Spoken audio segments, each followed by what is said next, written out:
People, they love free things. Just say free and everybody will come. Say, I do not need your work, just come and eat. Everybody will show up to you in your house. Say, I have a barbecue. See how many friends you have. Then tell them I want to move, and then you will see that those friends are not there. You know what I mean?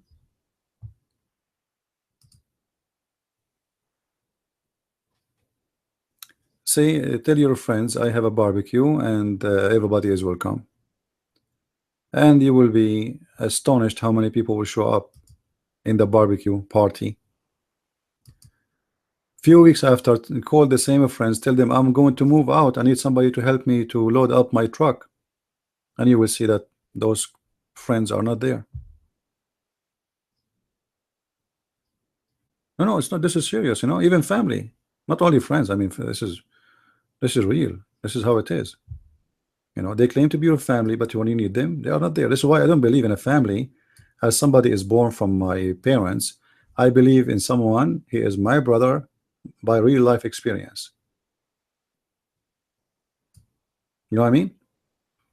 I don't believe in a brother by birth. I did not choose him to be my brother. He did not choose me to my brother. And maybe he don't even like you. And even maybe your family, they try to hurt you. You never know. Some people, they do. A real brother for you is someone you do not know, and he really willing to help with no return. When you ask him, he is there for you. I know a friend, and I call him a friend because he's a friend. You know, imagine, all of you, you know, I am not born in America, right? So I'm not born in this country. I am a stranger. Yes, an American citizen. One day I decide to move from a state to a state. All the ones who I call them, let us say I know them, etc. No, not even one of them show up. The one who I met him in the internet and here in Paltalk, honest to God, in Paltalk, he brought his truck and he drove me with me 3 days. 3 days driving in his truck, and he brought his trailer behind it too. I paid for the gas, yeah, but he don't have to. He carried the furniture with me. He drove all the way with me. You know, 3 days. 3 days to come here, and 3 days he have to come back. You know what I mean? Because he have to come back. He's not from here. So this is a person I do not really know. I mean, I met here on the internet. I visited him twice, 3 times, you know, in his place, and then I said I'm going to move, but I don't know how to do it. It's going to cost a lot of money. He said I will help you. I said, are you sure? I said, yeah, why not? And on time he was there.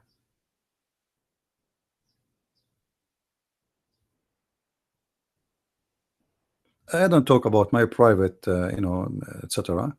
But the point is, it's not your family who they are your family. It is someone when you need, he is there for you.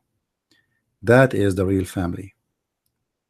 So don't fool yourself with names and titles. They can be false. Uncle, cousin, brother, sister, they can be really false. And actually, they might even try to hurt you. The truth is that there is some people, they are there when you want them, and there's people they don't even know you when you need them. And actually, I advise every one of you to create an event of needs, which means create anything, like even if it's a tree. Say, hey guys, I need something. Let us see how many will come, and then you will know really who is your friend. You know what I mean? Not barbecue and, you know, try to find out who is really your friends. Because you might spend 15 years accompany them, and then you get shocked when you notice that they are a bunch of liars and fake people. You know, why you don't do it long before that? Find out who is your friends. You know, anyway, somebody sent me a message saying to me that the feminist movement, they decide to grow hair under their arm. Why? Because the community is like they want to prove to themselves that they are free. Okay. And sometimes I feel like the human being have a mental issue. I mean, you grow your beard, you grow hair in your ass, you grow it in your under your arm. Who care? How stupid a human being is. To prove to me that you are free, you want to grow hair under your arm? Are you sure?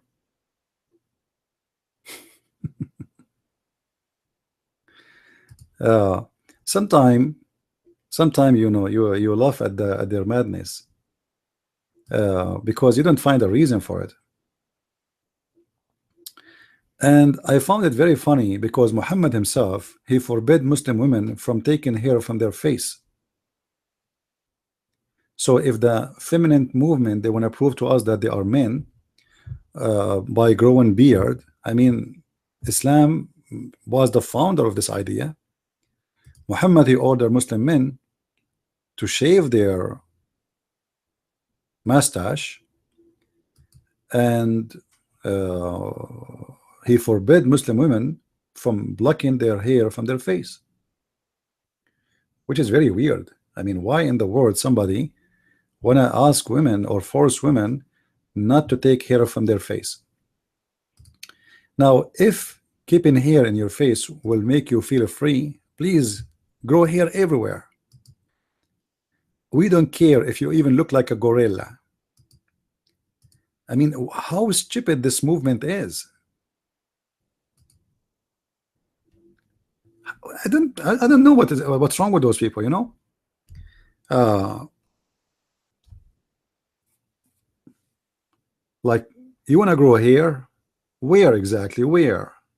Do you want me to give you some of my hair? I look like a gorilla. Once I went to the swimming pool, they kicked me out. They said, "Sir, you cannot swim wearing your clothes."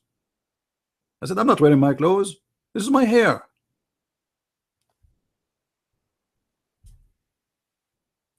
So if having hair will make you believe that you are free because you are a female, grow a beard, grow a mustache. You can do plant hair, huh? Do it. Stupid, naive, dummy. What about proving yourself that you are equal to the man by having a job, which is you, and you can do better? What about having a degree, showing the men you can do better than men? What about having being a hero, serving in the army? I mean, these things is real. I mean, here,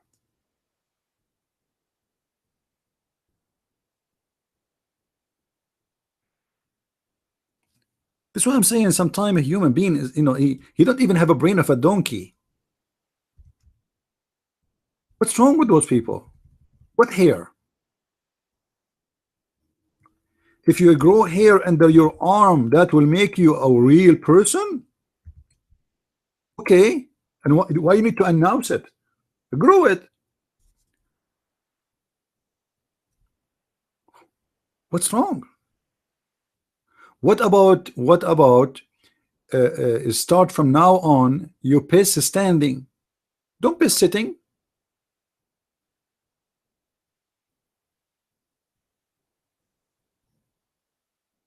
Change the toilet seat from sitting seat to standing. Do it standing.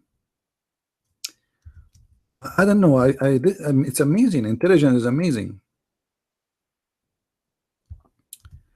And I found the intelligence of those feminine movement is the same stupid intelligent as Islam.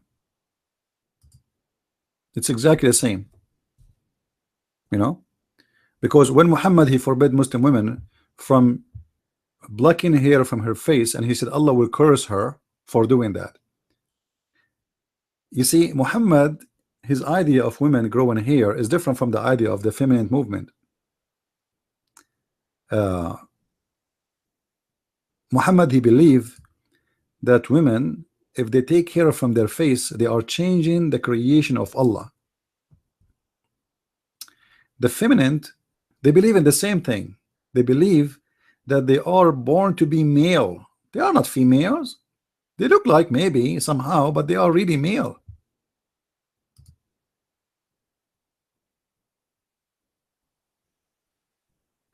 Crazy, madness, stupidity, mental, I don't know.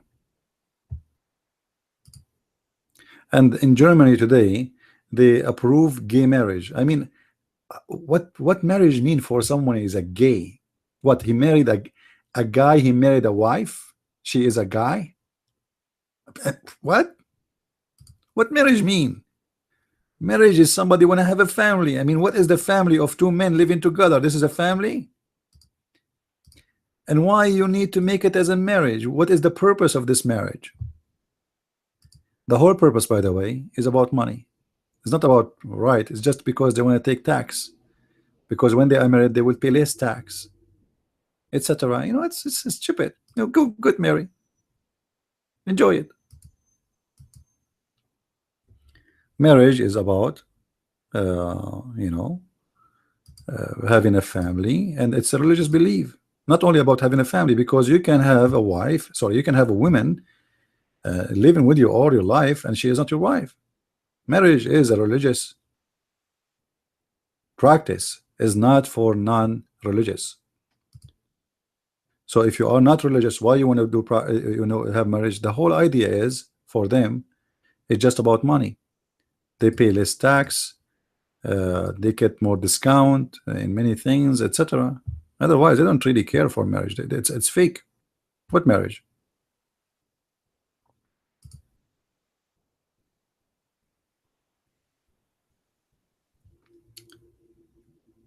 Anyway, stupidity is amazing, and excuse me. Sometimes I find it amusing, not only amazing, how amazing how stupid it is.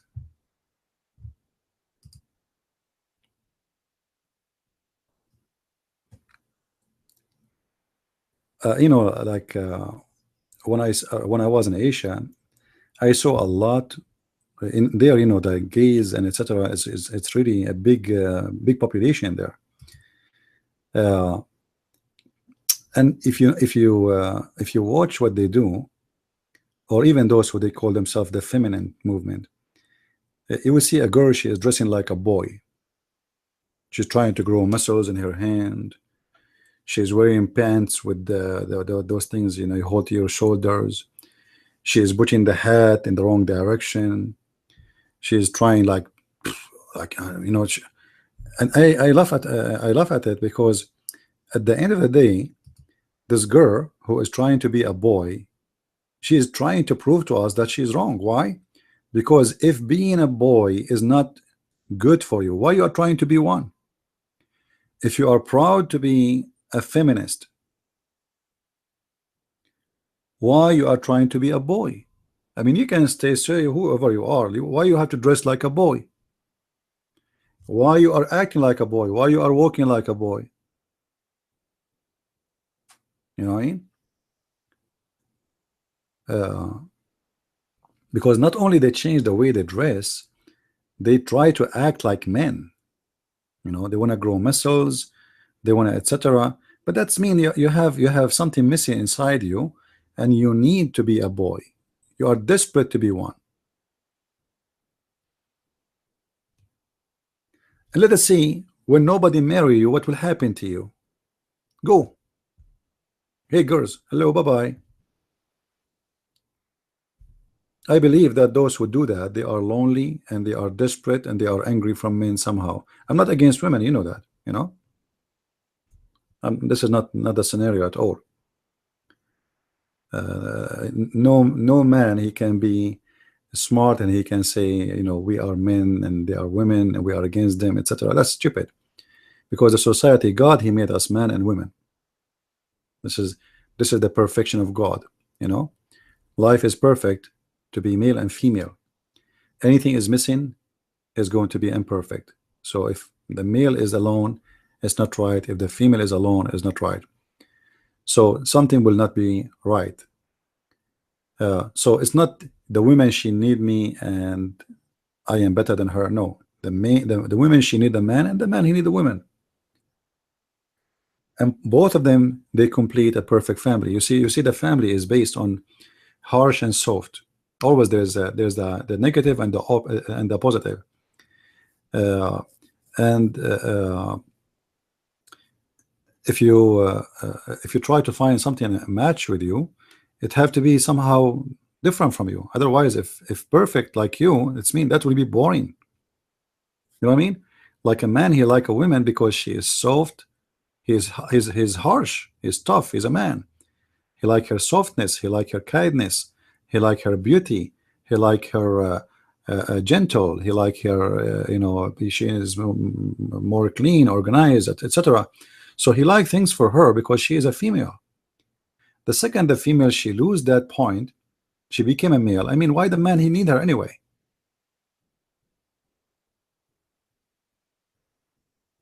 Imagine I marry a woman and then she wanna grow a beard. I mean, I have a long beard. I'm sick of it. You know? Or somebody she tried to speak to you with the voice of a man.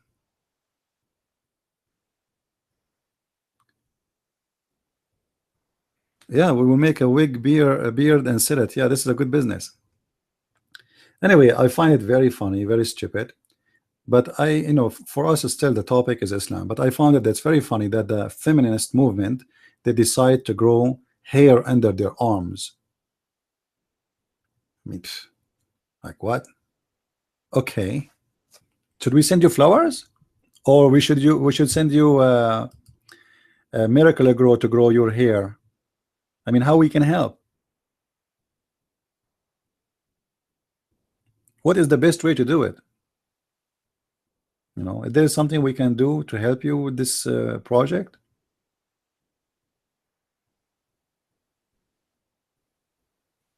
Even those who they are gay and lesbian, you see the idea as an example, a lesbian, they have the lesbian couple, one of them he play a boy and the other one play a girl, right? When I was in Asia, somebody told me that I have a sister, she is a butch. I said, what is that? She, I thought this is like, I said, she work as a butcher? He said, no, she's a butch. Yes, I don't know, what is that? Is that a job? Is that? I said, no, it's, you don't know what butch mean? I said, I don't know. I look like a naive. She said it's she is a lesbian. I said, so she is a lesbian. What butch mean then? Why didn't say lesbian? She said, well, she is the boy. She is the one who dressed like a boy, talk like a boy, wear a hat like a boy. She don't wear a skirt. So I said, I mean, isn't it really stupid that you are a girl and you says we do not need men, but then you try to be one?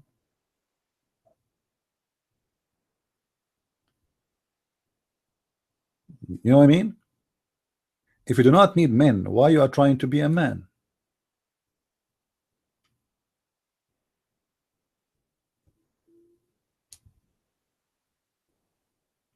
If girls, they like to be lesbian and they like to be together, why they need a partner who play as a man? I mean, they are cheating.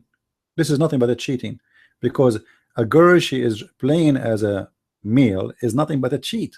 You are not a male. How you try to convince everybody that you do not need a male, but yet you play as one?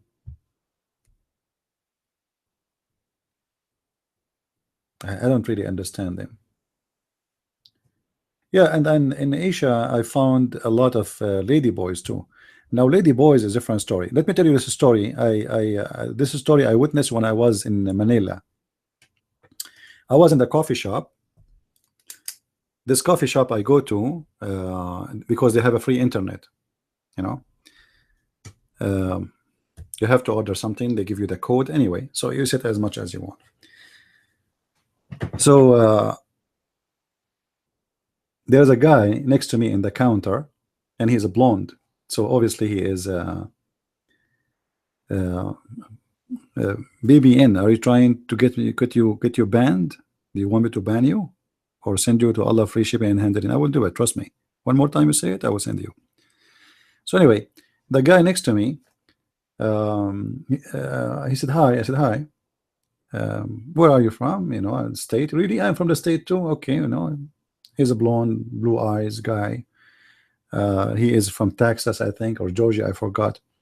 Anyway, so he said, man, today is a horrible day for me. I said, why? What happened? He said, today I went to my house and I found my wife with other guy. I said, man, that's bad.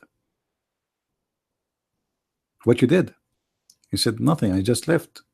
I said, okay, you know, don't, I hope you do not do anything violence.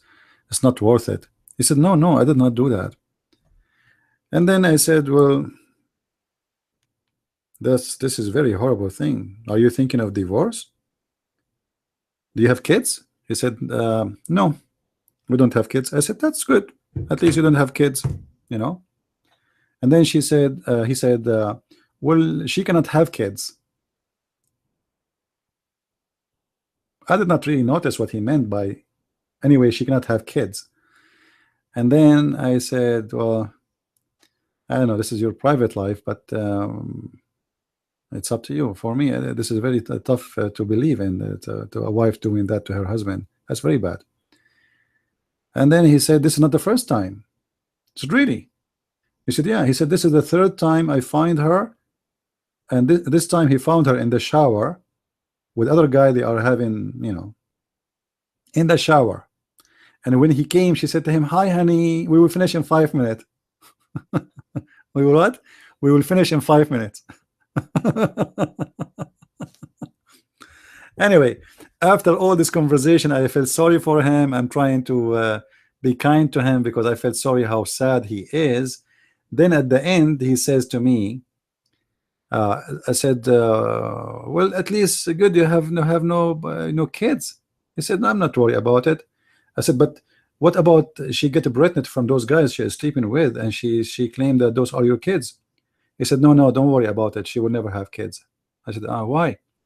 He said, because you know, she is lady boy.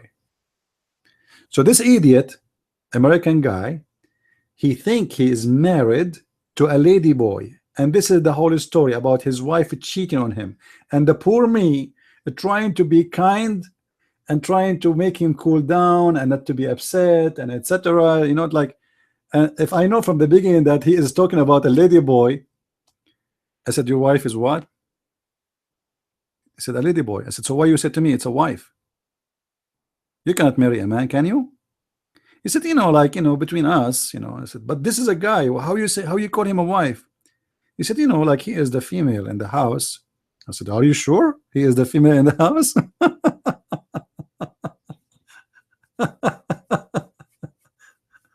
Unbelievable. I mean, a human being is really weird. A human being is really, really, really weird. Sometimes it's hard to believe how a human being can be messed up. And drama, and my wife, she's cheating on him, and etc. And you know, and he found her with someone, and then we find out what, that this is a lady boy.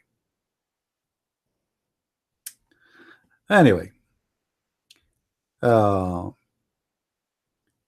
by the way, I find Islam is very similar to those kind of sexual wrong orientation.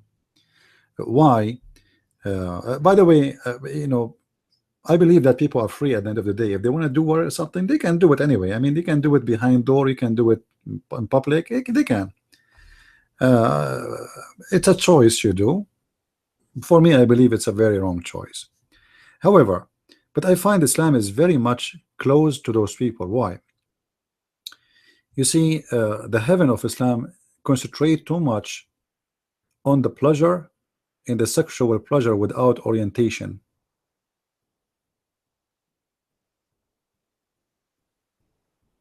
I don't know if you know what I mean. In Islam, you see, when you go to heaven in Islam, we mentioned that before, right? If you go to the heaven of Islam, in the heaven of Islam there, you can have sex with any women you wish, even your own close relative from your family. Even some Muslims, they agree that there's no problem if you do have sex even with your mother or even your daughter. Actually, in the Quran, chapter 25, verse number 54, in the interpretation it says that if a man have sex with a girlfriend and he have a daughter from her, he can have sex with the mother and the daughter. Why? Because this daughter is not considered as a daughter from marriage, so she is lawful for him to have sex with her. So you will notice that there's a lot too much similarity between the sex orientation of Islam and gays and lesbian and lady boys, etc., because it goes far away from any logical behavior.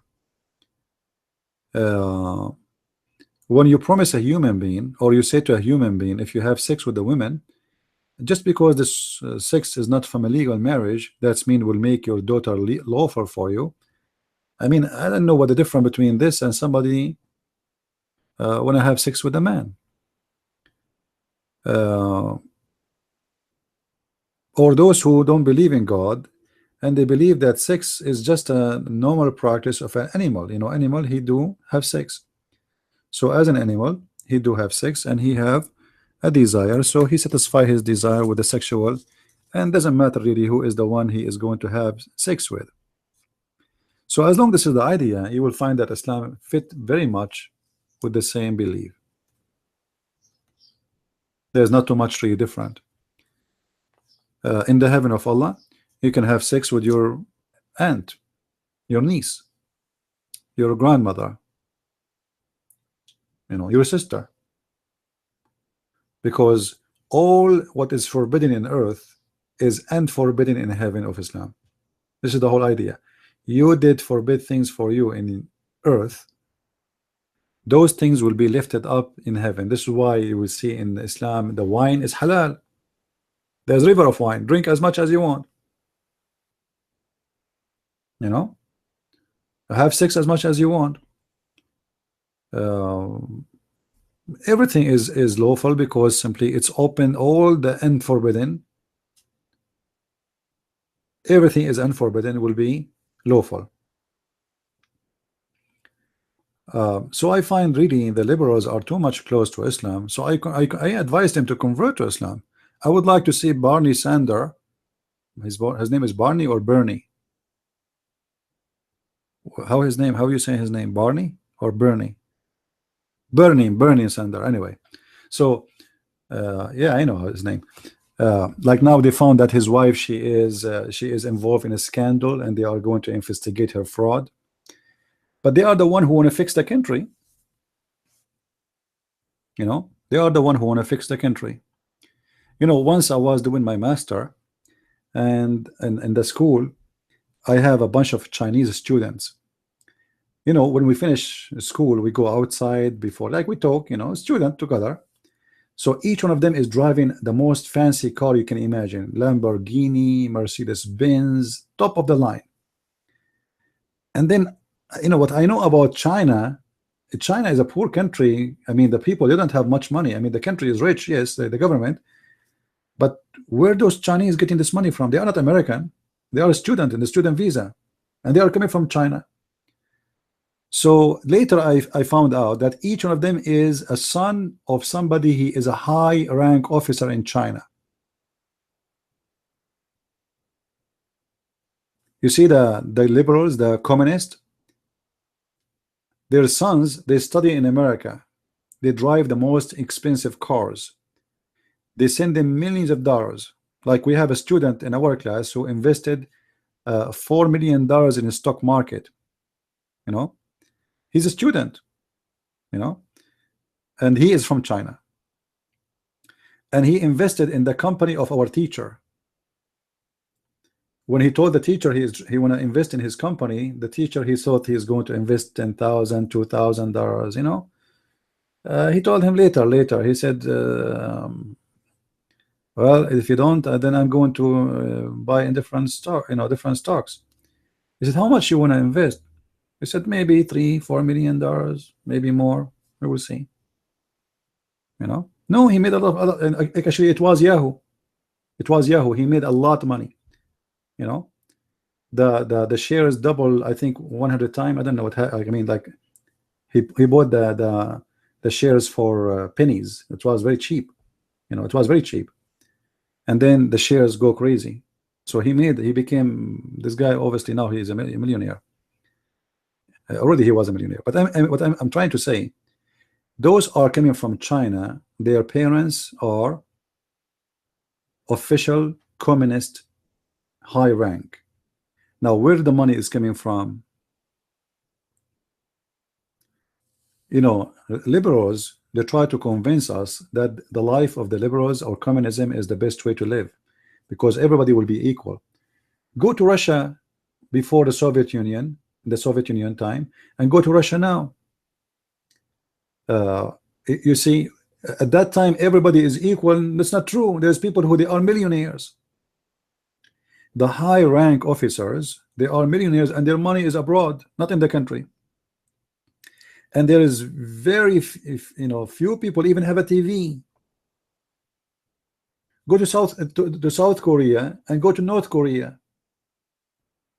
and see the difference. The difference is like a sky and earth. Any one of you been in South Korea? Who been in South Korea before? Guys, if you go in South Korea, when you enter the airport, you will feel like you are entering Disneyland. Women in Korea, with my respect to everybody, they don't dress like other women. They dress like Barbies. They spend too much in fashion. So everybody wearing a hat, everybody weird clothes. I mean, it's really, but you can tell they are spending a lot of money. Two countries, one is not under the communist, and the other one is a free capital country. Ones they cannot afford to buy bread to eat, and their children they are dying from hunger, and the other one is a flourishing like crazy. Life in Korea, by the way, is better than life in America. A citizen in Korea, he makes 2-3 times more than you.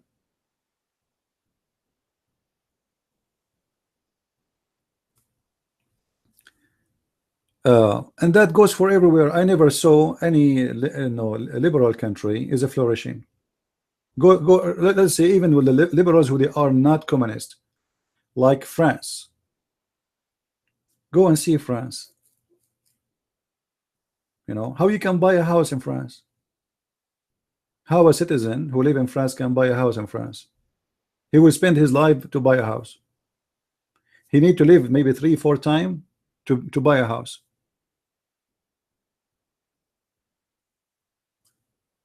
How you can get a house there?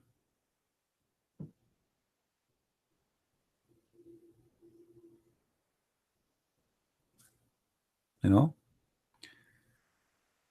you have to have a very high income to be able to buy a house there. Otherwise, you will live all your life renting.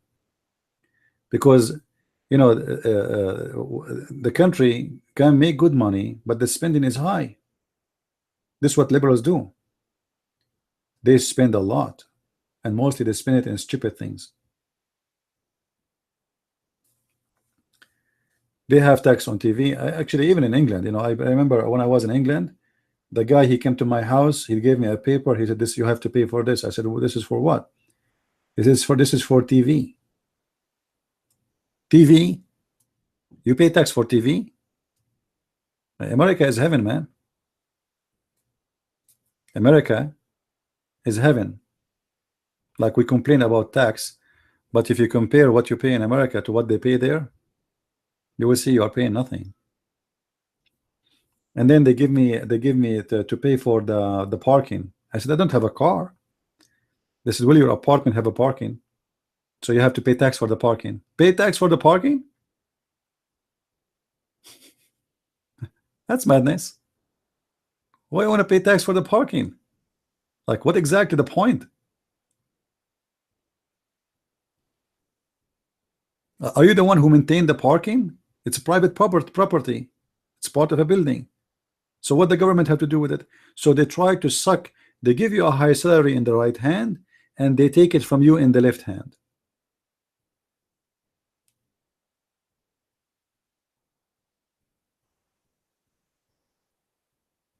Anyway, so there is many systems around us, and we have to be sure which one is the one really the right way to do it. The more you put conditions on people to how they can practice, what they can do, what they cannot do, I believe the more you are going to face a failure. Uh, you see, I believe in the law that we should have a law for everybody to obey, but that law should be made for safety, for security, for retirement, to guarantee that somebody when he get old he will not be homeless, etc., etc. But not a law to involve in every small and big, to be involved in even what you do in your life, what you eat, what not to eat, what to dress, what not to dress, what to say, what not to say. The second you go in details like in those things, the society will face a big failure.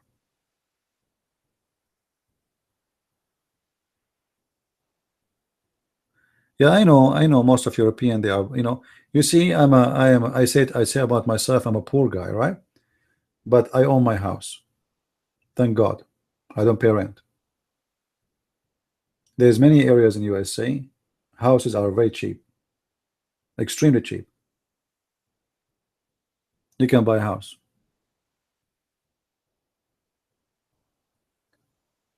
Uh, but in Europe, it's extremely crazy prices.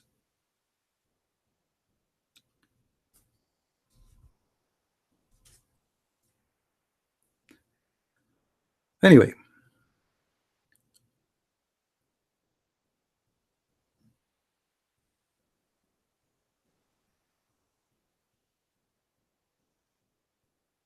do we have any Muslim here would like to come to the mic and tell us something good about Islam? Anyone?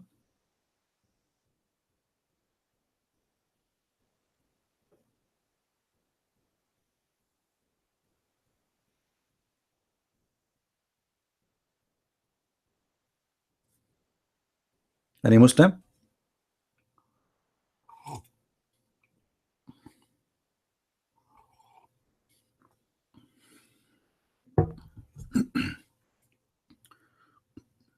Not even a Muslim? Clear is a Muslim? How are you, Mr. Clear?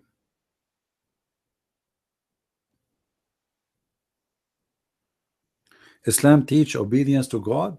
I don't believe in that. I believe Islam teach obedience to Muhammad, and I can prove that easy. You wanna talk about it? I can show you that 99% of things you Muslims do is about Muhammad said, not Allah said. Allah, he says something, you Muslims, you follow Muhammad, not Allah. You follow the opposite. Do you want me to show you? As an example, just as an example, Quran say you can do muta. What is muta? You go to a woman, you ask her to take off her skirt for 30 minutes, half hour, one day, for a payment. So they call it, the Muslims, a pleasure marriage, which is not marriage, it's a prostitution, obviously. So you ask her to give herself to you in return of money for a certain pre-agreement timing. The Quran says you do muta. You Muslim, you say that Muhammad, he forbid the muta later. Okay, who you follow, Muhammad or Allah? Are you there, Mr. Clear? Why you follow Muhammad over Allah? Allah, he says you do muta. The muta is mentioned in chapter 4 verse number 24.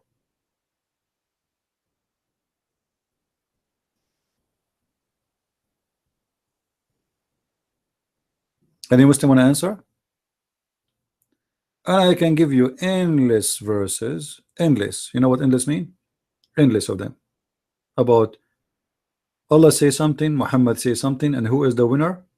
Allah. You Muslim don't really care for what, sorry, for Muhammad is the winner. You don't care what Allah says. The important is what Muhammad said. Allah, he says this, he said that, who care? Muhammad is the real God of Islam. As an example, how many wives a Muslim he can have? Any Muslim can tell me how many wives a Muslim he can have?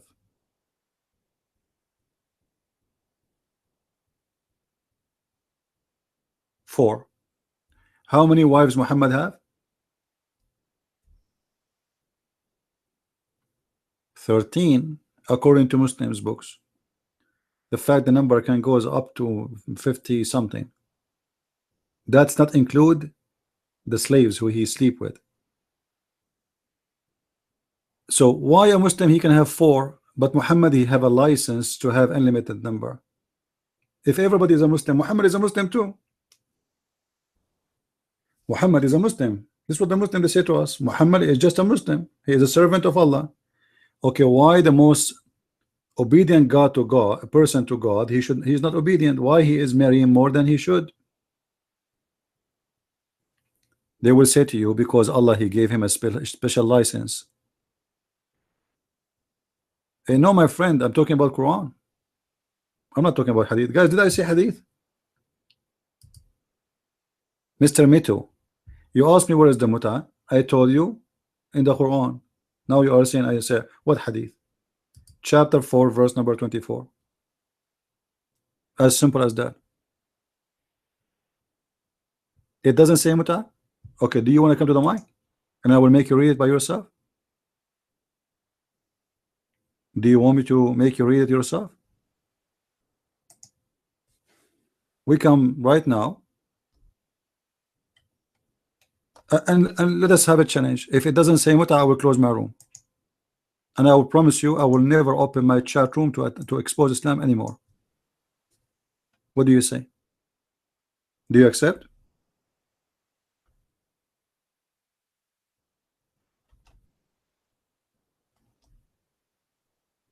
Are you there?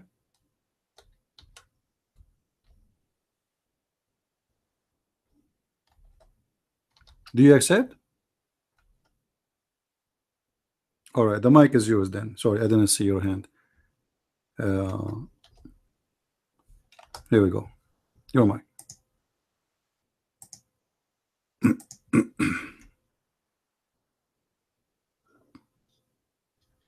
Hello, can you hear me? Okay, chapter 4, number 24. If you can copy the verse, it does not say muta. It allows you to marry with women, and it clarifies how you do this. So, can you post it? Because I do not memorize the verses.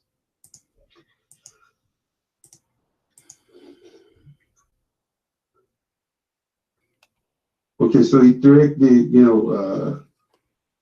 forbids to marry with a woman who is married with someone else, and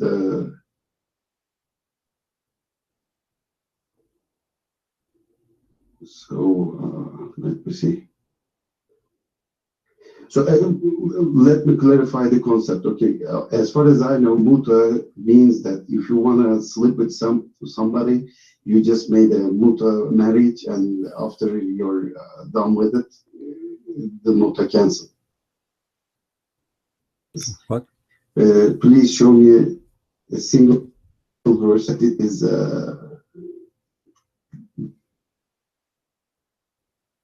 declared in. So is the Quran. Yes, Quran says you can take 4 wives, but Allah orders that you will never make your wife. So it is good for you to take only one. So Funny declaring that you can take 4, it doesn't necessarily mean that you have to take 4. I don't know if I'm clear or not.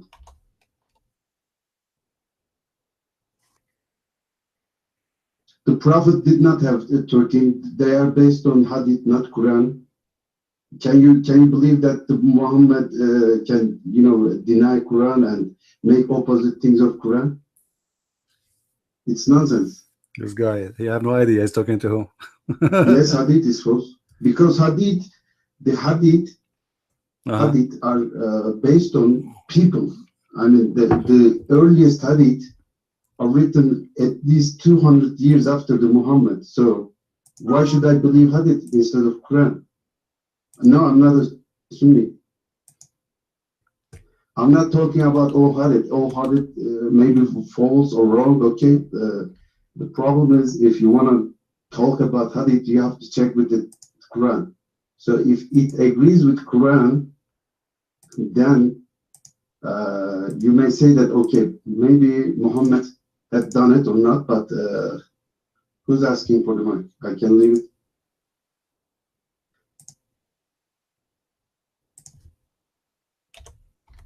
So without hadith, the Quran declares in most of the verses that it is clear, it is a complete book. Okay, I'm just leaving. Okay, it's a complete book, so it clarifies all the things, and you don't need anything after than Quran. Okay, so hadith, you don't have to have hadith to. No, I'm not a Shia. I'm just a Muslim, as Quran says. Do not divide your religion. Just hold the rope of God and be together. Okay. Well, what do you mean with the Prophet example? I am neither Sunni nor Shia. Okay, I'm just a Muslim. Okay, I'm leaving. No, we don't want you to leave. We want to have a conversation together. Come on. Don't leave, man. I just want to take the mic from you. You want to exchange the mic so we can talk. No, that's okay. You are welcome in my room. All right, no problem. Okay, guys, Mr. Mito, he's saying that hadith is written 200 years after Muhammad. You are wrong. Written more than 300 years after Muhammad. However, the Quran is the same. The Quran you are reading today is according to who? According to a guy, his name is Hafs. Can you tell me when Hafs is born? Do you know when Hafs is born? Mito? When Hafs was born? Yeah, the one who memorized it, his name is Hafs. You don't have memorized people, you have only a guy, his name is Hafs. The Quran you have today, his name is Hafs. When Hafs was born? How many years after your prophet died? So the Quran and is the same. And not only this, Hafs, according to the Muslims, he's a liar and he's a fraud. He's what? He is a liar and he is a fraud. Not in my books, in the books of the Muslims. Now, but I will go with you for the sake of just discussion the thing. You said we go only by the Quran, not by the hadith. If there's a hadith against the Quran, you go against it. Okay, show me where in the Quran it says you pray 5 times. Mito, can you show me where in the Quran it says you pray 5 times? Guys, did he say we go by Quran, not hadith? Did Mr. Mito, he says that? All of us, we heard him, right? Okay. I want you to show me where is the verses in the Quran says you pray 5 times. It's not in the Quran. Quran say 3 times.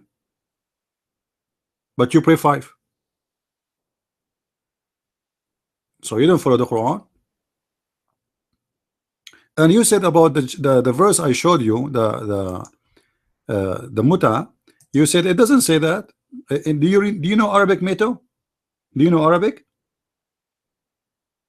Do you know Arabic? The verse in there says فَمَا اسْتَمْتَعْتُمْ بِهِ اسْتَمْتَعْتُمْ. Do you know what اسْتَمْتَعْتُمْ mean? Muta. This is where the word muta coming from. Muta, istamta'a, matta'a. So here we go. I will pause the word for you in Arabic. It says فَمَا اسْتَمْتَعْتُمْ بِهِ. Bihi what? Their vagina. فَمَا اسْتَمْتَعْتُمْ بِهِ. Whatever you enjoy of it, not them. Of it. If it what? Bihi, which means the vagina. So you pay women money for you enjoy their vagina. This is what the muta is. It's in front of you in Arabic. It's not my problem if you don't know Arabic. Okay, when you read the Quran, you read according to who? Translation. How you trust those who translate the Quran for you? To be honest, how you trust them? No, how you trust? Okay, you don't know Arabic, I understand. Do you trust those who translate for you the Quran? Do you trust them? Because look like you are taking for granted whatever they say to you, right? So we can go right now and check the interpretation of the Quran, and we will find that all Muslims agree that this was a verse about the muta. Not even one of them says no, Shia or Sunni. Not even one Muslim scholar say that the chapter 4 verse 24 it does not speak about the muta. And I can show you the reference.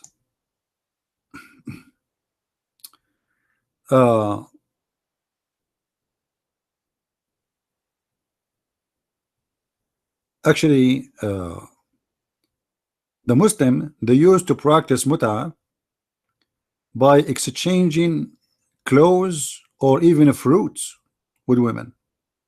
So they go to a woman. We can show you. There's a book, it's called Asbab al-Nuzul, and there's many tafsir, and all of them they will mention the word muta in a clear way. There's no question about it, no question. Let me show you something. You know, I don't like to say things without proving it. All right.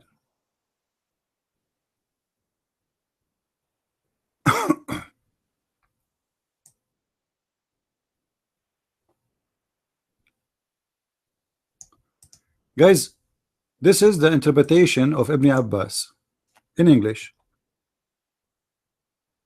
Do you see what it says? So this is a pre-agreed marriage. The Muslim, they call it marriage, but the fact it's not. We know that. So the pre-time is set, and people, they agree about how long, which means the man, he said to the women, how long, you know, I will give you $10 for how long you will take off your panty for me. She said 2 hours. According to Islam, this is marriage, and there's no divorce is needed. When the 2 hours is over, the contract of sex is over. And this is in the Quran, and here we go. This is the website, and I can give you as many as you want. So muta in the Quran. You said, Mr. Meto, that you go only by the Quran. What if I show you in the Quran it says, before we go to your prophet, you said you should marry only one. Correct, guys? You should only marry one. Then you can, if you want, you can marry 4, like the Quran encourage you to marry one first. The fact is the opposite. The Quran says go and do nukah. Nukah, it doesn't mean marriage, mean if you go and if 2 and 3 and 4, and if you cannot afford, then you go for 1. So the choice of 1 is the last choice. The Quran starts with 2 and 4, 2 and 3 and 4, and then if you cannot afford it, then you go for 1. This is what the Quran says. Now, and you can go to the verse in the Quran, right? You know, we can go and it says in chapter 4, verse number 3. فانكحوا ما طاب لكم من النساء مثنى وثلاث ورباع فإن خفتم ألا تعدلوا فواحدة. So go and do if 2 and 3 and 4. 2 and 3 and 4. By the way, in the original beginning of Islam, it was not 4, it was 9. Because why? It says 2 and 3 and 4. It doesn't say 2 or 3 or 4. You know what I mean? The language in Arabic is so clear. It says 2 and 3 and 4. The total is 9. The total is 9. And if you cannot afford it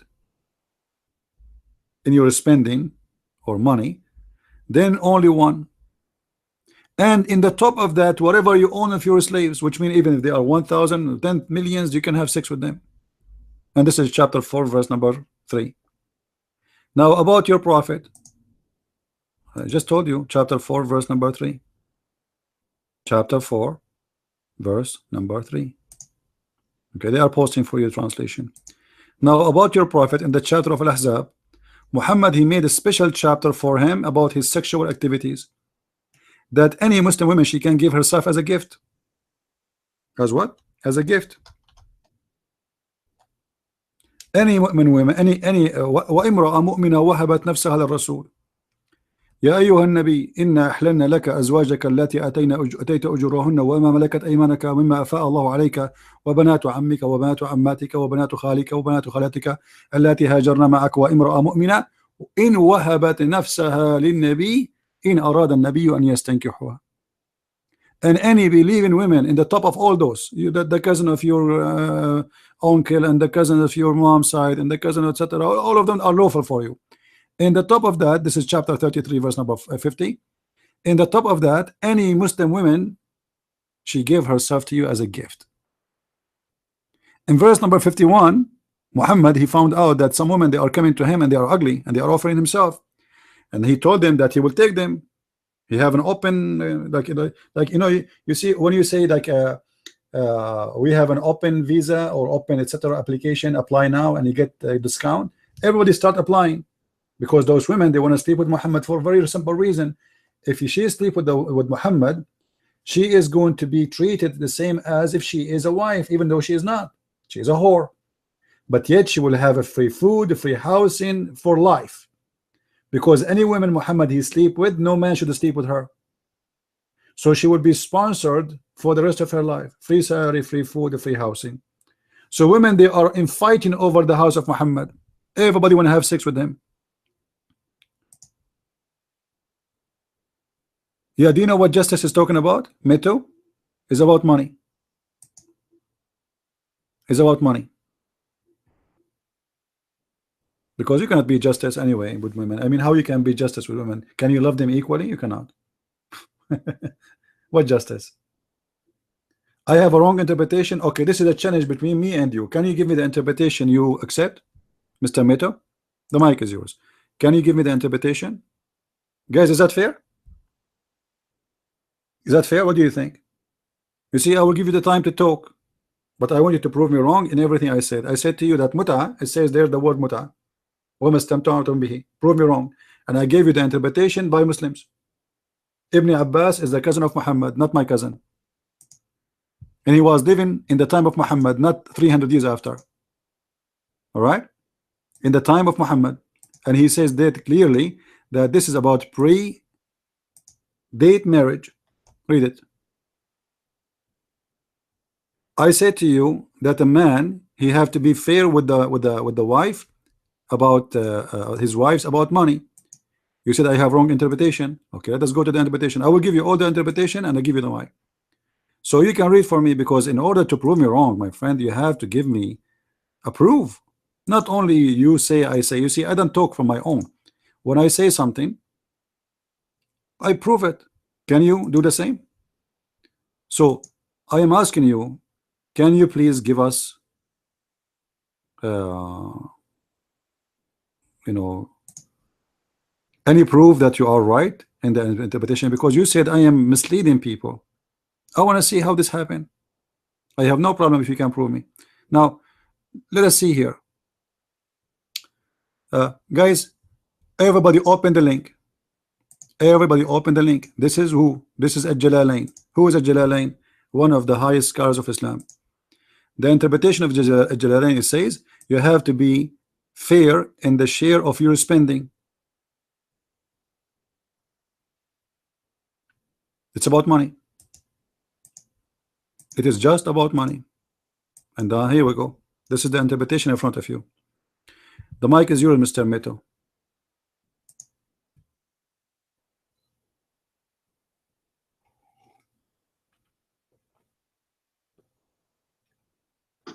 I hope you can hear me. I do not know the verses exactly and memorized like you, because I'm not a missionary or somebody else. I'm just trying to understand Quran. He is not a missionary. Trying to apply it to my life. Yeah, right. Yeah, you can laugh. I don't care about it. But In Quran, it says, if you do not make justice between your wives, you are suggested to take only one because it's beneficial for you. Okay, it says that.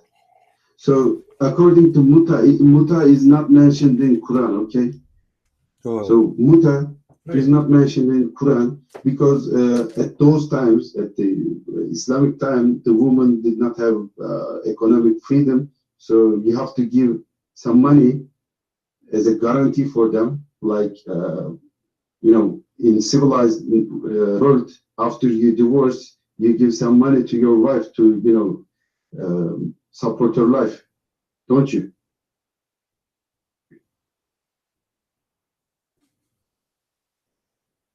Do you have that?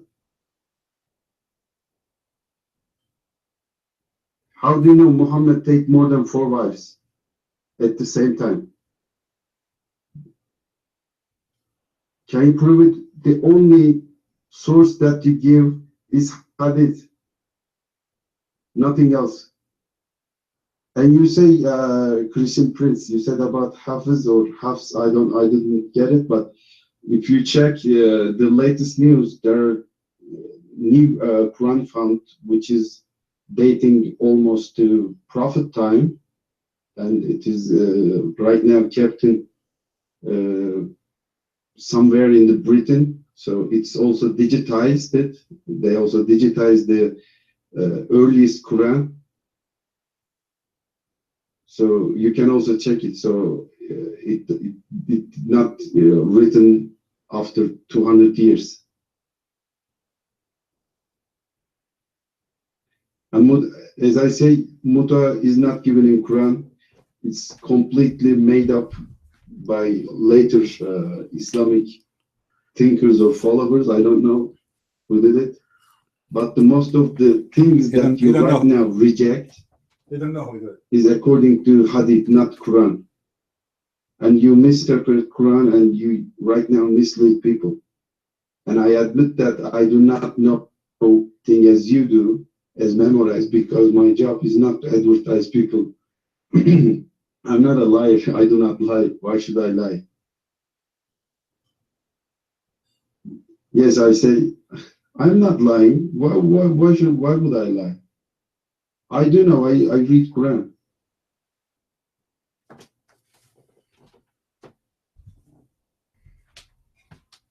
Poor guy. You're writing too much. I cannot follow it. I'm just going from cell phone.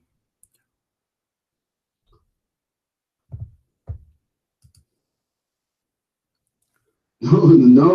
Why would I have 4 wives? And if you go to Bible, you can see that Solomon had 700 wives. I mean, if you want to disprove something, go to the book first. Yes, the Solomon has 700 wives or something like that. But you follow Holy Bible. You believe every word in it, right?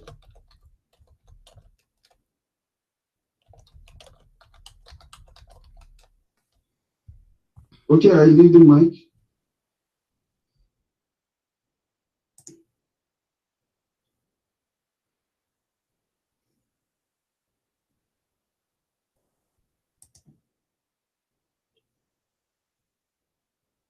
Well,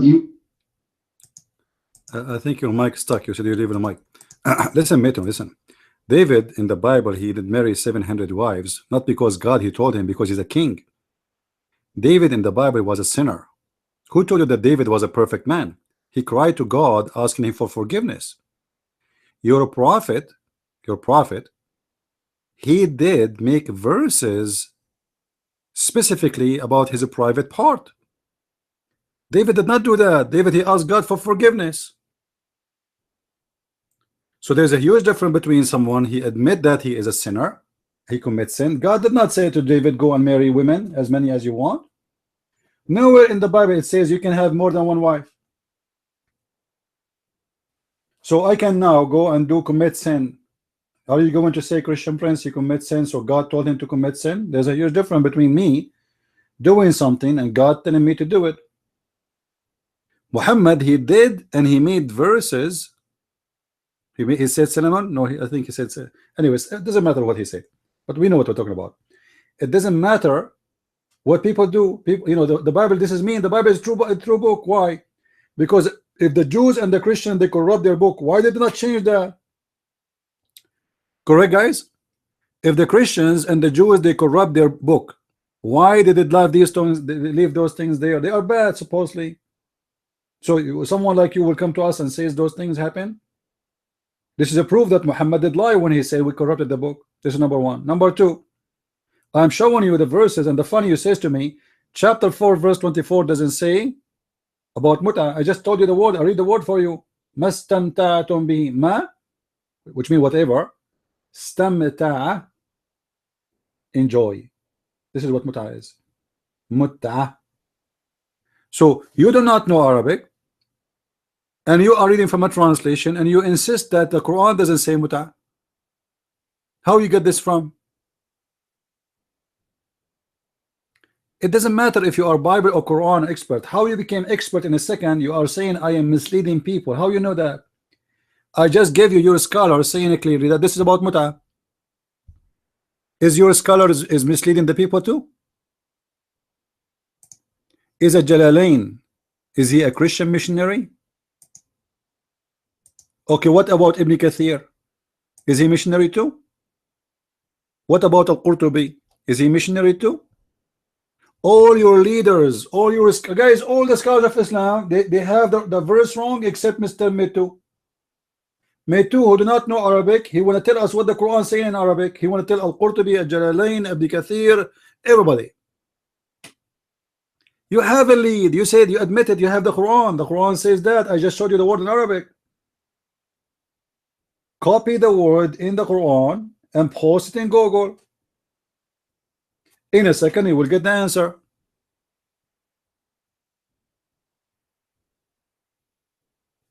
Why you don't want to do that? Well, you have a leader as a man. Muhammad is a man. Is he God? Is Muhammad a God?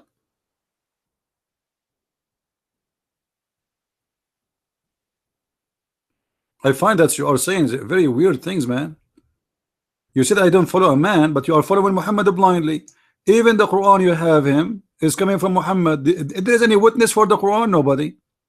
Anybody saw Muhammad, Jibreel delivering Quran to Muhammad? Nobody. You have everything from a man. And yet you say to us, I don't follow a man. Very weird. Well, he is the founder of Islam. Okay, Meto, I want to go with you. I want to go with you. You don't like the hadith. The hadith is wrong. Do you have original book of the Quran?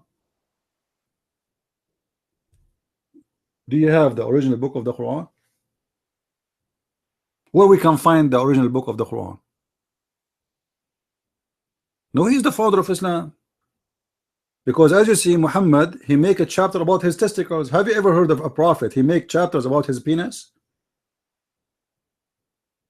There's no way God, the one who created the universe, he will make a chapter about the penis of a man. I mean, what is the interest of God? Imagine God, hello? I am Allah. Yes, Allah. My Lord, my Allah, my God, what's wrong? Why are you calling me? I will give you a verse about your penis. Oh, penis, yeah, my penis, I have a problem. Sure, sure, I am always watching you closely. This is God? Sure, sure, I will give you mine.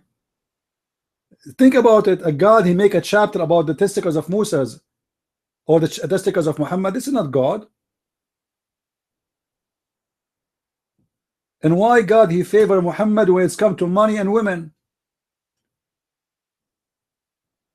So I'm asking you, if you everybody heard you saying that a Muslim man he can marry four. Okay, why Muhammad have a lot of wives in the same time? If Muhammad is a Muslim, the mic is yours.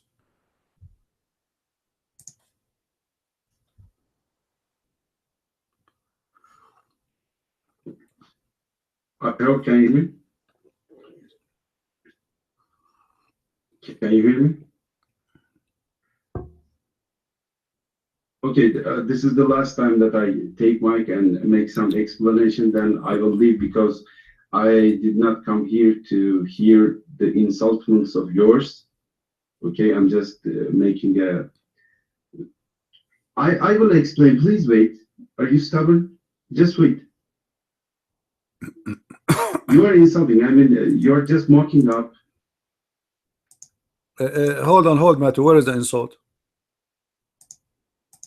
Where is the insult? Where is the insult? Your prophet is the one who insult us in the Quran. He called us monkeys, pigs. He called us the worst of the creatures. He called us najis, which means dirty. So if you are a person who is against insult, why you agree with your prophet calling us all those names? I find that you are very hypocrite now. Because if you are a person with a standard of refusing insult, then you should refuse every insult in the Quran to others. Do you know how many filthy names the Quran give others? Kuffar, najis. You know what kuffar mean, by the way, right? It's an insult. Should I call you kafir? Should I call you kafir? Is that okay? Should I call you najis, which means dirty, filthy?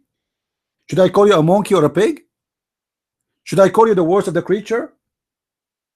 So don't talk about insult. You are following the biggest insulter ever, and whoever he don't like, he give him a name. He insulted even his uncle. He made a chapter about his uncle.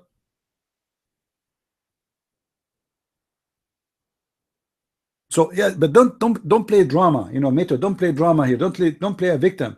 And I find it very weird that you are deciding to leave without answering me, because I showed reference for everything I said. Why you don't show me reference?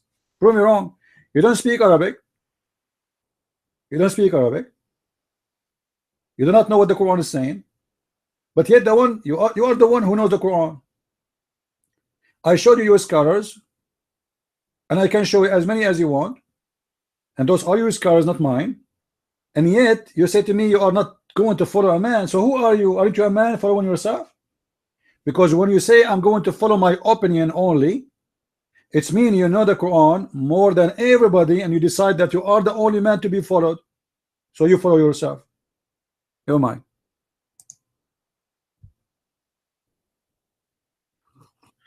Okay, I'm not playing victim here. The biggest insult that you make is to take out the mic without permission. I mean, I was right now talking. You could ask, please leave the mic, and I leave the mic. You are wrong, my friend. I did not take the mic from you. You said, okay, I will leave the mic, and then your voice stopped. Correct, guys? I thought your mic stopped. You are stuck. You said, okay, I'll leave the mic, and then you stopped talking. So I thought your mic is stuck there. So I doubt you to take the mic from you, because you said I leave the mic. Now take the mic. Go ahead. Because you're accusing me. And you know, as a Muslim, when somebody accuse me, what I do? I commit suicide. I explode myself. And you know, if I explode myself, what will happen now? God knows what I ate before I explode myself. I mean, everything will be all over. You're mine. Go ahead.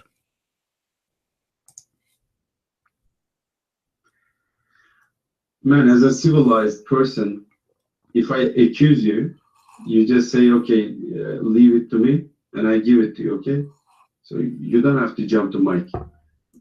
So you said Muhammad is the founder of Islam. So this is wrong, okay? If you know Quran, or you know better than I do, because you memorized all this, okay? So, yeah, okay, Maxim, he knows better than me, okay? So I'm not a Muslim, or I'm not a thing, okay? Islam was the only religion that is sent by God towards our planet. So, okay, everything that God sent was Islam. It wasn't Judaism, it wasn't Christianity, it is Islam. Okay? I don't care about Erdogan. Okay? Just don't mention about it. I don't care about Erdogan. So every word, every prophet that is sent by God to this planet was the messenger of God, and they were all revealing Islam, nothing else. So Muhammad is not the founder of the Islam, he is the last messenger of Islam.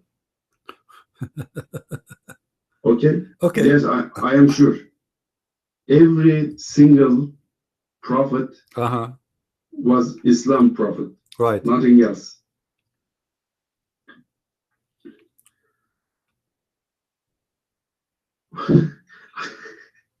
Yeah, you're writing too fast and I cannot follow you. I told you in the beginning of my conversation, I am connecting through cell phone, and it is really difficult for me to follow the things that you write and give the references as Christian Prince do. Muhammad was a man and he died. As every man died, he died also. So I do not need any leader to follow. Okay, so Quran is there. Yes, Jesus also died. Jesus also died. Yes, that is given. That is given in lots of verses of Quran that Jesus died and he will not come back. Although most of the Sunnis believe that he died, and he not died. I mean, the Sunnis mean that he was taken to the heaven and he will be come back to the earth and make something about it. But God have mercy. no, Jesus died. He was a man and Jesus died. Yeah, he was a So man. there will be no Jesus coming back according to Quran. Quran says in lots of verses that Jesus died.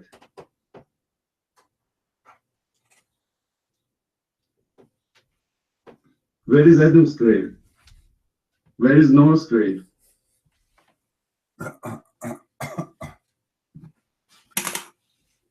According to Quran, Jesus is not died in cross. God take him, take his soul. I mean, he dead. He's completely dead according to Quran.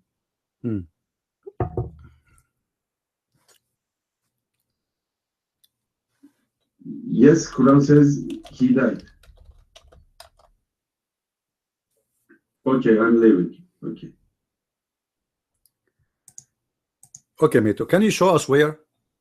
Because you said many things. You said in the Quran it says this, in the Quran it says that, but you show us nothing. Take your time, no problem.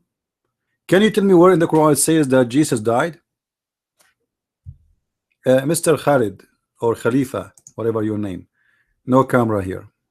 Okay, you want to go to the porn section, feel free. I know a Muslim Abdul turn the camera on, that's mean he's showing his willy. That's what they do. They have no head, they have down there. That's what they are proud about. Mito, can you show us the verse in the Quran, or you said many verses, it says that Jesus died? I want to see that. You're mine.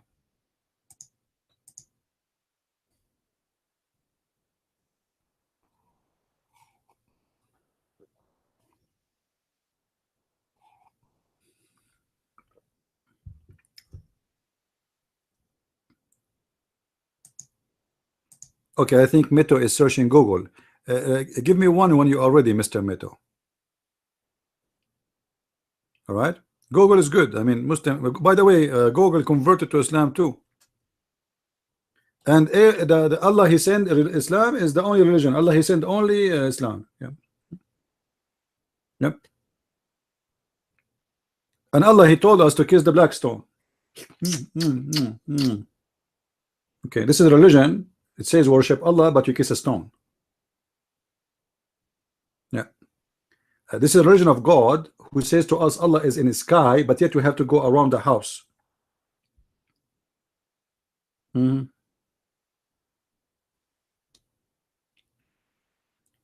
see, people like Meto, they give speeches, but they have no idea what they are talking about. This guy, you have no idea.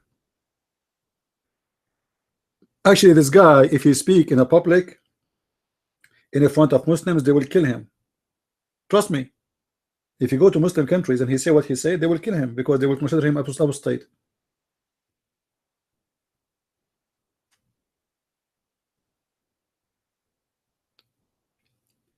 Everything you believe about the Quran is absolutely false.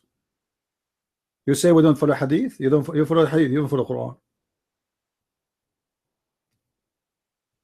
The salah, the prayer, the zakat, everything you practice in Islam is in the hadith. How much zakat you pay? Where in the Quran it says how much you pay?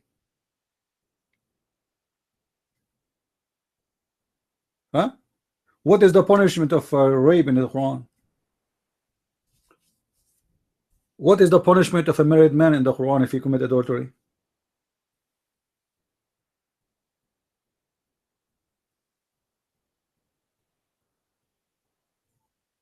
You have nothing, my friend. All your religion is based on one man. His name is Muhammad, and he made the chapters about his private part. Even Muhammad, imagine, Muhammad, he used to do a business. You know, he being a prophet was a business. Uh, anyone he wanna go and see Muhammad, he have to pay him money before he see him.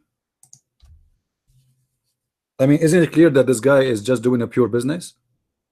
If we go to the Quran, chapter 58, verse number 12, it says, "Oh, who you believe, if you want to meet the prophet in a privately for private consultation, bring in front your gifts to him." Sadaqah, the Muslim, they say charity. What charity? Charity is something somebody voluntarily he give it. You are saying to them you have to give it. This is not charity no more. Correct, guys? If I say to you, you cannot enter my room unless every one of you pay me $10, is that a charity now? Is that a charity? No, because I'm saying I'm putting a obligation. You have to do it in order to talk to me. By the way, who wanna talk to me in private consultation? Anyone? Rich come first. If you are rich, if you pay more, we can make you like fast, like you jump the turn. Anyone here is rich? Want to do a private consultation with a Christian prince? Let me practice Islam. A prophet of God, guys. Did Jesus ever he ask anyone to pay him anything?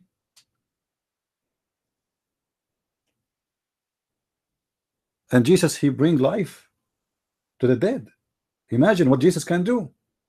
Imagine if I can meet him, what I can ask him for. A woman, she just touched his dress. She did not even touch him. She did not even talk to him. She was healed. Is that correct? So his present is a greater blessing. You can heal your body, can heal your soul, can make a change in your life. And yet the Messiah, kings will kiss his shoe just to bring them, you know, after they die back, or bring somebody who is their daughter, their son back to life. Jesus never asked for a penny. Muhammad, even just to talk to him, you have to pay him first.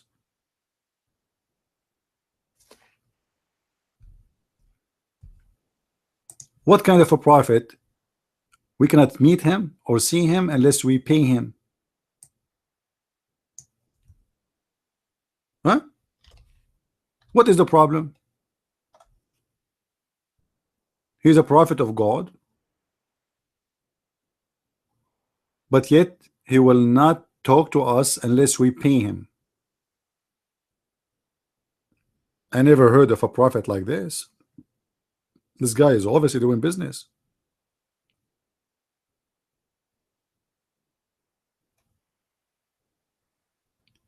I think Meto is looking for the verses in Google, but Google is not helping. He's looking where in the Quran, where in the Quran, where. Yeah.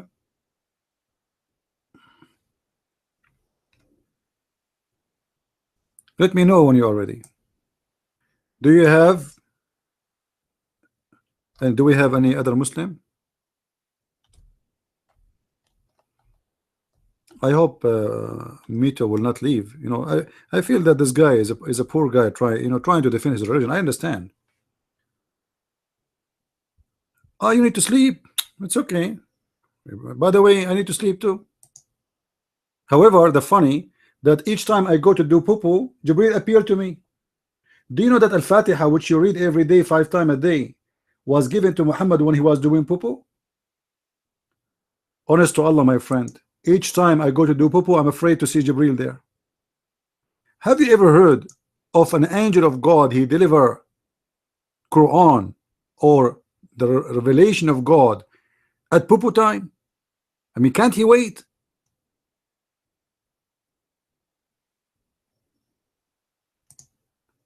Don't you find the story is weird? I don't know. It's up to you. If you think it's fine, it's fine. I don't know. For me, I think it's weird.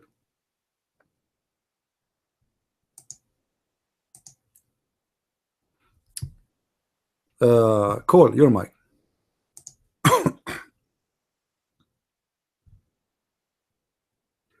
I already copied the verses, but you may not have seen it because there are lots of writings coming out.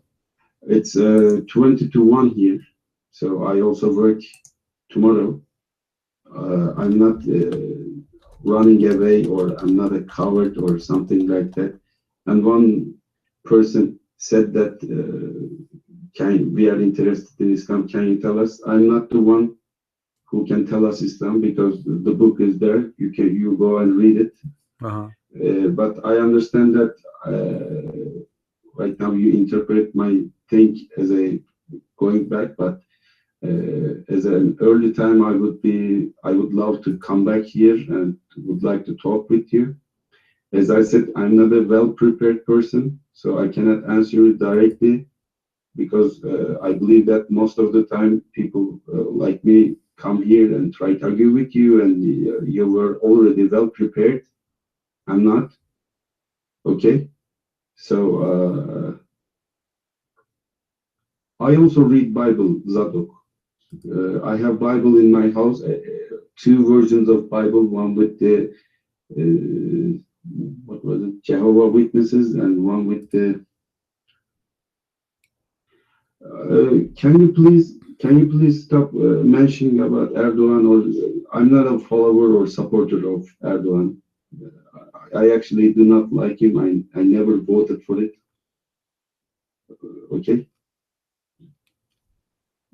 Yes, I do read Bible. Why wouldn't I? I don't worship. I don't worship to Erdogan. I don't say I not know Quran. I say that I did not memorize all the verses as Christian Prince says. Okay, so I read Quran.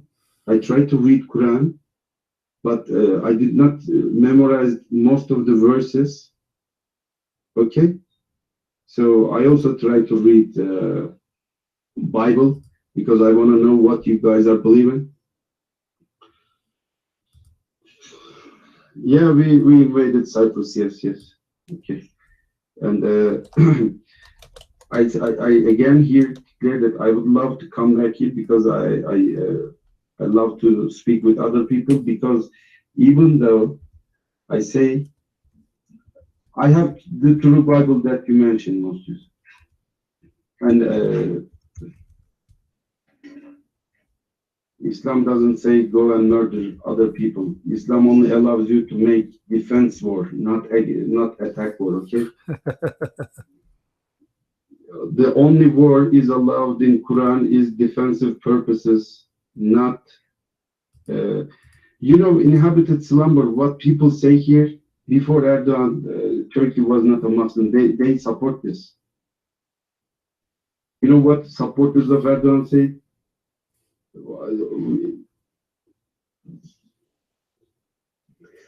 Okay, so again, as I tell you, I would love to come back and talk with you again, because even though you claim you know everything, I'm just giving up, just finishing up. And what would I say? Okay, sorry, I leave the mic. I'm just getting confused because lots of writings coming out. Hope to see you again, and I really would like to talk again. And have a nice day or evening, what you have there. See you again. Okay, Mito. First, you did not give me the verse about, you said you posted. I guarantee you, my friend, there's no verse in the Quran that says that Jesus, he died. That's not true. About Cyprus and Turkey, don't worry, we'll take them back. I promise you. We will. We will. It's a promise. And we will take it back when all the Turkish, they will become a Christian. Is going to happen. It's going to happen.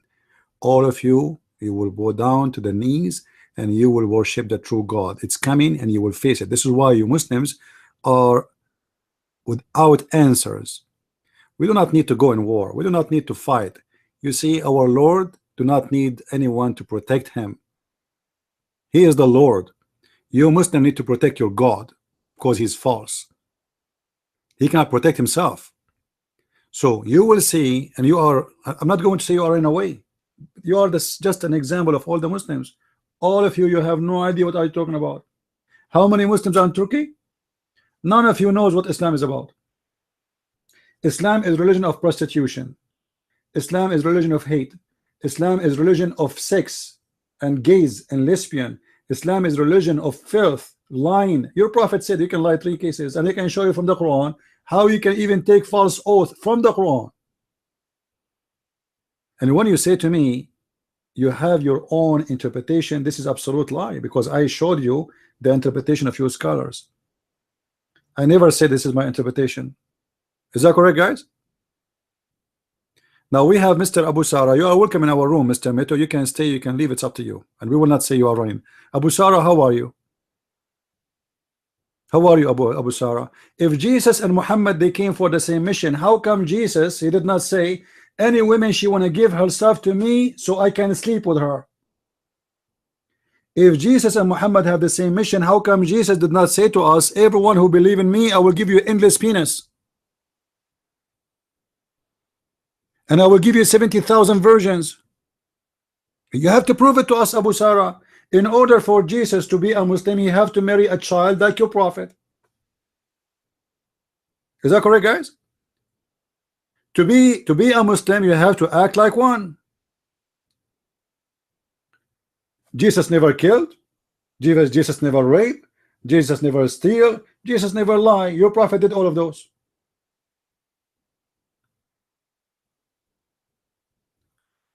If Jesus was a Muslim, we should have the same heaven. What is the heaven in Islam is? Women, they are naked and their legs is up, and they have the 3 boobs, and they are singing for you, all of them the same sing, the same song. Jesus came with the Bible, that original Bible. Okay, can you show us the original Bible? Abdul, can you show us the original Bible? I want to take a look. Can I take a peek? Huh? A guy who came after Jesus 600 years after, he want to tell us about the original Bible. But we are not secular. Somebody told you we are secular. We are Christians. So Abu, do you have the courage to come to the mic, or you are just a text terrorist? Abu Sara.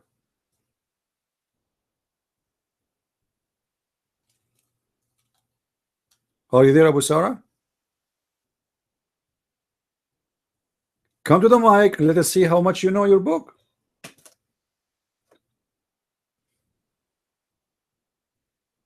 The Bible you read today, is it changed by secular and liberals? How come secular and liberals, they have a Bible? They are liberals. You come on, Abu Sara, are you stupid or what? And how you can change the Bible? We have the original one. We have the Greek copy, which is the original, not copy. We have the Aramaic one, and we have the Hebrew. How we can change it? Now, do you have the original Quran, Abu Sara? You know what, Abu Sara? I will shave my 20-foot beard if you can show me the original Quran. Guys, do you know the Muslims don't have the Quran? The Muslims don't have the Quran. They don't. And it's very funny, they kept talking about original Bible, but they themselves, they don't even have their Quran. Where we can find the Quran?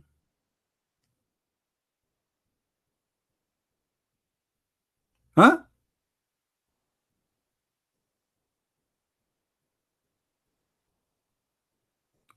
Abu Sara, you have to prove that it's changed. You have to prove it. We have made translation. You have translation of Yusuf Ali, Biktal, etc. Those are translations.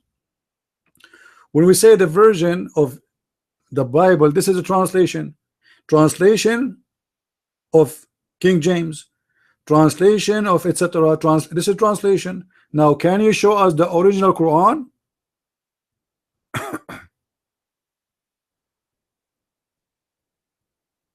Who is a Muslim have the courage and the knowledge to show us the original Quran? You don't have it clear. It's a lie. I will shave my beard if you can show it to me. Show me the Quran, the book of the Quran, which is in the time of your prophet. It's a challenge. Your mic clear. Zaduk, are you a Muslim? Zaduk, are you a Muslim, sir?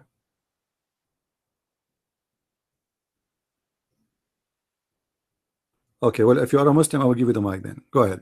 Your mic. Oh, I thought you said Arnie. No, I'm not a Muslim. Is there a Muslim in the room? No, I just wanted to say for just 1 minute, I'll be really quick here. The God that is the God of the Bible created the heavens and the earth, spoke them into existence. He's able to preserve his word. So we have the preserved word of God. When Christ was on the earth, he said, by his words and by the words of this book, all men will be judged in the last day. We don't have to worry about the preserved God. You can have the mic back. All right, thank you, Zadok. Clear, the mic is yours. What do you want to tell us? Go ahead.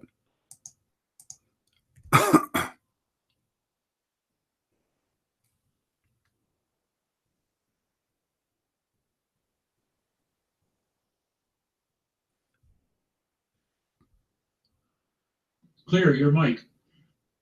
This guy, you want to work as an admin? Yeah, your hand is up. Isn't your hand is up? Clear? Why your hand is up? Okay, if you don't want to talk, put your hand down, please. Who is a Muslim would like to take the mic? How are you, Carl? Your story are forged. Adulterous women is false, and ending of make mark is false. How are you, Carl? Is your mic is working, Carl?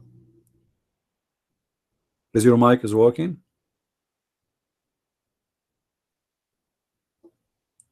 You know Mark? Yeah, Carl. Yeah. Do you know that Allah, he told me that any Muslim woman she gave herself to you, Christian prince, she is lawful for you to have sex with her? What do you think? Any Muslim woman she give herself to me.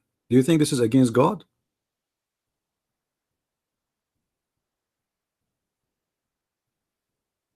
What do you think? Talk to me, Carl. Talk to me. Focus with me. Jibreel, he told me that any Muslim woman she want to sleep with me, she is lawful. What do you think of that?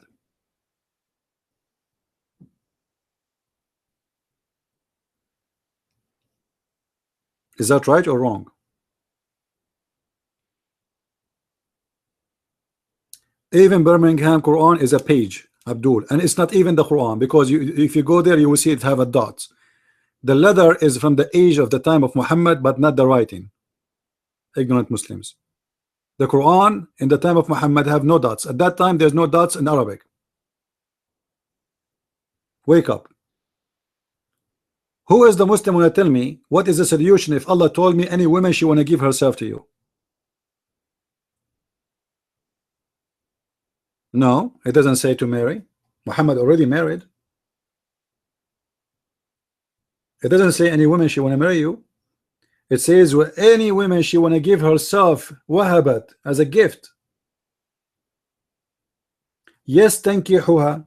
Yes, tankihuha is a continuous verb. To if her, continue. You don't do nukah in the continuous to marry. You do it only once. You marry only once the women. You don't marry her every day. It says yes, tankihuha.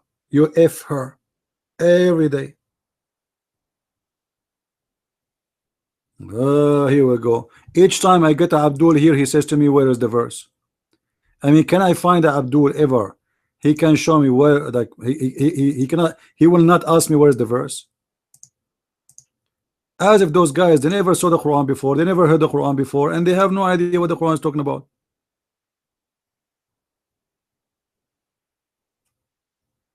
I don't know what's wrong. All of them, they have the same problem. All right, if we go to the Quran in the chapter of Al-Ahzab, it says, وَإِمْرَأَ, chapter 33 verse number 50, وَإِمْرَأَ مُؤْمِنَةً وَهَبَتْ نَفْسَهَا لِلرَّسُولِ للنبي إن أراد النبي أن يستنكحها خالصة لك من دون المؤمنين. And this is the proof that this is not about marriage, because it says only for you she will be. Only for you. Only for you. She will sleep only with you. If it's marriage, anyway, we know that marriage, women, she will not sleep with someone else. Correct, guys? Do Muslim men, are they allowed that they share their wives with somebody else? No. So why it says only for you? خالصة لك له, only for you. She is going to be only for you.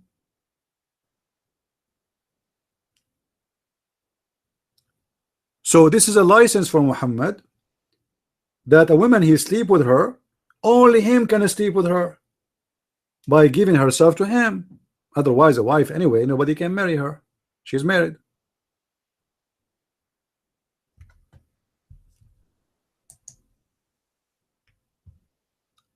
Clear, your hand is up. You want to talk?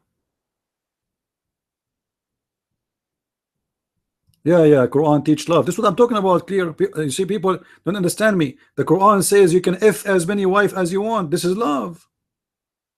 This is a lot of love. You can F every slave girl too, and any woman she gave herself to you know, a lot of love there. Yeah, that's love, absolutely. Actually, I can show you where in your book it says if the prophet, his eyes fell into your wife, you have to divorce her for him, so he can F her. You believe it? Who want to challenge me about that? That if the prophet eyes fall into a woman, her husband have to divorce her. Any brave Muslim dare to challenge me about that? And this is the challenge. If I cannot show the reference, I will close my room and I will never open my chat room or even do broadcast videos in YouTube anymore. I will not even do seminars anywhere in the West or in the East. Promise. No, who want to challenge me first? Don't tell me what reference.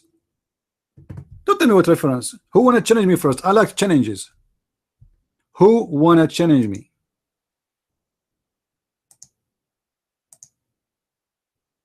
Any Muslim? Cowards. Anyway, I will give the reference. Imagine a prophet of God, if his eyes fail onto your wife,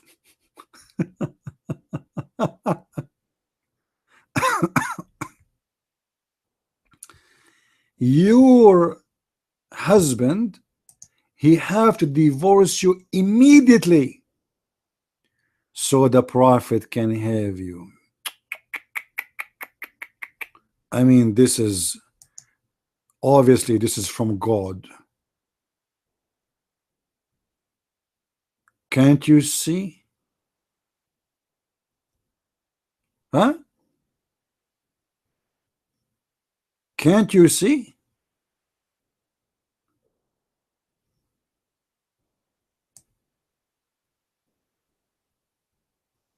Who is a Muslim want to debate me about it?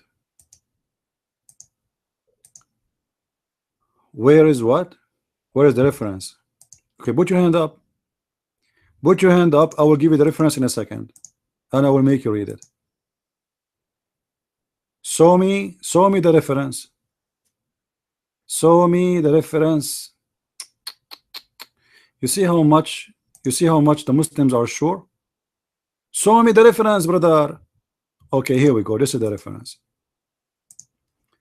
Tafsir al-Qurtubi. The book of who? Al-Qurtubi. And Al-Qurtubi is getting it from where? He's getting it from many reference, but I will give you an official website. This is the official government website of the state of Qatar. The book of Al-Qurtubi, volume number 14, page number 189. All right. It says, the Prophet, he has many license only given to him by Allah. Many of them. The first one is etc. The second one, all of them is about sex. The first one, the second one about sex. The third one is about sex. The fourth one is about sex. The fifth one is about sex. The sixth one is about sex. The seventh one is about sex. The eighth one is about sex. Huh? The 9 is about sex. Then we continue until it says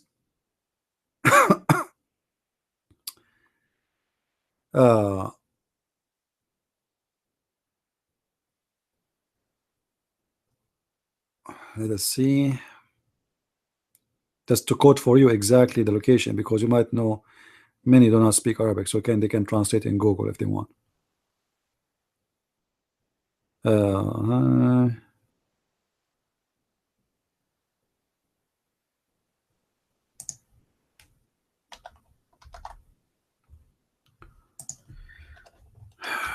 All right. Who is the Muslim is ready to read it for us? Who is the Muslim is ready to read it for us?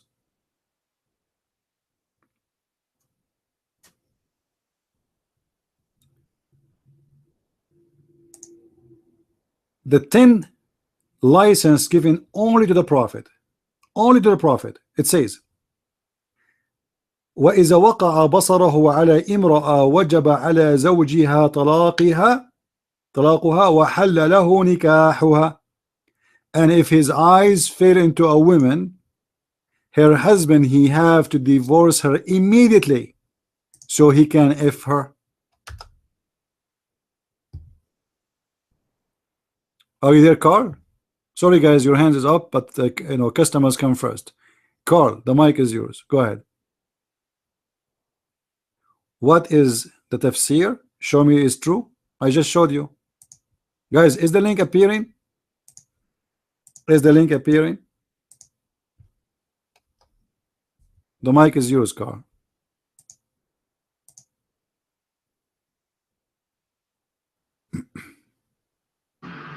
Can you hear me? Can you hear me? Okay, I asked you what is the isnad of the tafsir and show me it is true. Or did he just say this out of randomly? Don't play the game with me, isnad. Go read it. It's in front of you. And if the isnad is bad, why you have it in your book? Guys, he learned to Arabic word. He says, where is the isnad of the hadith? Do you know the isnad of the hadith? Suppose he's a scholar now. Do you know the isnad? It's there in front of you. It says who said this is according to this. It says, read it. Now you tell me what the isnad is. Don't play games with me. Do you know what the isnad is? I gave you the reference in the front of your eyes. So why it says there, if the Prophet his eyes fall into a woman, her husband have to divorce her immediately, so the Prophet he can have her. Your mic.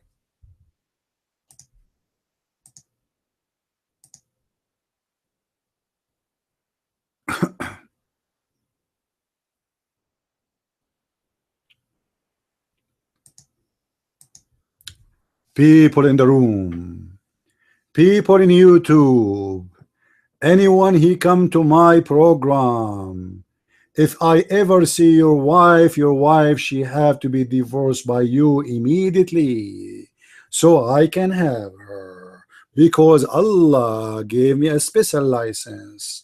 I'm a prophet. I'm getting tired. You need to spoil me, okay? So what you need to do, give me your beautiful wife. If your wife is ugly, please, I don't want to see her. Okay, we take only beautiful ones, and they have to be very young. Like what? This is a prophet of God? If his eyes fall into a woman, her husband have to divorce her? Obviously, Muhammad was a gang leader. Correct, guys?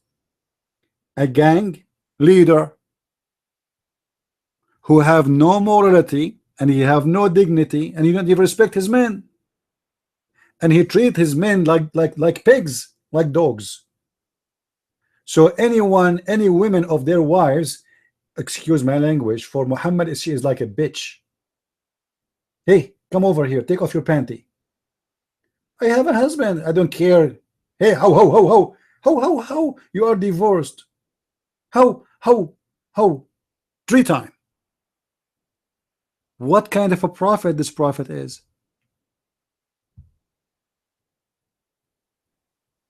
And you know, if we find this written in the Christian books, if this is written in the book of the Deception of Allah, written by the author, a Christian Prince, we will say, okay, Christian Prince is making things up. This is your official government website, and this is an Imam Al-Qurtubi, and this is taken from the most authentic sources.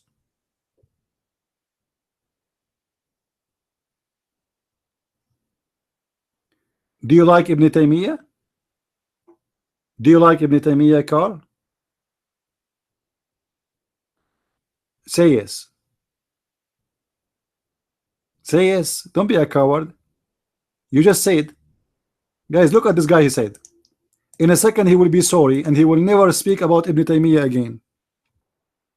Carl, he said, Sibik, I asked you to show me one instance of such a thing happening.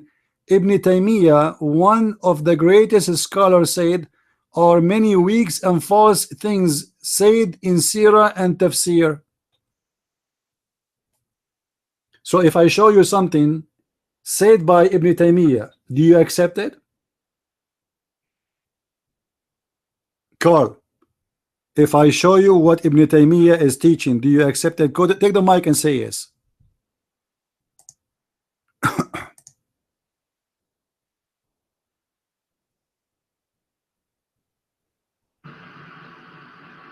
Why would I accept everything he says? I don't accept everything he says. He's a great scholar. If it is true, I accept it. Hypocrite liar.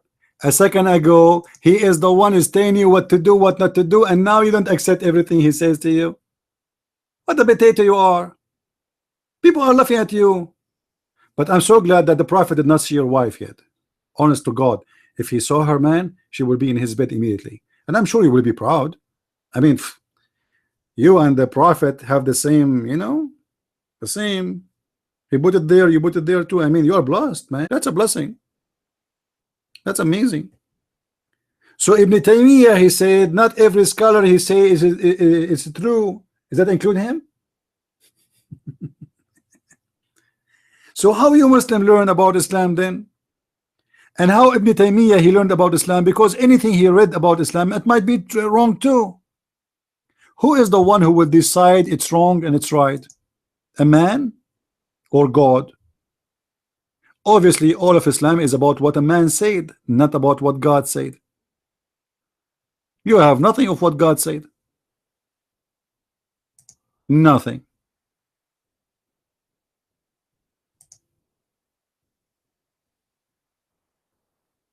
How are you, Abu Sarah? By the way, if you go to the Muslim section, everybody there, his name is Abu.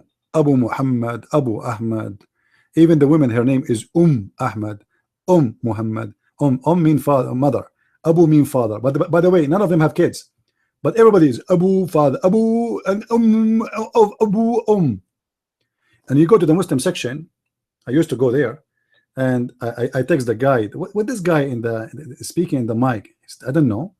So what do you mean? You just entered the room? He said, no, it's in Arabic. I don't understand.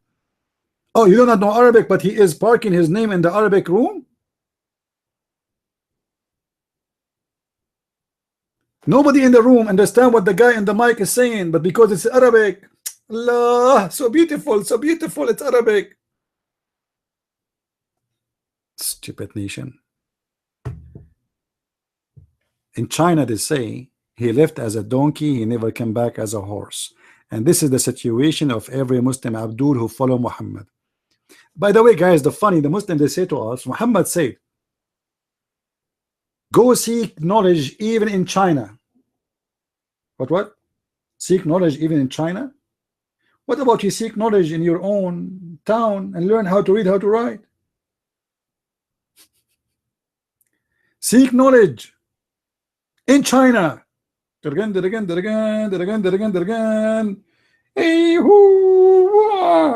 bros, how are you doing? What? Don't beat me, man. I'm just here coming to seek knowledge. I just come in here for what the Prophet said. Come here to seek knowledge, not to seek beating. Please don't beat the hell of me. Look, seek knowledge in China, but he do not know where the sperm is coming from, and he think it's coming from the backbone. I mean, this is too much. Yeah, this guy, his hand is up, but he will not talk. This guy, he hand up, I think, to get a blessing from us only. Muslim, they like to touch my feet always. Cole, the mic is yours.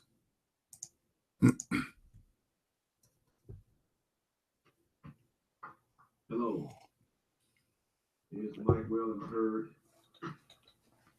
Clear? Not jumping, anything like that. Okay, couple things quickly. Hate that the last guy left. But for his benefit, should he listen to the video, or should anybody else who listen to the video be in his same predicament? Clearly, what you have with him is somebody who did not know what he was worshiping or why he was doing it. Claims to be a Muslim or doesn't want to claim a sect, Shia or Sunni or things like that. He says he's supposed to say, he's just a Muslim, period, leave it at that. I can respect that attitude. I actually do that with Christianity. I'm a Christian and I count myself with any number that understands Jesus is the Lord and Savior.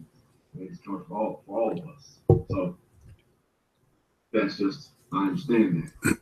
Now, in his case, though, clearly he was lacking understanding on some very big questions that demand to be answered. As he says, he doesn't follow the Hadith, but he wants to be a Muslim, but he does obey the Quran. Clearly, he never asked himself any of the important questions, the answers of which for Muslims, most of which are found in the Hadith.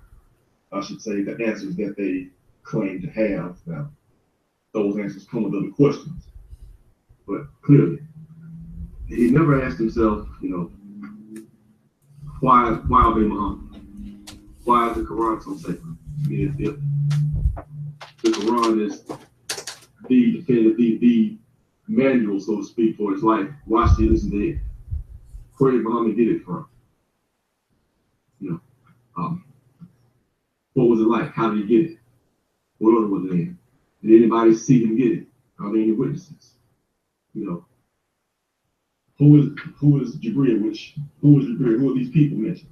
He never asked himself any of these questions that would naturally derive from somebody taking his faith seriously and trying to learn from it. And clearly, when you do that, that's when you get the complicated, that's when you get the other questions as follow-up. And that puts you in the various predicaments that we see, in Islam. And like with that guy, clearly, he said things that were just outright false if the Quran is in fact the one true book, as he claims. Like he was saying that, Jesus died. Now, where did he get that from? Because he definitely did not get it from the Quran. I would submit that where he got that from, from the Bible, or from the word of mouth of Christians, people around him. He clearly, what you have is somebody who although he says that the Quran is his standard, it clearly is not. He's taking information from a lot of different sources. What people say mostly, and the various books that he reads and not really understanding it, trying to reconcile it all, and he's ending up quite confused somewhere else. What was clear, again, that he reveres Muhammad, and that he's leaving claiming that people are mocking Muhammad or mocking Islam, things like that. Well, some people in the text, they do mock. They shouldn't, but some people do mock. But most of the people are asking honest questions. They're just tough questions that have to be answered. And that really does matter. That really does matter. What are the answers to these questions? Because until you ask yourself these questions, you can never get to the truth.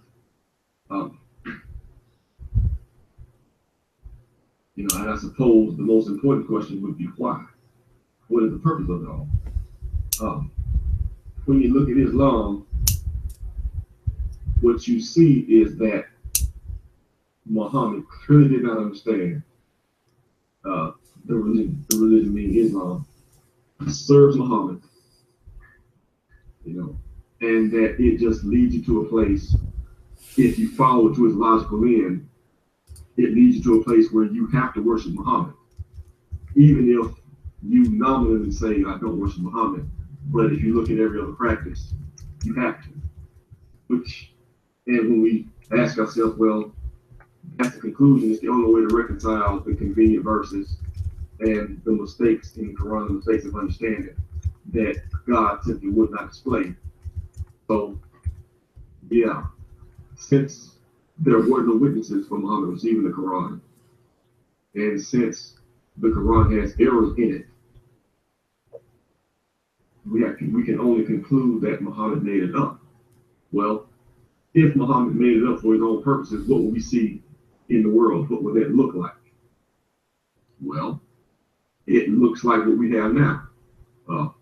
People, the Quran saying one thing and the Hadith saying a different thing, and the people obeying the Hadith, such as the prayers, for instance. You have guys like this other guy claiming that, Jesus didn't die, which, I don't know where he got that from. But the bottom line in all of this is, Muhammad is false.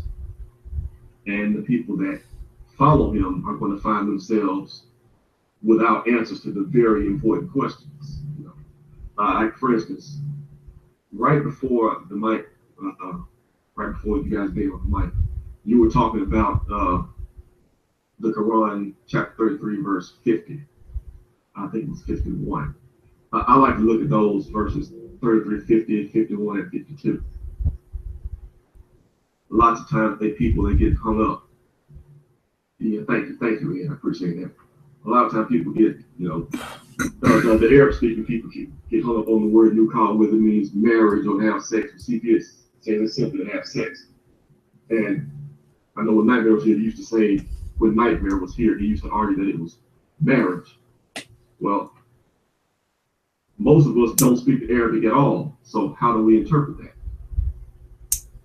If you look at it, the very first clause of 3350, we have made lawful to thee thy wives to whom thou hast paid the dowries. Well, if it's talking about marriage, why would it need to make your wife lawful? See, if it's only the one or two definitions, if it only means marriage, or if it means to have sex with, why would it need to make your own wives lawful to you? It doesn't make sense to say it's lawful for you to marry somebody that you've already married. Now, it does make sense to say we have made it lawful for you to have sex with your own wife, whom you paid your dowries, and those whom thy right hand possesses out of the prisons of war, and then cousins, and any believing woman who wishes to dedicate herself to the prophet. And then this clause here, and the prophet wishes to wed her, which is great contention, is my understanding is that it's not there, but was added by the translators. And the verse does transform the meaning completely, if it's there or not. It's a very big difference between a woman being able, giving herself to you, and you being able to take her if you want to wed her versus if you don't. And then we get this very important clause here next, which is actually more important than all this together. This only for thee, and not for the believers. A convenient verse that gives Muhammad more permission, more rights than the rest of the believers of the faith, for which he got no witness whatever to him receiving his verse. He came up with it himself. No questions him, and we're supposed to take him as prophet. And they take it. Yes, there are great implications about whether or not this verse in open like now says any woman that wishes to give herself to him, or whether it means he can any women as he wants to marry. But just again, it actually matters more whether he's manipulating the Quran for his own personal gain. Now, if any person wants to look at that and ask himself, what would a man do? Would a man manipulate? Would he manipulate what he says to give himself special benefits? You can only conclude, yes, that's not difficult. That's not a goal we can make. Clearly, Muhammad manipulated his revelation of the Quran. Even if he was receiving, revelations from an angel, what have you, he surely would have added something. It makes no sense to add that.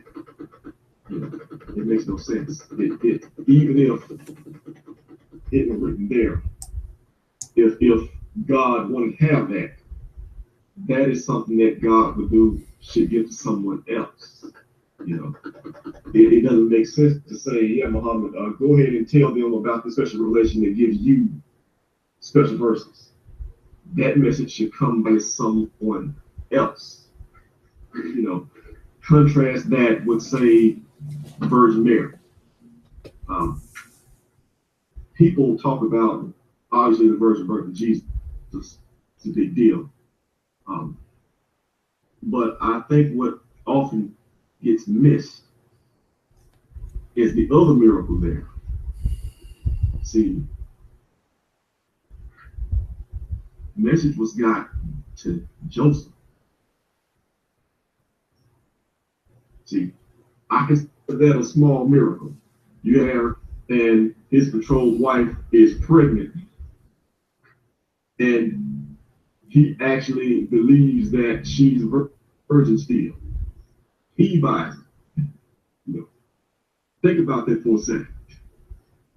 Imagine you married somebody, you engaged, you married somebody, they come up pregnant, and then they tell you, yeah, I'm still a virgin though. What would it take to make you accept that?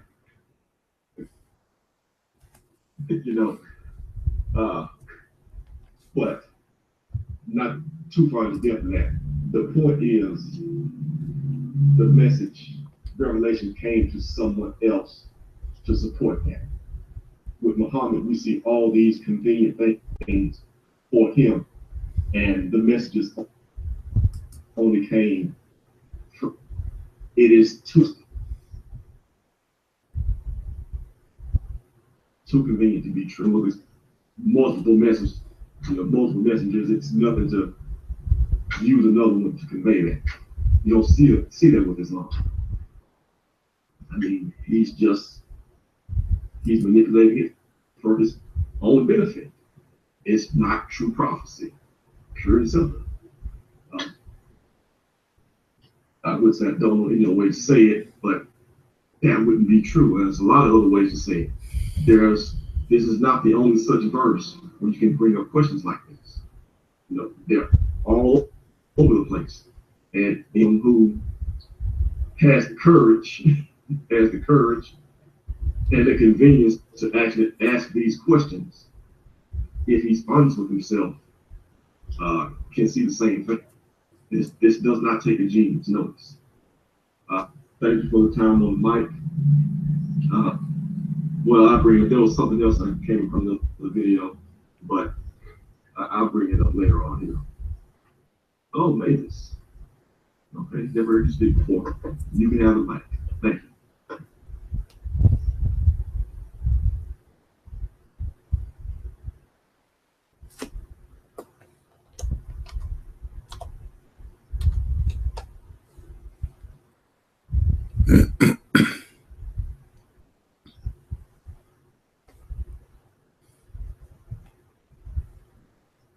Mavis, are you there? If so, is your mic.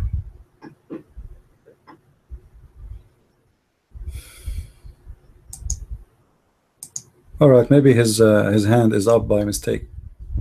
Do we have any Muslim would like to come to the mic? Any Muslim would like to come to the mic? Any brave Muslim would like to come to the mic?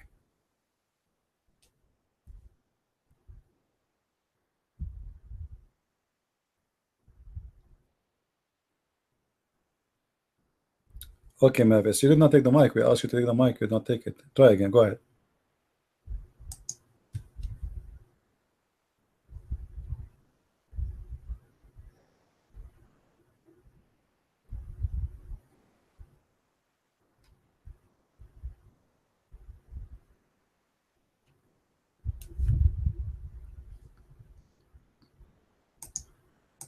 All right, this is the last news. The city of Al-Mosul is totally free from ISIS. Ta-da-da, ta-da-da, ta-da-da. Ta-da-da, ta-da-da, ta-da-da, ta-da-da. The state of shish kebab is gone. The state of falafel and hummus is gone. Mavis, you are not talking, my friend. I'm the one who's talking. You do not take the mic. Go restart, come back. So the city of Al-Mosul is totally free, and now we will have our churches back to be churches back again, because the filthy animals of ISIS, they transform our churches into a mosque.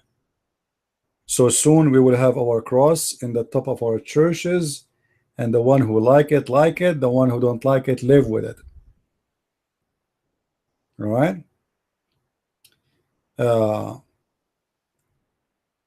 And actually the city of Raqqa, which is supposedly the capital of ISIS, almost half of it is taken already. But Al-Mosul is a big loss for ISIS, because that means they lost everything. Al-Mosul was the biggest city ever they have, and the most important city they ever capture. And I just got this news that our beautiful Marines, they did send the Marines down in an area occupied by ISIS in the closer from the city of Kirkuk. So let us see how many ISIS potato our Marines they are going to grab in their way. All right.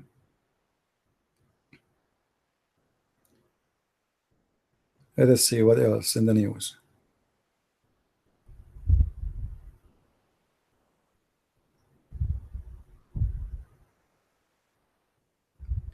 A Shabab organization, they are divided because one of the leaders was accused of stealing the booty. Look, those guys are fighting the same as Muhammad. You remember when the Muslim they accused Muhammad of stealing underwear? Do you remember when Muhammad he took the underwear, and the Muslim they accused him to steal underwear? Look like they are fighting about the underwear until now. This is a Shabab in Somalia. What else? Hmm.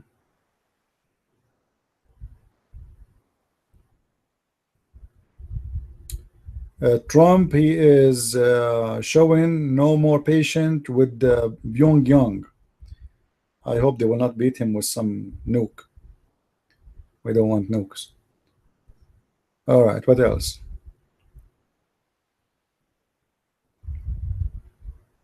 Do we have any Muslim here? A Chinese scientist, he said that bacteria don't affect Muslims' brain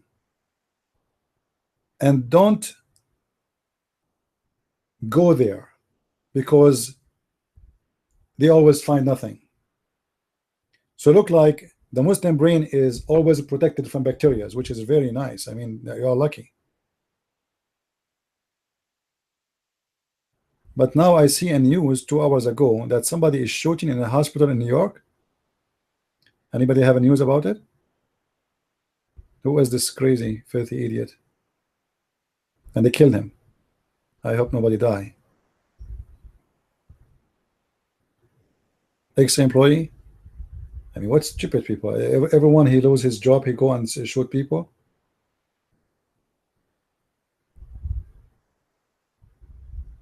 And he's a doctor?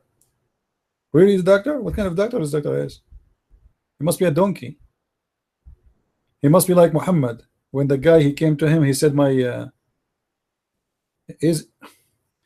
remember the guy when he told him, my brother is sick still? He told him, your brother, his belly is lying and Allah told the truth. Almost he killed him.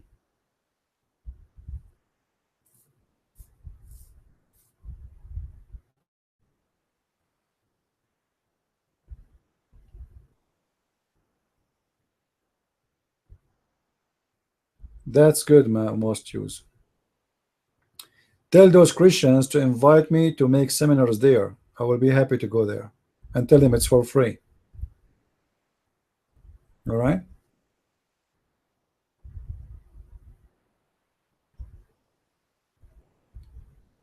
Any Muslim?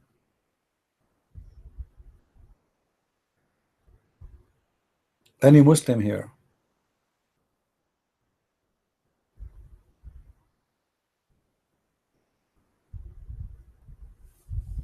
You know, sometimes people, they might say, why we have those cults around us and bad things happen. Sometimes bad things can happen, and or I believe they happen for a reason, and sometimes even the reason can be good. Right? It make me study my book more. It make me give me more of my time to God. It make me you know, focus more in the right things. Otherwise I can be just a person who go and, you know, work like everybody and make money, buy a house, buy a new car, etc. You know, sometime bad things can do good. You know, just to make Islam more clear to you, Islam is the same as the manure. You know the manure? Anyone here do not know what manure is?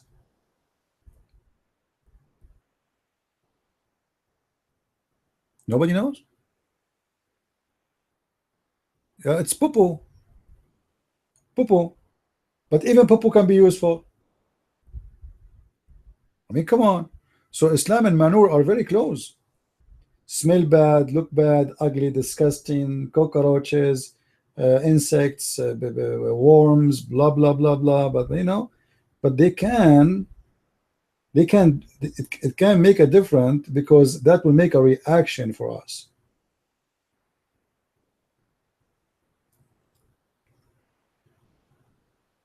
Yeah, before I do not know what manure mean. You know, somebody told me you need to put manure for your plants. I said okay. I said go and like there and buy from there. I said okay.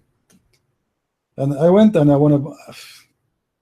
when I went there and I smelled the what, this is the manure. I'm driving all the way here to buy poo-poo. Unbelievable. I do not need to go there. The Muslim, they come to my room always. They leave poo as much as you can imagine for free.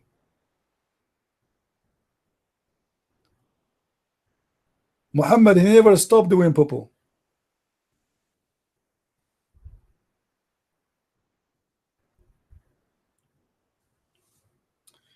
Somebody speaking about Waraka was an historian.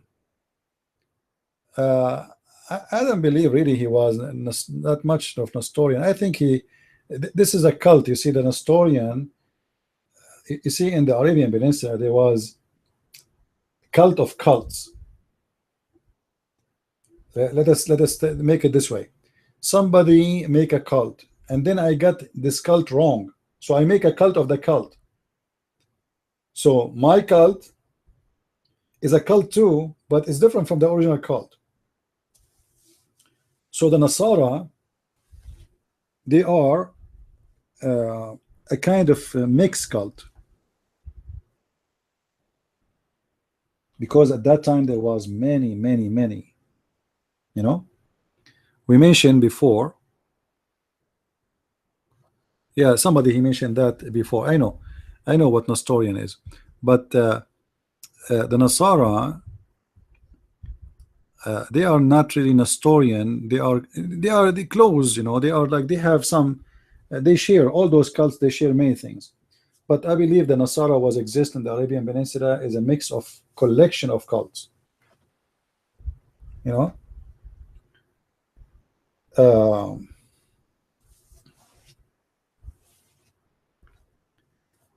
The Nasara, they don't believe exactly the same as Muslims, but they are very close to Islam, and they base their interpretation in certain verses in the Bible or etc. But for sure they are rejected totally by the Christians at that time, and now for sure. Jehovah's Witnesses even more better than them. You know, they have a lot of stupid things in their cult. And Muhammad, he was infected badly by the Nasara. But Nasara are not totally the Nestorian. There's mix.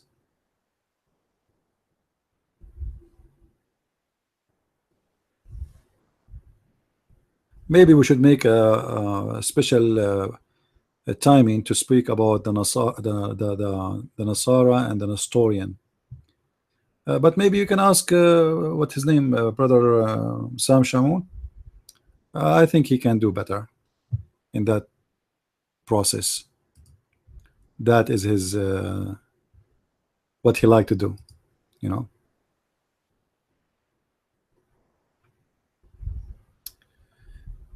Do we have any Abdul here?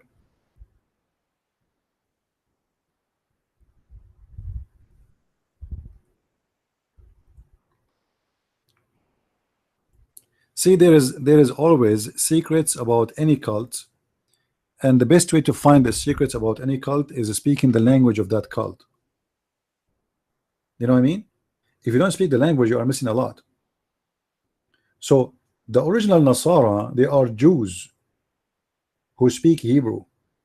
They are not Arab. And what happened when you convert people from other languages and your books is still in Hebrew and they don't speak Hebrew, what will happen? Those people, they will have a wrong. They are copying the cult, but they are not exactly the same. You know what I mean? If you go right now to Pakistan and see how many Muslim cult, they are born out of the cult of Islam. Many, and like you will not believe it. Why they are really born, all of them, they are from Islam, but they are totally different from each other because simply don't speak the same language. The same language can unite people, and we are talking about a religion. Their book is written only in that religion, in that language. You know what I mean? If that book is allowed to be translated in equal, the translation will be close or equal to the original one, then that can unite the people more. But you will notice Muslims are not even allowed to consider any translation for the Quran.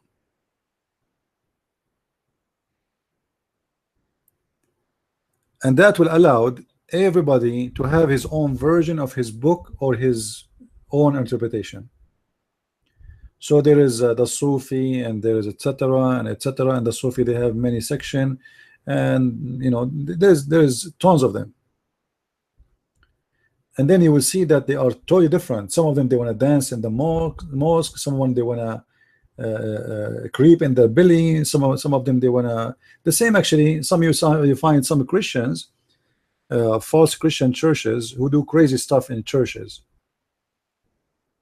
I'm sure some of you saw some videos which is very weird and disgusting. Those are cults, and usually those cults, they flourish in an area where people are ignorant. They are not educated. A guy, a scumbag, he will take to that area and he will try to control the crowd. And he will see what is the majority of the crowd is, Christians, Muslims, whatever they are. He hijack the wave, you know.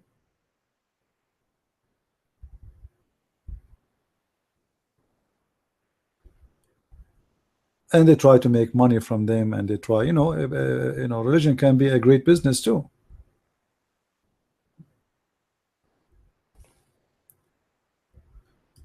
Anyway, do we have any Muslim here? You see, today we are getting lucky. Look, like Ramadan was really bad. In Ramadan, we have a hard time to find Muslims speaking here. This month is getting better.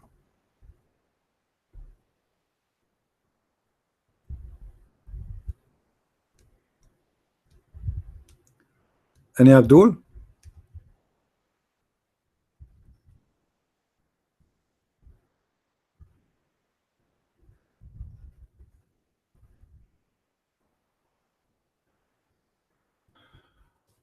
Anyone?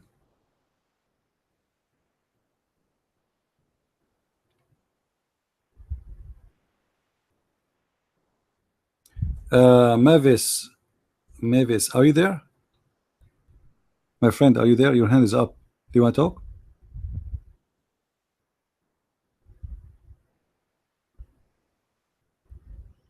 All right, call your mic.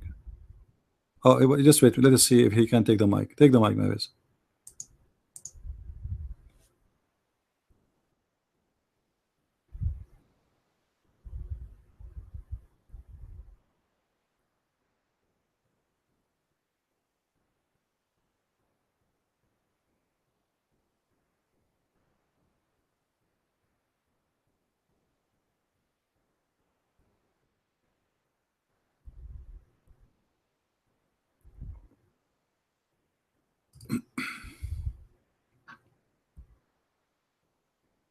Yeah.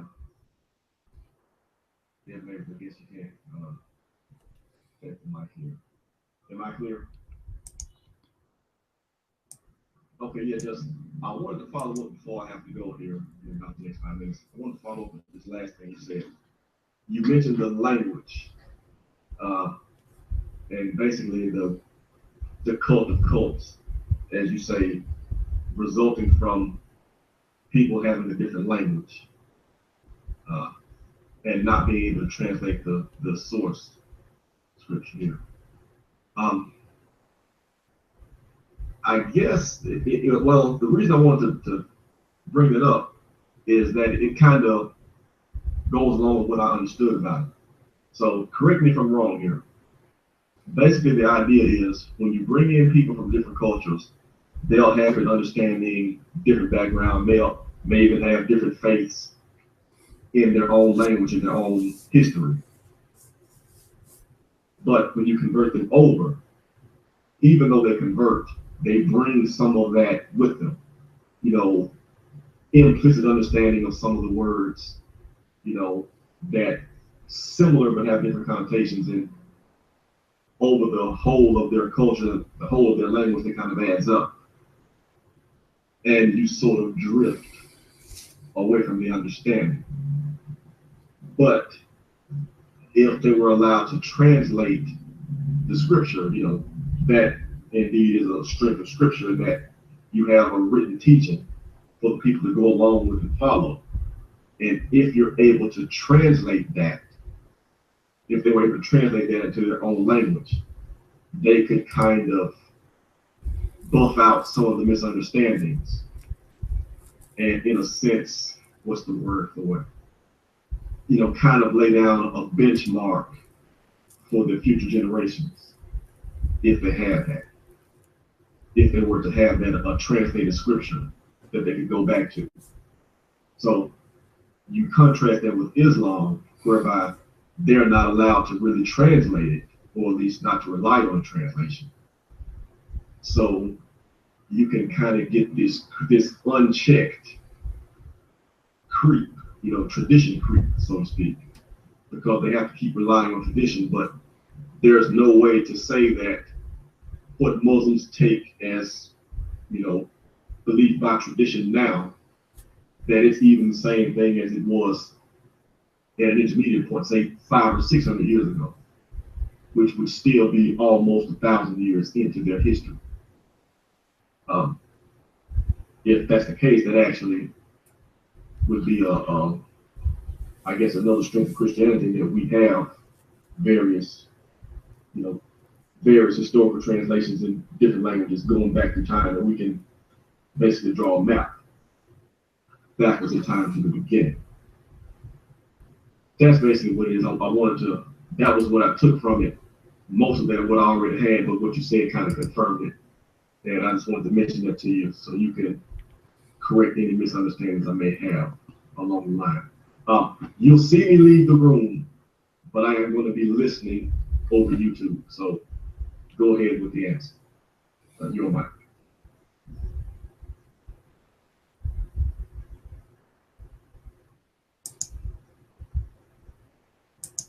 Nevis, are you there? Are you there? Simply what I'm saying, Cole, that if you don't speak a language of a book, and that book or the God of this book insists that you have to learn about him in that language, then anyone who speaks that language, he can take advantage of you. You know what I mean?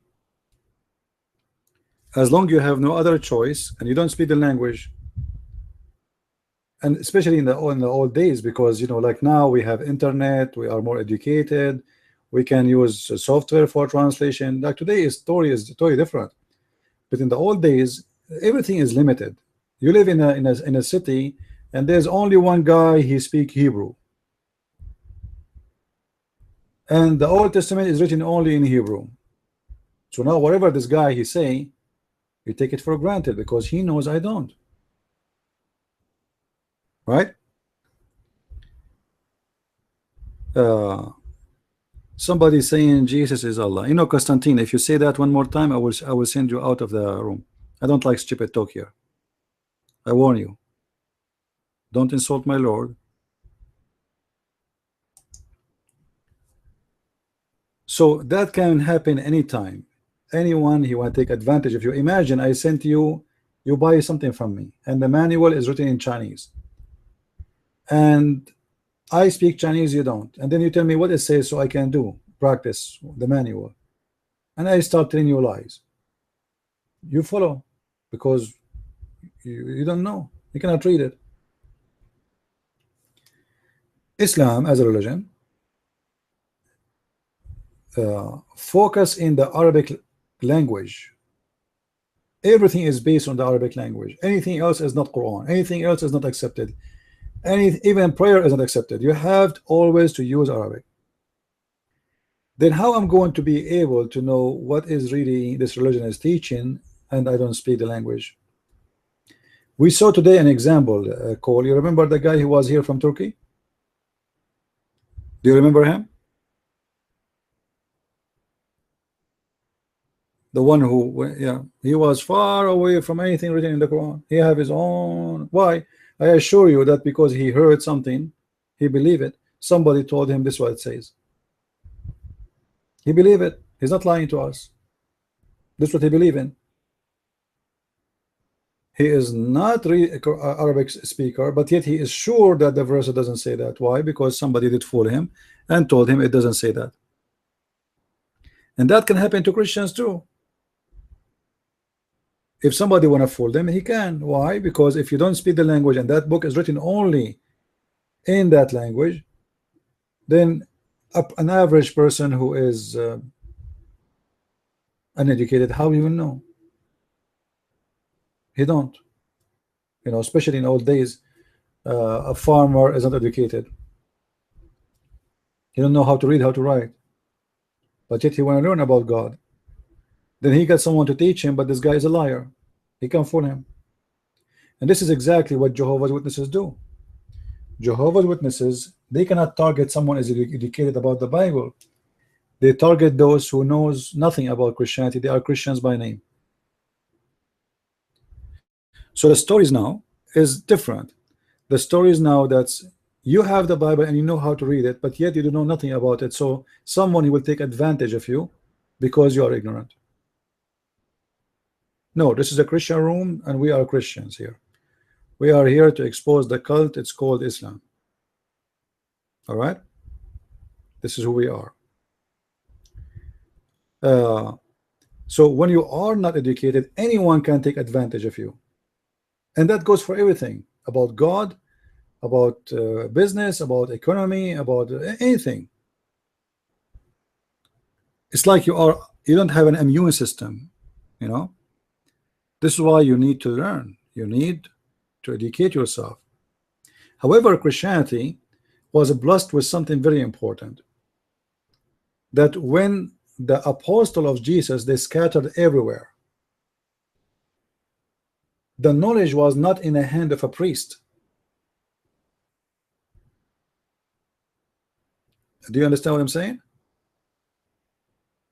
Because they were preaching and teaching to everybody,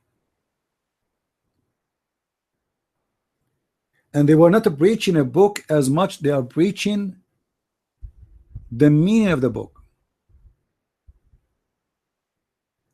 You see, we as a Christians, we do not memorize verses in the Bible as much we understand them. We do not focus in memorizing. Is that correct? We don't focus.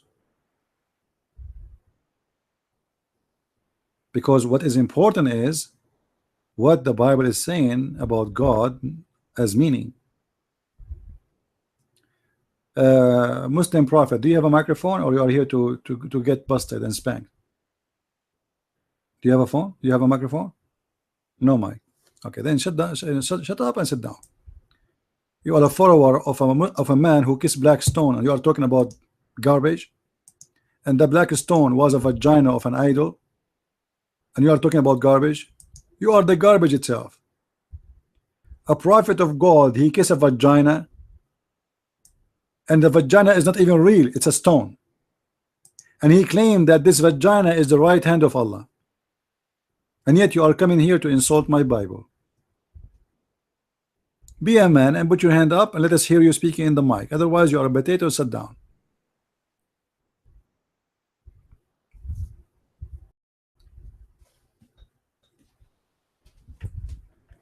So the Christians, from the beginning of the time, they were blessed that the apostles of Christ, they were teaching and preaching. They are not teaching them how to memorize. They are giving them who is a Christ. Christ, the one who gave himself to us, the Christ, the Savior, the Christ who is coming back. So I do not need to be a genius to know what Christ he said, because we've been preached about it and we've been taught about it. And after that, if somebody want to give me a translation what doesn't fit, I say it doesn't fit without even reading it, even though it's different language. Because what I've been taught is different. By who? By the trusted one, who they are, the real followers of Jesus. If you go and see the map and you see how and where the apostle of Jesus they went, you will not believe it. They went everywhere. To Africa, to Europe, to Asia. I was really surprised to see that there is an Orthodox church in India which is very old and ancient, all the way in India.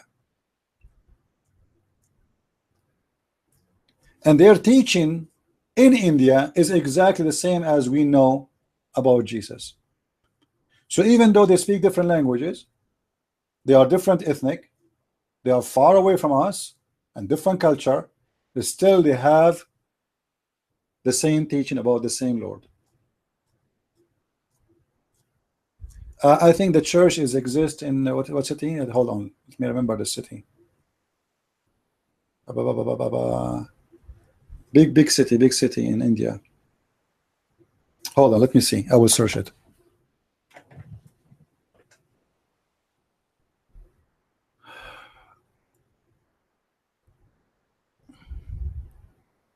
They don't know Arabic? Who don't know Arabic?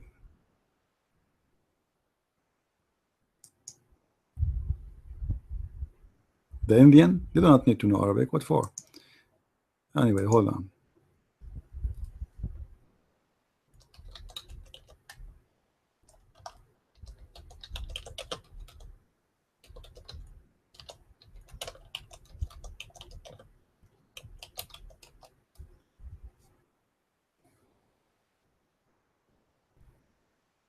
Okay, it's called Malankara,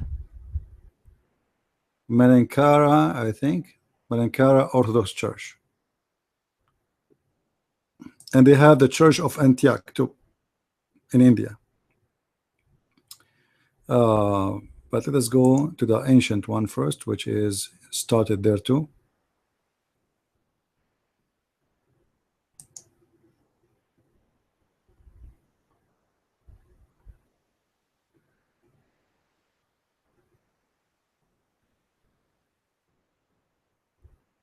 Yeah, you can search it. It's an Orthodox church in India. You know, you can search it.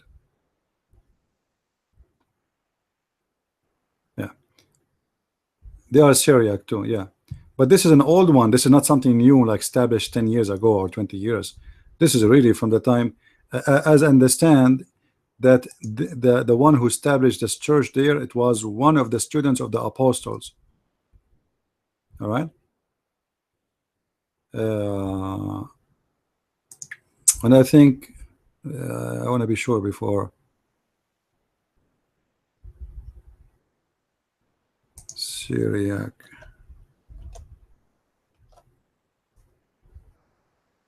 I think they have a the church is in Calcutta, something like this. Yeah, something like this. Anyway,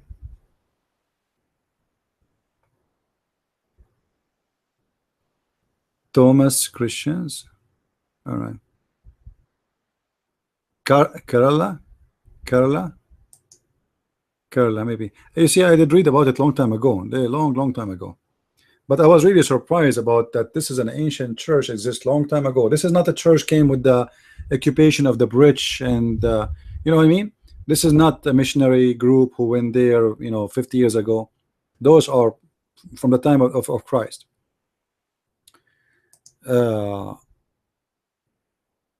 Okay, Mavis is posting. Let us see what he's posting. Anyway, so the point is, the apostle of Christ and the teaching of Christianity spread all over, which will make it impossible for anyone to fabricate something is not there. Because in order to do that, you have to change the teaching everywhere. You know what I mean? So you'll find that those who live in India have the same belief as those who live in Europe, the same who live in Middle East, the same who live, etc.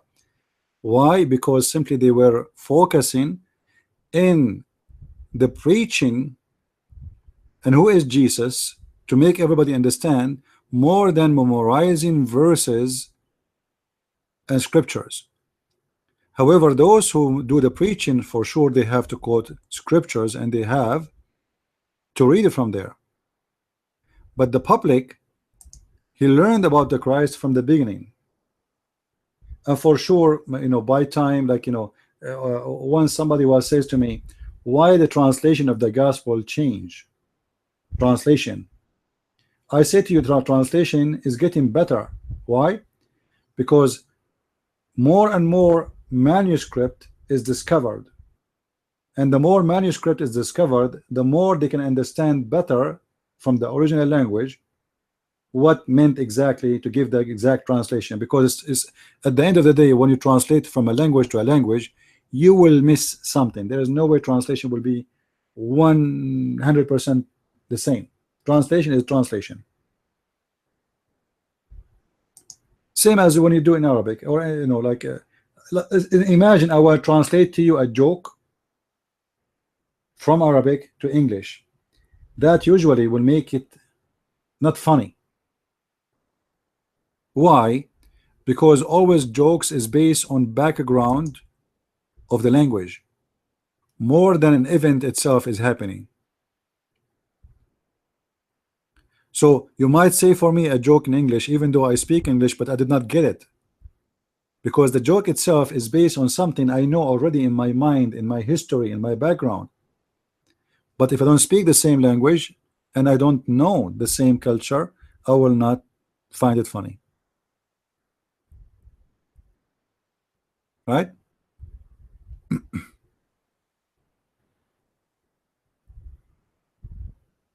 Do we have any Muslim?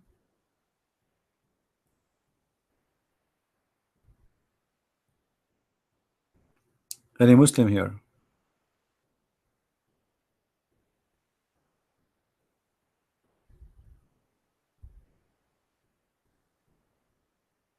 Yeah, you see here, I'm reading about this church. It says that the Saint Thomas Christian, also called Syrian Christians, or in Arabic they call them Nasrani, which is false. Historical is Saint Thomas Christian community was part of the Church of the East, entered into Persia. They were organized and in the etc. province of India in the 8th century.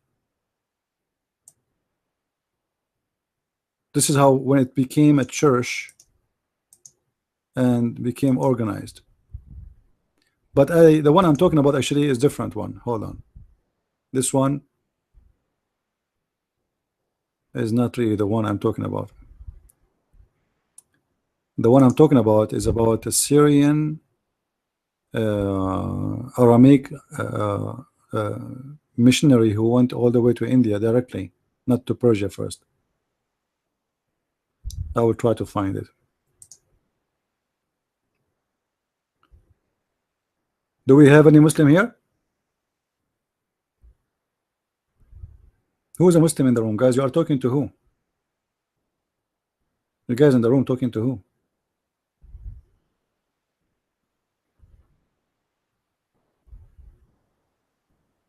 No, not Catholic. No, it was Orthodox.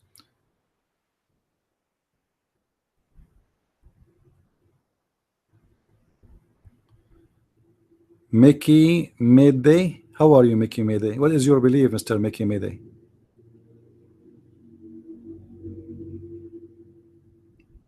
Make my day. Oh, make my Mickey my day. Make my day. How we can make your day happen?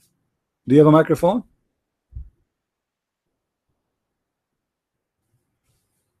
Do you have a microphone?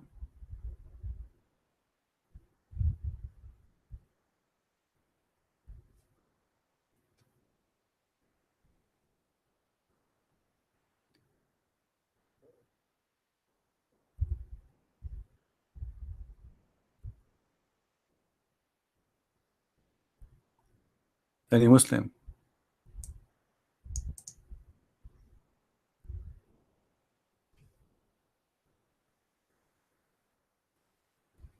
Okay, ignore him, guys. This guy here, he will not talk. Any brave Abdul? Anyway, just to go back to the topic, knowing the language is very important, especially in the old days.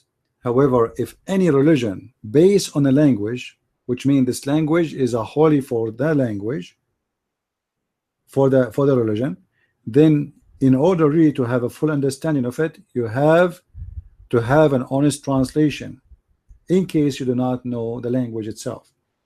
So you have to get someone who's trustworthy who can tell you what really it says in that language. In the case of Islam, Muslims are not trustworthy and they lie about the translation, and all of us, we knew that. So how anyone he can get the true information about this religion? This is why you see many of those who we consider them Christians, and they are Christians, they say sometimes wrong stuff about Islam. As an example, I heard Nabil Qurashi saying Islam means submission. Is that correct? But this is false. I don't blame him because that's what he learned. Even though he's a Muslim, he was a Muslim, or he was Ahmadiyya, and supposedly ex-Muslim, but yet he does not know Arabic. So he will get the definition of the religion he have from the one who told him. How he will know?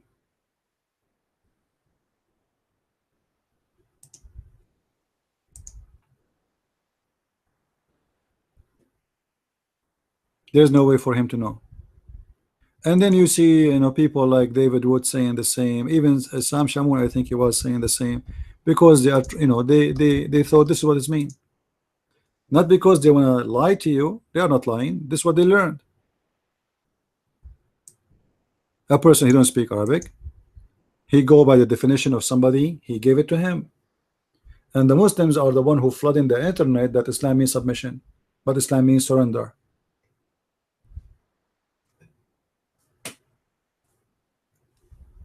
Right? Why we have a cross in the church? So what? Why not? It's a symbolic for what Jesus did for us. He died in the cross. Is that a problem for you? Why you have a moon in the top of the mosque?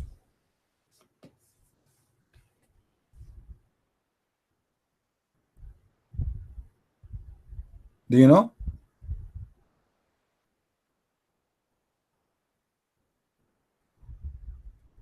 Why you have a moon in the top of the mosque? Do you know?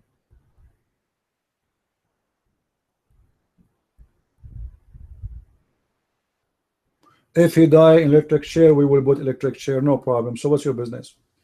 We will not worship the electric chair. So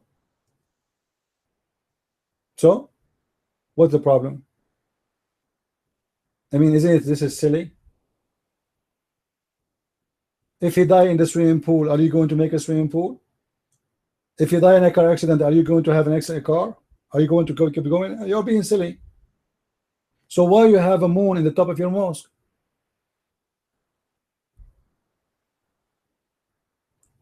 Can you tell us why you have a moon in the top of the mosque? You are the Muslim, so what do you think of Muhammad then? What do you think of Muhammad if you are the Muslim?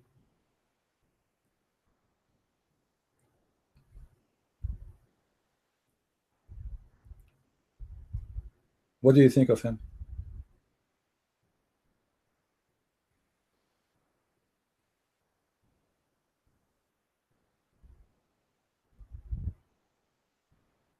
You are ignoring our answers. What answers?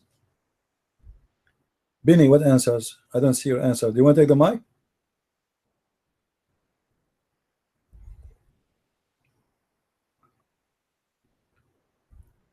We answer your question. What question?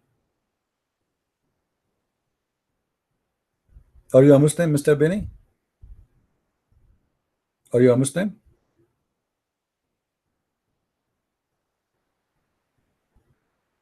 Alaykum assalam. But salamu alaykum have nothing to do with Muslims. This is something Muhammad he stole from the Jews. Even this one is a theft. Take the mic, Benny. Tell me something about your religion. Your mic.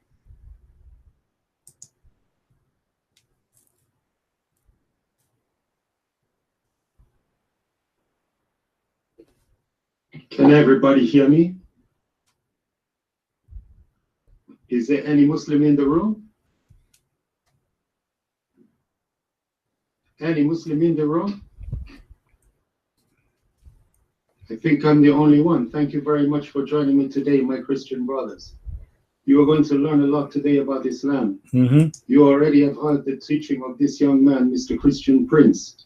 He is from Egypt, where is the Christian people is a minority, and they are leading a war and struggle for their liberation against the corrupt Muslim leader. I am in a different situation to him. I am living. My friend, I am not from Egypt, and don't speak about me without knowing me. Who told you I am from Egypt? And who told you I'm young? I wish. Young guy. Yeah. Did this guy, he said I am young? I am ancient. Now, please take the mic. Don't talk about me. Tell us something good about Islam, my friend. I don't want to stop you, but you are talking about me. You have no right to say anything about me without at least being sure. I am not from Egypt. I'm not in war with anyone. Trust me. I'm sitting right now behind my computer drinking my coconut tea. Because someone, he told me, don't ever drink the camel urine, as the Prophet said. Try to drink coconut tea. It's better for your throat. You're mine. Yeah, it's very simple. Just add coconut with tea. This is what coconut tea is. Go ahead, Mr. Sharp, whatever your name. You're mine.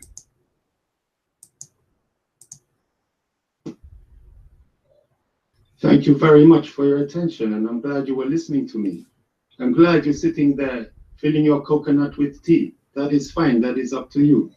If you understand the life of the desert, you will understand Islam. The urine of the camel, the cream of the camel, the milk of the camel is extremely nourishing. It makes us stronger and helps us to survive. When the animal is lost, it is our death, our certain death. When you are faced with dehydration, the urine is a lifesaver. You need to learn that from the survival guide. When you talk about the Islam, you're Christian, you need to understand that the Quran is not the Bible. The Quran is beauty. The Quran speaks to the heart. The Quran is the language of angels. It is not the language of human being. So it does not need to be interpreted like language of human being. Like, for example, when you see a beautiful building, you look at its dimensions. You don't ask the question like, what do you think that this building purpose is for? When you see a mosque, you don't necessarily say this is purpose just for prayer. When you see a mosque, you say this is beautiful building. When you see the moon on top of the mosque, it reminds you of the moon, the reflection of the sun and of the calendar. You don't need to say, why is there a moon on top of the mosque?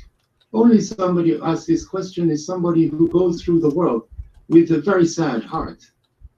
But Islam is teaching us love, love and understanding, to see things with the heart, not to see things through the prism of. My friend, I apologize from you if I give you a dot. I want you to show me where the Quran teach you love, and then we will go to the moon story. Is that fair, guys? Because as I see right now, you are giving us a speech which have no roots and no proof in Islam. Let us start with love. Show me where Islam says to teach you love. I will learn that. Do Islam order you to love the Christians and the Jews and the Hindus and the Buddhas? If you can show me that, you are my hero. The mic is yours. Otherwise, you are making false speeches. You're mine.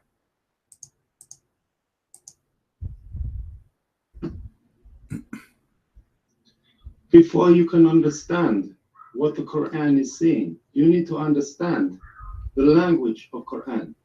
Then you need to understand something about life.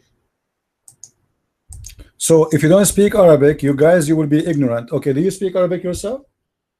I do. Now stop playing the game. Oh, before you see, understand. So what we will do now with 1.4 billion Muslims do not speak Arabic? How you Muslims accept Islam without knowing Arabic then? You just said in order to understand the Islam and the Quran, you have to know the language of the Quran. I speak the language. Do you? Give me the reference where Allah, he says to you, love the Christians, the Jews. You're Mike. We are listening.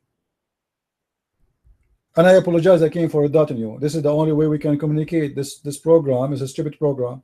One person can speak only in the mic. What we can do? So show me the reference, sir. Otherwise, you are just trying to fool us. I want to see where in the Quran it says you Muslims can love Christians and Jews and non-Muslims. Your mic.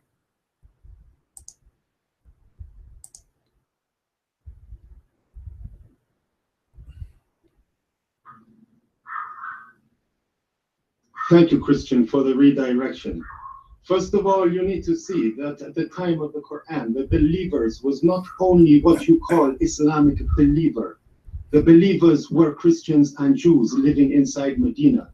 So when the Quran says, Ayyuhal ladina amanu, it is saying, I am talking to you, believers, all of you believers. It means the Jew, the Christian, and the Muslim.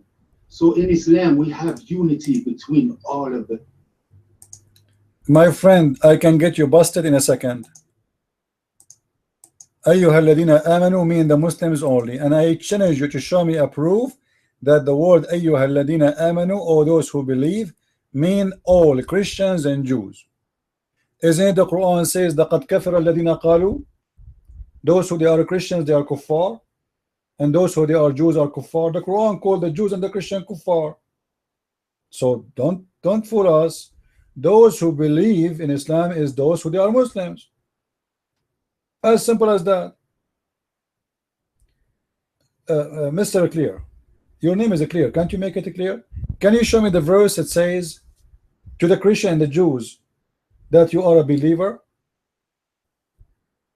I can show you where Muhammad he promised the Christian and the Jews to go to heaven, because at that time he was weak.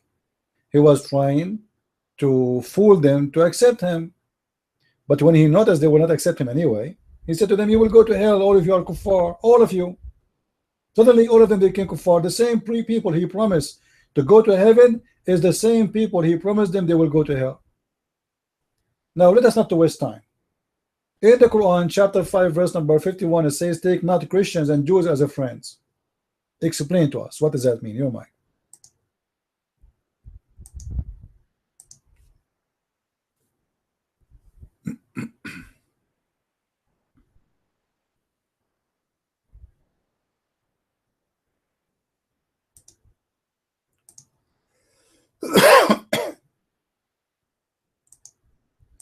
Clear, are you there?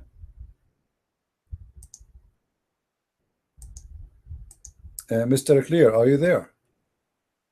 How Islam consider us believers, but the Quran says you cannot take non-believers as a friends? And who are the non-believers? The Christians and the Jews. Let us see who is here lying, either me or you. The mic is yours, sir. Go ahead.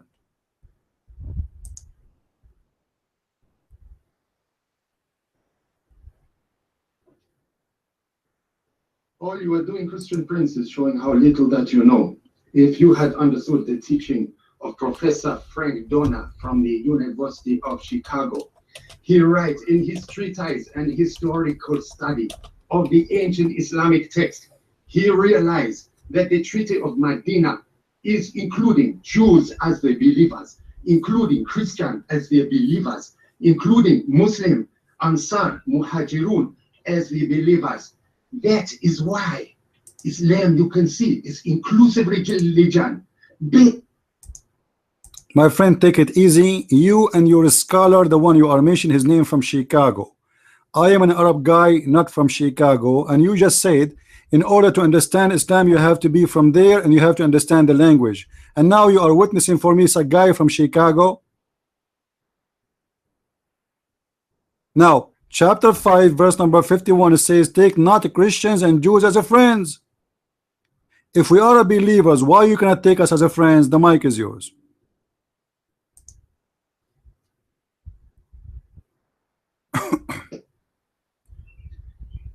I can take you as my friend if you are not a bad man. You are a bad man, Christian Prince, and you like it. You are cruel. You are not speaking from a religious point of approval. You have to prove it to me. I have a Quran says take not Christians and Jews. It doesn't say bad Christians. In Quran chapter 9 verse 29 says fight the people of the book, all of them, with no exception. Anyone is a Christian or a Jew, fight them. You're a prophet, he said in the hadith, if I am victorious I'm going to expel all the Christians and all the Jews, not the bad ones, all of them, and he did. So stop lying to us Give us the answer. Why your prophet he want to kill the Christians and the Jews unless they pay him jizya? Not the bad one, all of them. You're mine.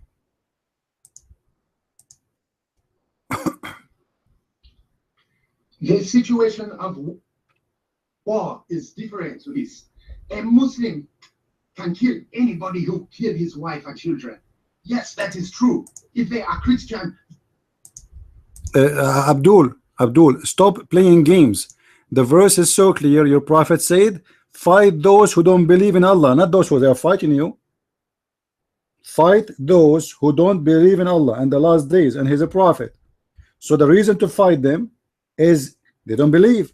Your prophet said, I've been ordered to fight all the people until they say there's no God but Allah and no prophet but me. And they worship as we worship, and they slaughter as we slaughter, and they kill as we kill, and they pray as we pray, and they pay the zakat, and they face the qibla, and then and only then I will stop killing them. So it's not about somebody is killing you, and your prophet is the one who sent the 3 letters to 3 kings saying convert or else. So stop playing around the bushes. You cannot do that in my present. All right.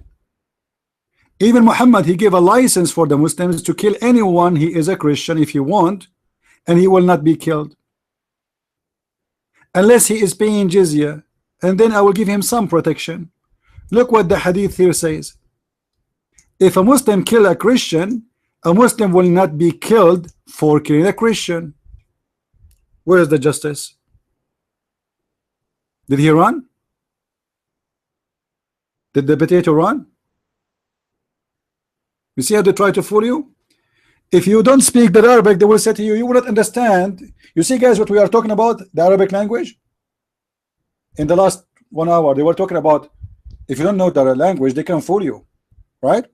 Now, none of you speak Arabic. So this guy, he will give you a speech. Islam is about unity, about love. The Prophet was good to everybody. The Prophet, he said, oh, who you believe, and he mean the Christian, he mean the Jews. Now you do not know the Arabic, and he told you you will not know Islam unless you know Arabic. And imagine he's saying that to me, and he know I'm an Arab. I mean, how crazy that is.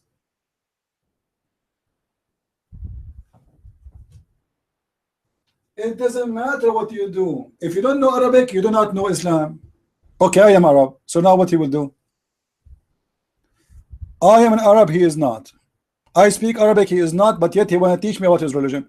And then when we get him busted with the verses from the Quran and the action of his prophet teaching to kill the Christians, humiliate the Christians, he want to give us a speech. And you see, those are professionals in speeches, but not in debates. Their speeches is to fool you. Imagine how many times this guy, he said the same thing. Islam is about unity. Islam called the Christians and the Jews believers. Islam called the Christians and the Jews, they will go to hell. Not only that, Muhammad, he said in the judgment day, Allah will accept the Christians as ransom for the sin of the Muslims, and he will send every Muslim who deserves to go to hell, and instead of him, he will send a Christian.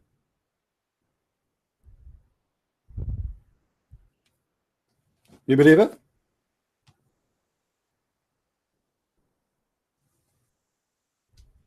In the judgment day, according to Muslims or Islam, Allah will ransom a Muslim from fire because he was bad by a Christian of us. This is the truth. Allah will take the sin of all the Muslims and place it on the Christians. And the funny, the Muslim, they say to you that where is justice to that Jesus, he died for you? Is that justice? Is that justice that God, he put your sin on me? The Quran says that every soul have to pay for its sin. But then the Quran says that the Muslims will be ransomed.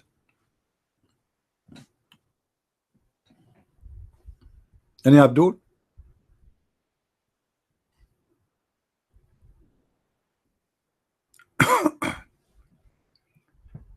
And right away you will see how the coward, he ran away because he knew he's a liar.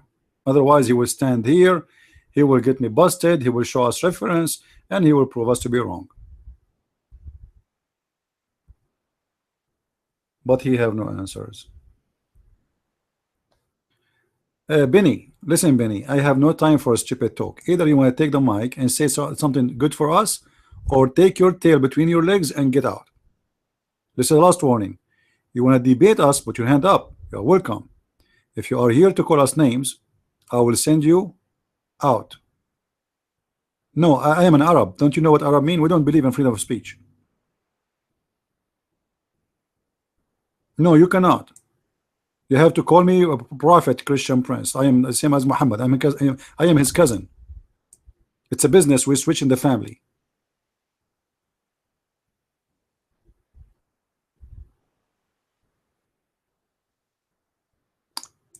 Anyway, Evie, the mic is yours, my friend. Go ahead. How are you, peace thing? Thank you, Christian Prince. Yes, I just wanted to mention that if that's what Allah was saying in those verses, 929, where he didn't really mean the Christians and the Jews, then why was there 1,595 murdered this past Ramadan and 174 attacks, suicide attacks against Christians, Jews, and Muslims? Why is that? Are they not obeying Allah? I'm confused about this. Maybe somebody can help clear this up for me. Mike free.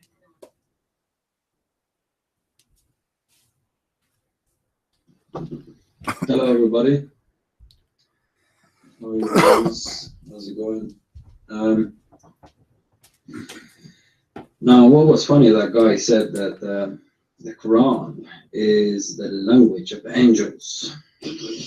I thought that the Quran was the speech of Allah, not the language of angels. So, can that guy, explain, is it actually the language of angels or the language of Allah? Yeah, and I just wanted to say that the Quran is beautiful and it teaches love, you know. I mean, where did that guy get that? He didn't mention one single thing, one single reference, nothing. He just came here and he just gave a speech. Some guy in Michigan, some guy in Las Vegas, some guy said this, some guy said that. All he did is just gave that. The only love for Islam is that you have to hate the non-believers. That's the pride of Muslims take. So you have to hate the non-believers, and that's all it is. It's as simple as that. It's mentioned in the Quran that Allah says that He has no love for the believers, and that's what it is. And that's what Islam is, and that's why Islam doesn't stand. Did you see this guy? Did you guys notice that he spoke in Arabic? He used Arabic, right, to fool you guys. And Christian Prince just caught him by the leg basically, and just caught him straight away. He used the Arabic to try and make his argument, right? Thinking that none of you speak Arabic. I know some of you do, but then he got caught. He caught on the spot, and that's what happens with Muslims. Even when I have a debate with them, they use Arabic, you know. And you can get stuck. They'll say something, you don't know what it is, right? So they'll mention something, and when you don't know what it means, it can be a difficult problem. And that's why, like CP says that, for example, David Wood and loads of other people, when they don't speak Arabic, it makes a huge difference. You know, when you speak the language, you can understand the story in more detail. You can go deeper than what the translation is telling you. What the translation is telling you is just a mask. You have to get behind the mask and see who the person is, what the book tells. So it was quite interesting, and that's what Muslims do. They try and use the Arabic as an excuse to fool you, and obviously it didn't work here because CP does speak Arabic and he understands that. I'm gonna pass the mic. I'm not gonna stay too long, but yeah. What caught me from what that guy said is that the Quran is the language of angels. Now, What does that mean in Islam? How can Quran be language of angels? Mike is free. Thank you, sir. You know, the Quran says clearly that everyone is not a Muslim is an enemy of Allah. So the Muslims, when he go in chat rooms, they try to make you believe that Islam is religion, believe in peace and love, and you know it's not against you, it's not against anyone. If you kill my wife, what do you want me to do? Huh? If you kill my wife, what do you think I will do? So suddenly the criminal, he will play that he is a victim. He is the one get killed.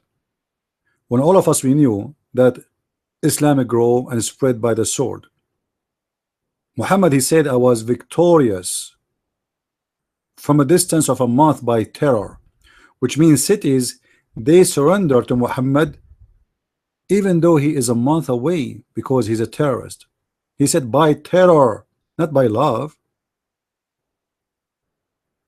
Now, Benny, I gave you a warning, but look like you are a troll, and you are here just to, you know, seeking some attention, aren't you? Are you a lonely guy seeking some attention? Go on, go to the gay section. They will give you all the attention you want.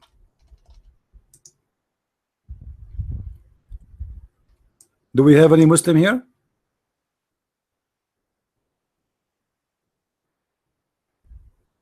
Any brave Muslim?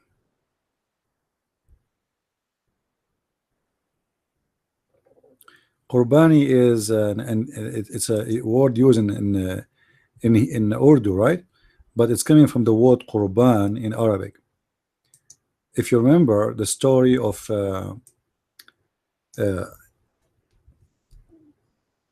Abraham when he was ordered to give him, you know, his son. So the Quran speak about the Qurban, the word Qurban, which is not an Arabic word too. All right, and this is additional proof that Muhammad is a thief. So the word Qurban is mentioned many times in the Quran. As an example, if we go starting from Adam himself, according to Islam, he gave Qurban, but not him exactly, it is his two sons. So if you go to the Quran, I believe it's chapter 5 verse 26 or 27, maybe 27. You will see the Quran speak about telling the story of the two children of Adam who they gave Qurban. Anyone knows why they gave Qurban? Why they give Qurban, which is sacrifice? Clear, you will? You have an answer? Are you sure? Okay, take the mic. Why the children of Adam they give Qurban, which is sacrifice? Your mic, go ahead.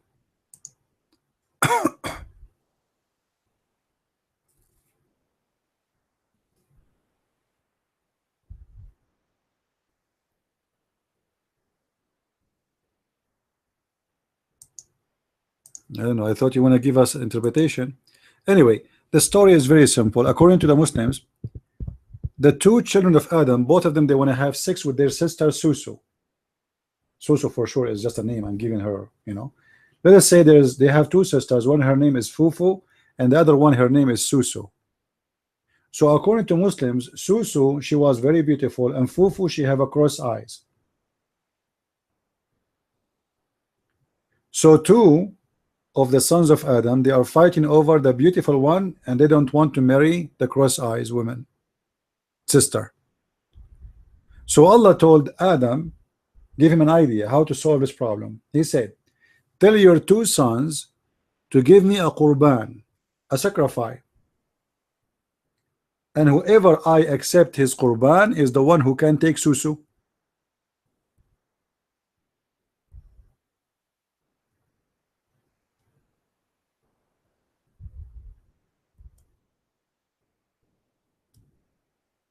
Any Muslim have a problem with this?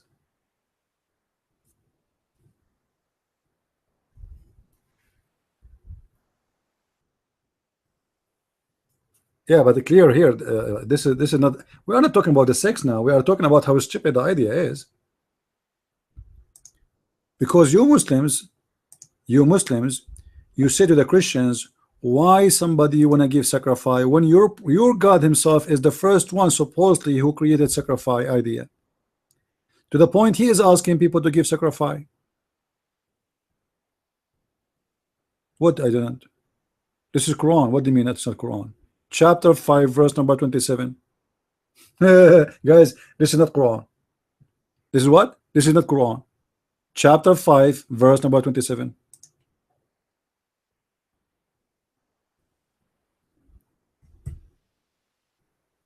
Any Muslim? So Allah he ordered Adam to tell his two sons to give sacrifice in order to have the beautiful woman, not the one who have a cross eyes. By the way, I like women with the cross eyes. Any women here in the room she have a cross eyes, I might marry you immediately. I mean, what kind of God he is solving a problem of a woman have a cross eyes by such a way? Who care? I mean, what the isn't it Allah? He is the one who made the women with the cross eyes. So what? Huh? She is the creature of God. So why Allah will favor the one he liked to give him the women who have no cross eyes? You know what I mean? Isn't it stupid for someone he called himself God to be involved in such a story? And if God he love you, he give you a woman have no cross eyes? What if I like women with the cross eyes? I insist I want the women with the cross eyes. I think she is very nice and very sexy.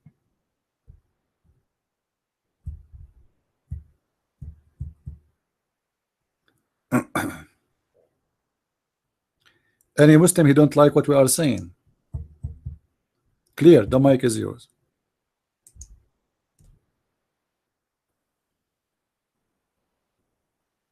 Hello there, Christian Prince. Hello there, everybody in the room. Do we have any Muslim brother who is keen to come and sit in this scene? Hello, brother. Hello, Gabe. Ed Van Halen, how you doing, my bro? I was a Muslim. Lord have You mercy. was a Muslim, meaning you changed your religion? That is good for you. I am happy for you. We got rid of one more foolish person.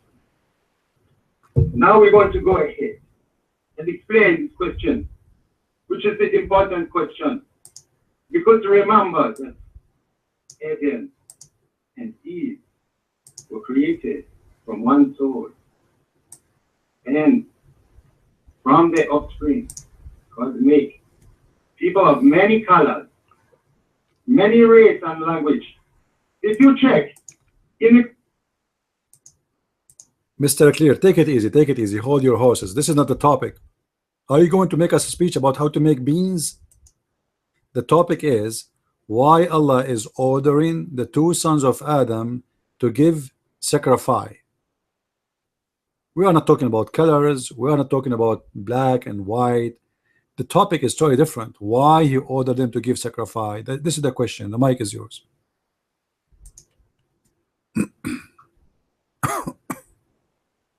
but it is all related. Now I will explain to you.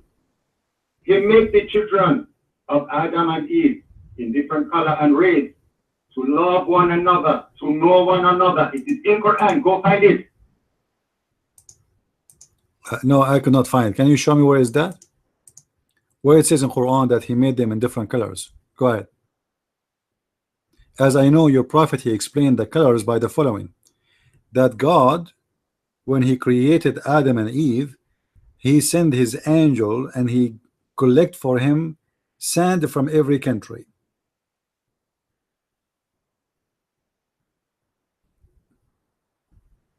Which is very, I mean, logical.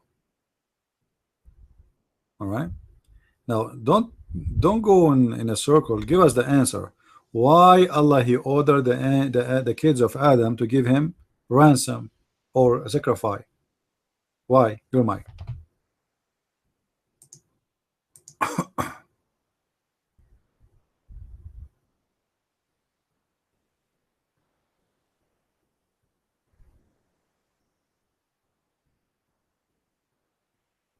That to your thing that it is not about race, but say in Quran 49:13, we have created you in many colors and races that you might get to know one another. 49:13, you can go and look at it yourself.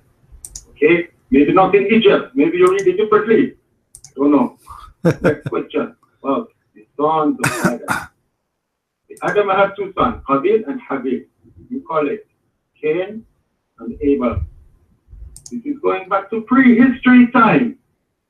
And there's nothing mentioned in Quran about having sons, making the children or the wives and everything, getting married to this and that, like you said, and the cross and everything on the face, and they want to marry one and another. This is made by Shia to explain.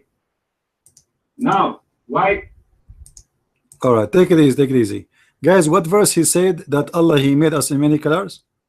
What verse he said? What verse he said? 49:13. All right, read for us verse 49:13, Mr. Clear. Go ahead. Read it for us.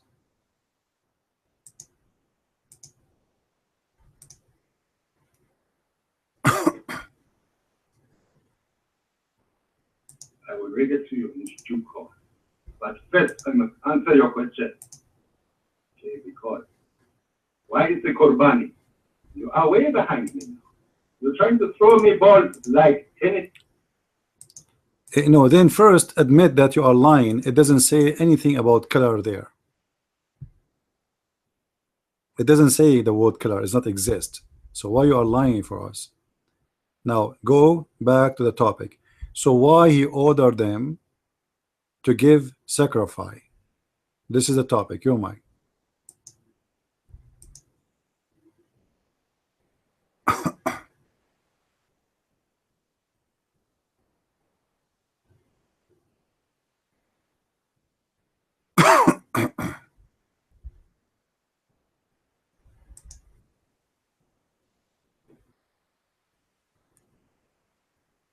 I don't know. You can tell me.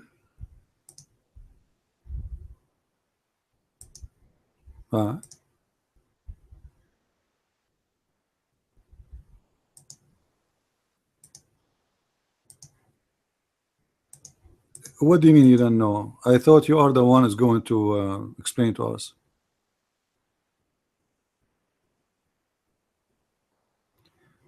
Guys, in chapter 35 verse number 28 it says, and from the kind and from the people and the animals and the goats there's different kind of colors.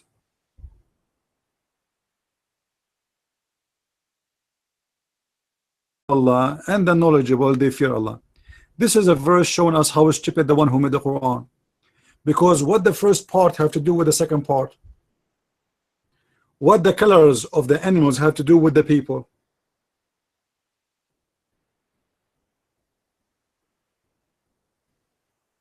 What the animals have to do with the people? What the connection? And what worshiping God have to do with the animals? Hold on, Ikar. The animals are Muslims too?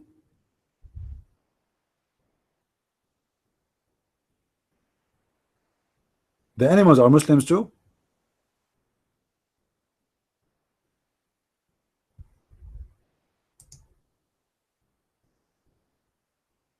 No, give me an answer. Are they Muslims? Clear. Is the animals are Muslims? Your mic clear. Go ahead.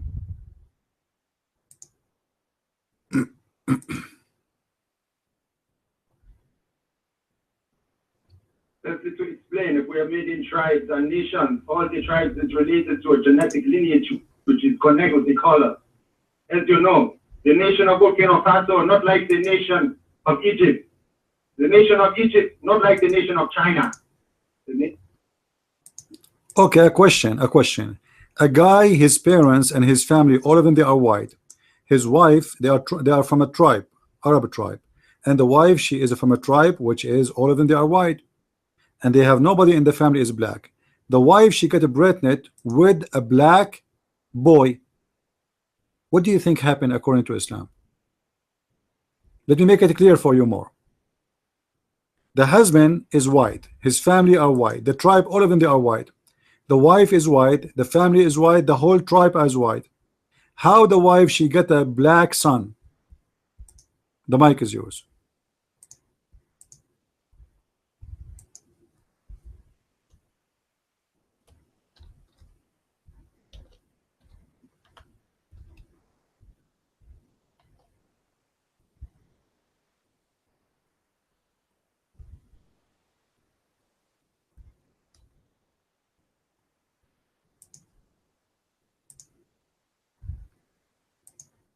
You lost me. I will explain again.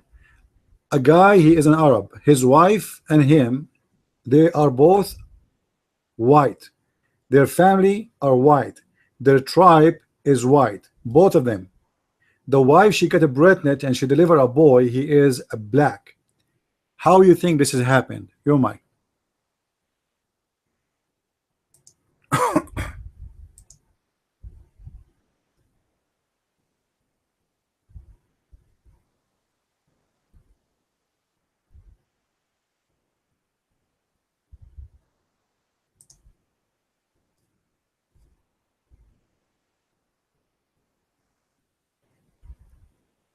Well, it comes back to the original question. When you put together the white goat and the white goat, sometimes you get the black goat as the baby kid. No, that's can't happen unless they have from previous generation black. There's no way a white and white they will bring a black. No way. Unless from their previous generations of those animals they have a black. I'm speaking about a white man from a white tribe and a white woman from a white tribe. Her family are white, his family are white. They have no black. The wife, she gave son birth to a son, he is black. What do you think the problem is? Go ahead.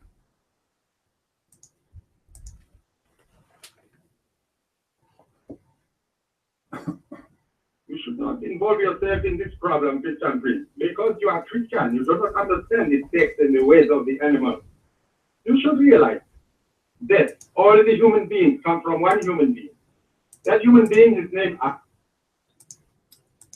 My friend, this is not the question. The question is, imagine you are an Indian and your wife, she is an Indian, and your son, he was born with the blue eyes and he is white and blonde, and none of your family is blonde or white or have a blue eyes. How do you explain that? Your mic.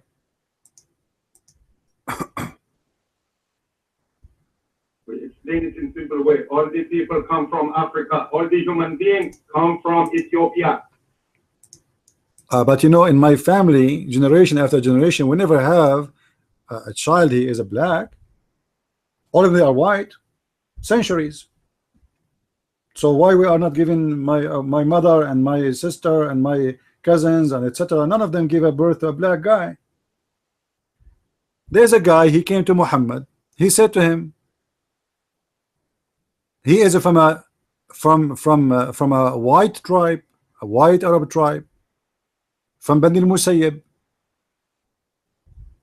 from the family of Musayyib, from Bani Fuzara. He came to the Prophet. He said, well, you know what, my wife, she gave birth to a black guy. And why the guy is surprised? Because nobody in her family and nobody in his family and nobody in his tribe is a black. The only black is their slaves. So do you know what Muhammad he said? He said to him, do you have a camel? He said, yeah. He said, do your camel have some of them they are red and some of them they are like mixed? He said, yeah. He said, it's exactly the same.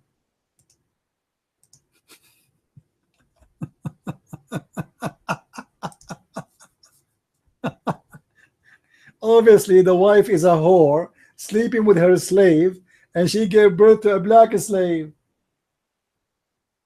You see, guys, if you inherit some, you don't inherit everything. Which means if a woman, let us say her grandfather was a black, the coming generation, they will not be black. They will be kind of soft in color between white and black. Is that correct? They will be mixed, right? Like Obama as an example. Obama is the black, is not. You can look at any black person, look at Obama. Obama is no way to be black. but he is taken from the African father, some, and taken from his white mother, some. So he's in the middle. Now, how the son is totally black? The parents are totally white, the tribe is a white, and the family are white, and everybody is white. According to Muhammad, what happened is the same what happened to the camel. Now we go back to the same to the old topic, and later maybe Carl, he can put his hand up and explain to us the verses about that the animals are Muslims, because we like to hear that. That's one of the intelligence of Islam. By the way, do you know, guys, that the Quran says that Allah, he gave the animals Quran too, and they keep their Quran? Yeah. وَمَا فَرَّطْنَا بِالْكِتَابِ مِنْ شَيْءٍ. And they did not, you know, like they are even better than the Jews and the Christians, because they keep the book of Allah exactly as it is. All right. If we go to chapter 6 verse 38, it says, every creature in this earth, from a bird or the one who walk, is nations like you, and they never deleted anything of the book. So Allah, he gave them a book, and they will be taken all in judgment day. Imagine Mrs. Ant and Mr. Ant, they will face Allah in the judgment day. Mrs. Mosquito and Mr. Mosquito, they will face Allah in the judgment day, and they are Muslims. That's what the Quran is saying. Now we go back to the question clear. Why Allah told Adam's sons to give sacrifice? Go ahead, your mic.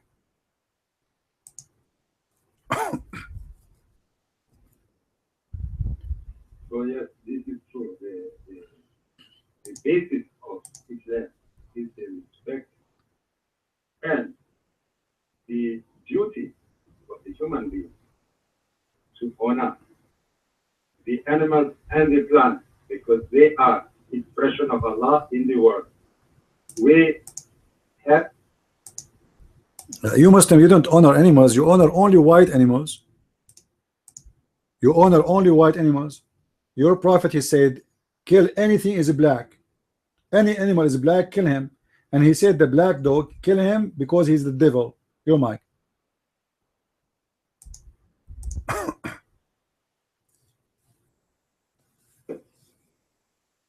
we are allowed to kill the animal which is having the rabies, which killed the child in.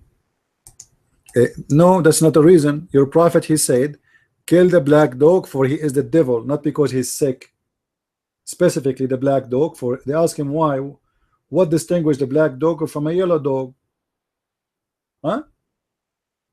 Or a white dog. He said the black dog is the devil. Your mind.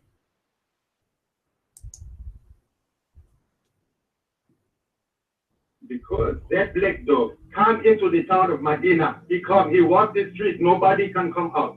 So the prophet said, kill the black dog. So the people know, because they have to respect the animal. They were scared to kill the dog. They had to get the permission from the prophet, because he was the leader and the peacekeeper. But he said to them, you can kill the black dog, and you can kill the snake when it comes in your house. So he gives them permission for special situations to kill the animals to protect, only to protect themselves. This is clear. Now we go back to the story of Cain and Eva. This is where. Yeah, but why you want to kill the dog, the black dog? Why the black dog? Why not the yellow dog? What is the problem with the black dog? Your mind.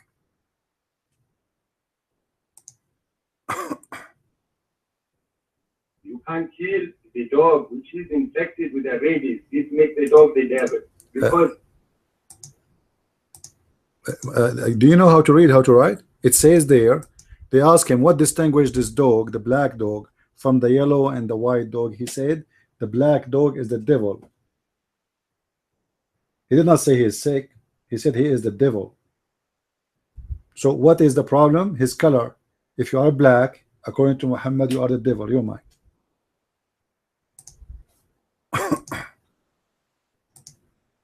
no, he explained why they can kill that black dog. It's because that black dog is having red eyes and having froth in his mouth. It's making the devil. Just like you Christians, when you shouting, you are a devil. Ah, okay. Now that makes sense. That make a lot of sense. Black, you know, if you are black and your eyes is red, they will kill you. So you just admitted that you killed a person just because he's of his color, not because he's bad. Just because he's black, we kill him because he's the devil. All right, we go back now to the story. The story of. By the way, your Prophet Muhammad last name is Dogs. Just to let you know. Your Prophet last name is Dogs. Muhammad ibn Qusay ibn Kilab. This is the last name of your Prophet. And he did marry a wife, her name Zainab bint Jahsh, the daughter of the donkey. Now we go back to the topic. Why Allah he ordered the children of Adam to give sacrifice? Your mic.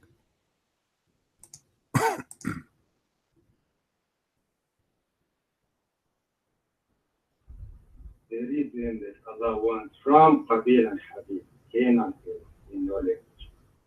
They are safe. That, you know, the Cain, he had the crop of wheat and corn.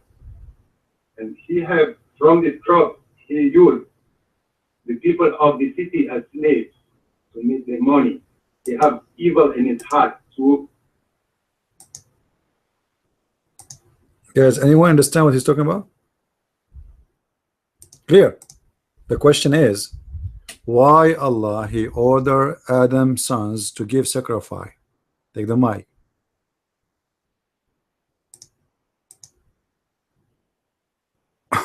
He ordered them to test them which one is true in his heart.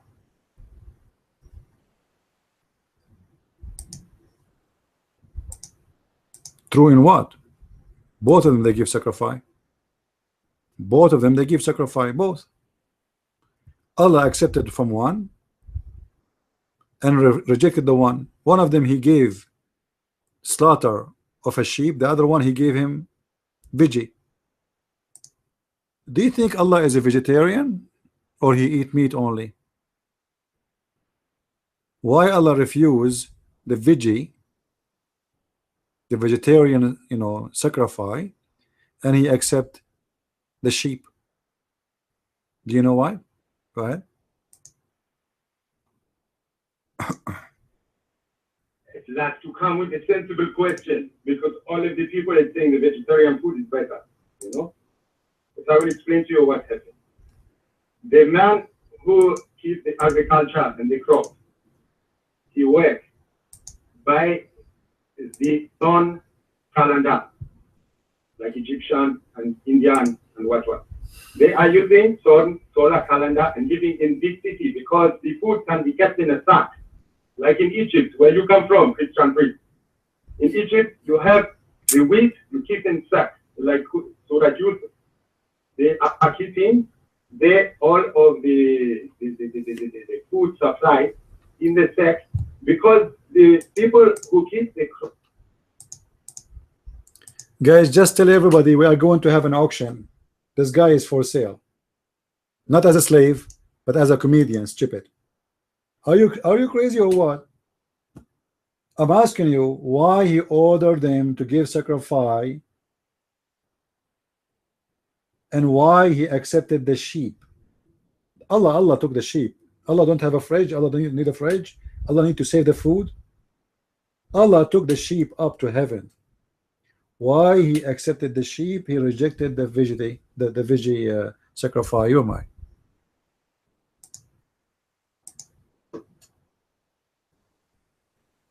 I explained that this is the cross is sitting out. The people who is keeping the sheep, when he slaughters the sheep, the meat, it will be finished within 24 hours. You cannot eat it. So you must share. You must share your meat. So the people who look after the meat is more generous, because he calls the people, he calls the poor. He said, Potato, the meat was given to Allah, not to the people. At that time, there was no people there. Are you stupid? Those are the sons of Adam. What people? Share with who? Stop drinking camel urine, Abdul. There's only Adam, and he have 2 sons and 2 daughters. And according to you Muslims, Eve, each time she delivered, she delivered a boy and a girl. Believe it? Eve, she delivered 2, 2, 2. Boy, girl, boy, girl, boy, girl, boy, girl. You know, boy and girl each time. Yeah, Cole, you are online, but you are not with Allah right now. Allah is upset from you because you did not give sacrifice. So clear. I have no time for kids talk. Why Allah accepted the sheep but he rejected the veggie? Blood sacrifice. Why he accepted the blood sacrifice? Yo, my.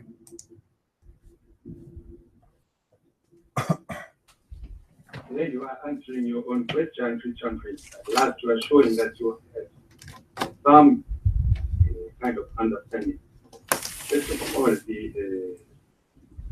the people who were living at the time of Cain and Abel, this is clear because it says in the Quran, it says that people who shunned Cain for his actions, he was the first man to kill, the first man to commit murder was Cain. Now I understand why some women don't want to get married. I really understand. I believe you. You don't need to explain. That's it. I'm convinced now. I was like saying why women don't want to get married, why women don't get married. I mean, look at this guy. This guy will make any woman, she don't even like men forever. Clear for the last time. You, and the funny, your name is clear. I mean, isn't it funny? Can you make the answer clear for us? Why your God Allah accepted the sheep and rejected the vegetarian sacrifice? Your mic. The heart of the sheep owner is clean. That is why all the prophets keep the sheep. They don't grow the crops. The Jesus grow wheat.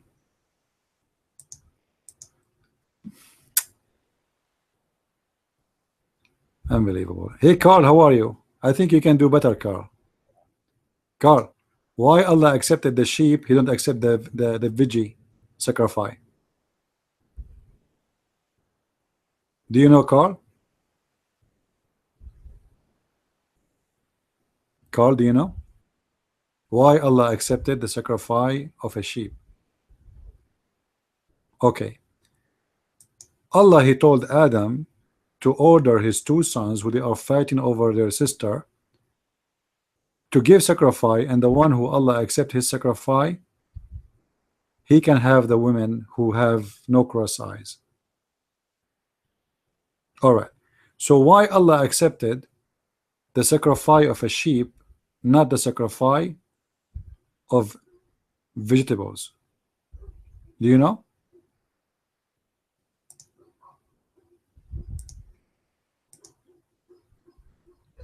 Why Allah accepted the one who sacrificed a sheep, which mean a bloodshed? Anyone?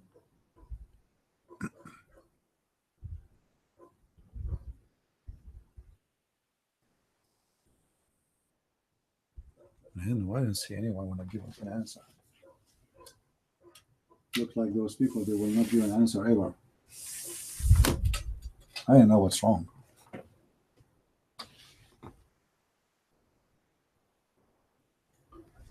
Can we find a Muslim can give us an answer? I don't have a dog. I wish. But you know, to have a dog, he was is going, you know, to be inside. If I have a dog, he will have to stay inside, outside the house, like not inside the house, because dogs are like babies, you know, like if you have a child. Any Muslim want to tell us why?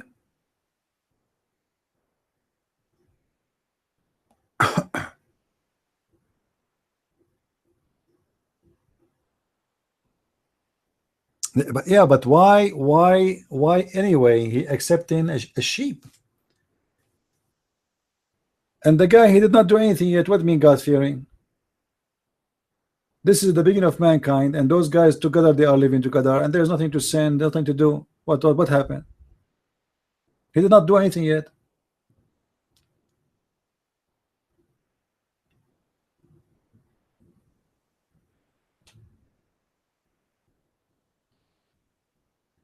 If you answer, you can talk. If you don't, I will give you a dot forever. You're mine.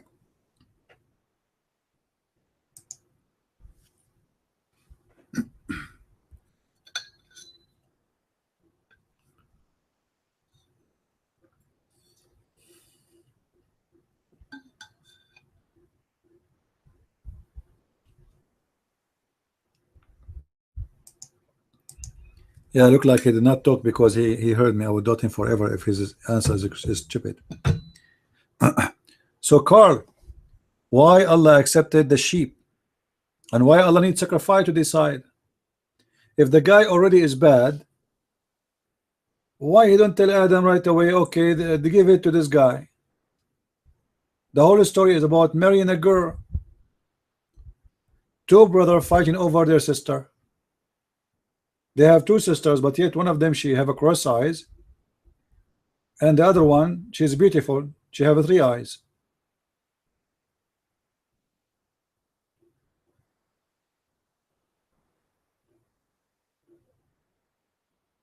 So Islam, from the beginning of time, from the beginning of the first man, established the teaching of sacrifice.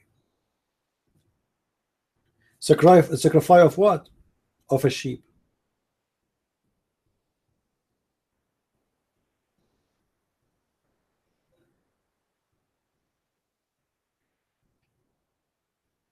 That is the truth.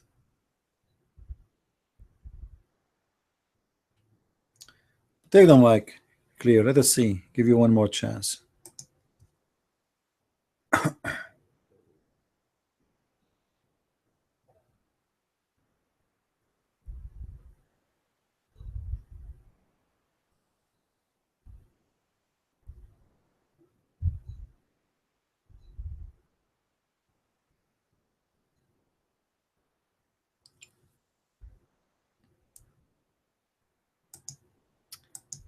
Give us the verse in the Bible, Carl, and let us read together. However, you Muslim, you reject sacrifice because you say that God do not need sacrifice. Why Jesus is rejected? Because why Jesus need to be sacrificing? Sacrifice to who? To God? God is asking sacrifice for himself to sweet himself, satisfy himself. So I see a lot of hypocrisy here. You reject the idea of sacrifice when your God, he, from the beginning of mankind, he established the teaching of sacrifice.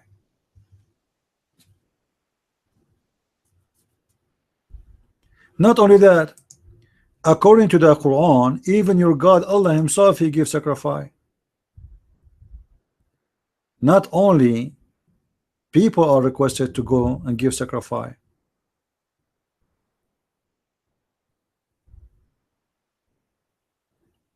Right?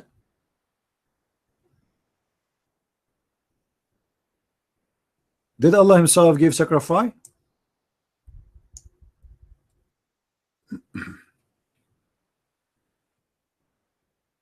Any Muslim?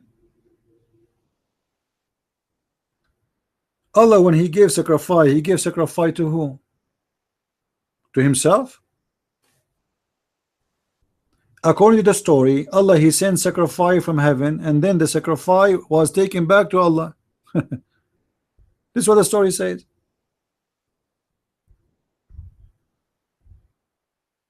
Chapter 37, verse 107. So Allah gave sacrifice to himself. How you explain that to me? He is the one who gave sacrifice to himself, and then he is the one who take the sacrifice to himself. So what happened? Any Muslim?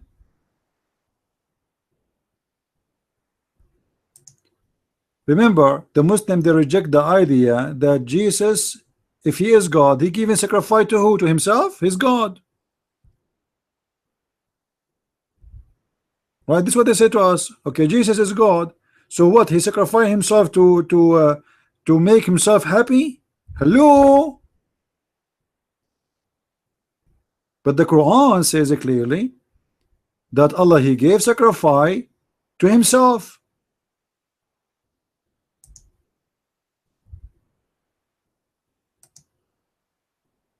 Any Muslim would like to take the mic?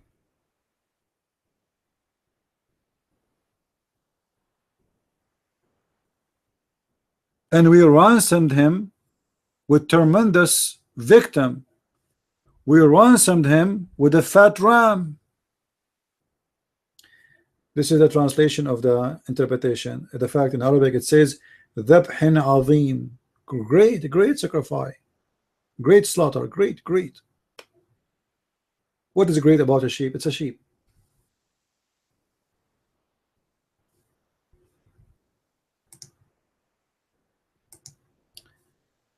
Take care, Mikey. Any Muslim want to come to the mic?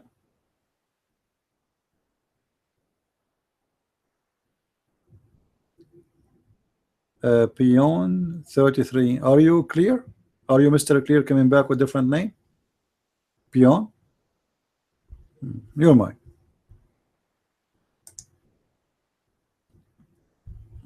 Hello, dear friends. I have a question. My question. What is God's name? What is God? I need God. I need to find God. Please help find the God. Thank you. No problem, my friend. God is not about a name. So anyone he called himself the same name of God, you give him a name and you follow him. You don't follow God because of a name, my friend. You follow God for he is God. Now how we know that who is God and who is not? That's a good question. God is almighty and he is God of love and not hate. He teach good, he do good, and he asks us to be good.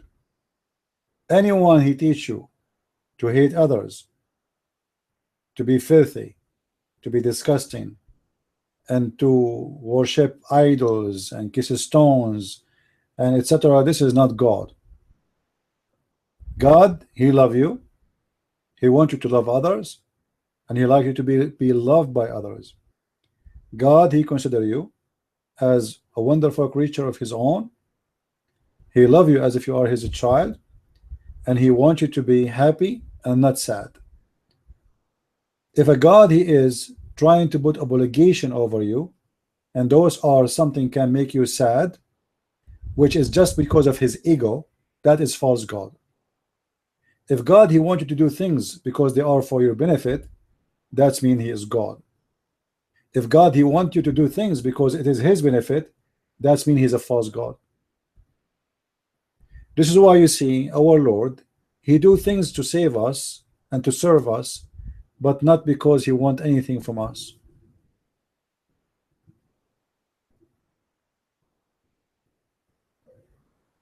The God of Islam, he want the Muslims to pray for him 5 times a day. If we ask the Muslims why Allah he created you, he says they say with no shame that Allah created us only to worship him. Actually the Quran says that he created the genie and the human, the mankind, for one reason, to worship. That because he's a lonely, sick God. He need a hospital. He need to buy a big screen TV. Maybe he can get busy with something else. So he worship himself, and he don't want anyone to do anything except to worship him. He need worshippers, so he created them to worship him. In our belief as a Christians, God did not create us to worship. God, he created us because he loves us. He loved to share with us his glory, his gifts, the life he gave us.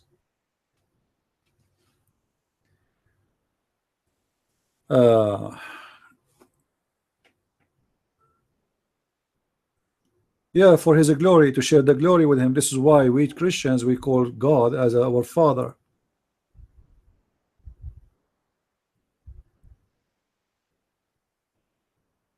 You see, we share the glory with God. We are glorified with him, for we are being called children of God. I mean, how big the honor is to be called a child of a king. Imagine you are in Christianity, you are a child of God. How much glory you can get, how high you can be.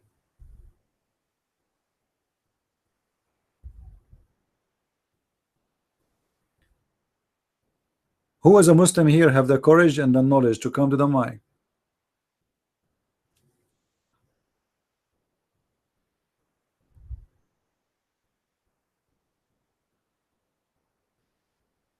Anyone? Let us see, somebody is asking me a question in YouTube. Let me see what the question is.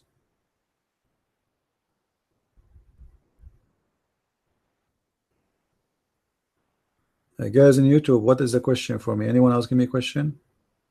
Does anyone know if CB will ever restart his Arabic class? I watched many videos of his. Stop making them. No, I did not stop making them. I have the Arabic class, my friend, was a live Arabic class. It was live. But because, you know, when you do things for free, people don't like it. We made Arabic class to teach Arabic for free. And then 15 people show up, and then the 15 became 10, and the 10 they became 5, and the 5 they became 2, and then the 2 became 1. I mean, whoa. Well, I want to give a time for people who don't care, right?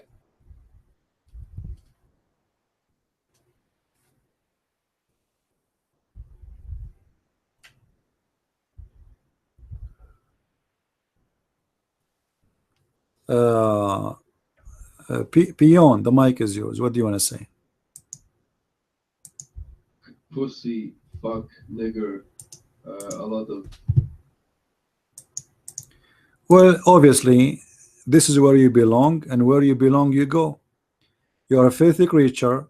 Your mother was a very bad woman, obviously, and she gave birth to you in the bar.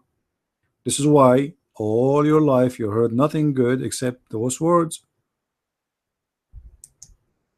I don't blame you.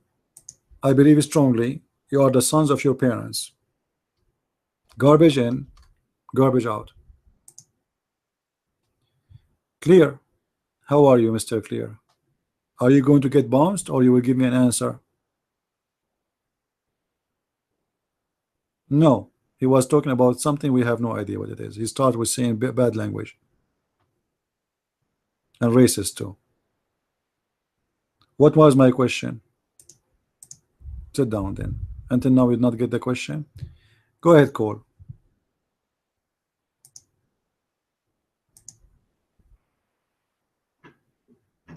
Okay, I'm back. New location, new internet connection. Loud and clear? Okay, good, yeah. CP, even though I left after I asked that question, I did hear the answer about the languages and such. I appreciate that. That's pretty much the way that I figured that the language, specifically the language over time, can become a barrier, and it can result in people misunderstanding. And when you add on top of that, that you've got one person, you know, you've got one person who does understand the language. You know, he's basically the, you know, the one-eyed man in the land of the blind. You know, he can do pretty much whatever he wanted. Oddly as what Muhammad did. You know, I guess he got a little bit of writing from Warwick or what have you. And he coupled that with a little bit of following and Khadijah's money. And he was able to parlay that into, well, a bad ministry. I guess it counts as great in terms of large. It's a large ministry. Well, it became large after he started taking over everything with violence. It wasn't all that big when he was just preaching all peaceful and stuff. But once he learned that he could make it up as he go along and add in bits and pieces of what he stole, or should say the little bit that he read here and there, it became, great potential for exploitation, which is what he did, which is what he did to this fellow pioneer and other followers. Am I still here? I noticed the text has stopped moving. I forgot how I stopped texting. Yeah. And if you couple that, when you look at, stuff that develops over, 1,000, 1,500, 2,000 years, you can have a good drift. But if the people everywhere are able to translate that as best they can and anchor that, every translation anchors their understanding to their place and their time. So you can look back at it if you can find it, and you can see what they believe at this place and time, and see how that lines up with what the people of that region believed, 400 years later, 600 years later, or what they believed, 600 miles away, 700 miles away, in different places in different times. It becomes a great testament to Christianity and our faith that we have these manuscripts, and we can look back and say not just what the Christians believed in the year 900, but 1900, what they believed in the year 900, what they believed in the year 900 in Africa, and in the year 900 in Europe, and in the year 900, wherever, and compare and contrast at the different places and times, and you can see that it harmonizes and it gets to be the same. Also, what happens is it allows for you to weed out heresies and things that creep in. You mentioned, I think it was the St. Thomas Christians, and I think that was where you're talking about in India. I did a little bit of reading about those. It's too bad that they didn't write more. They don't have any written tradition that goes back beyond like 15. So it's difficult to know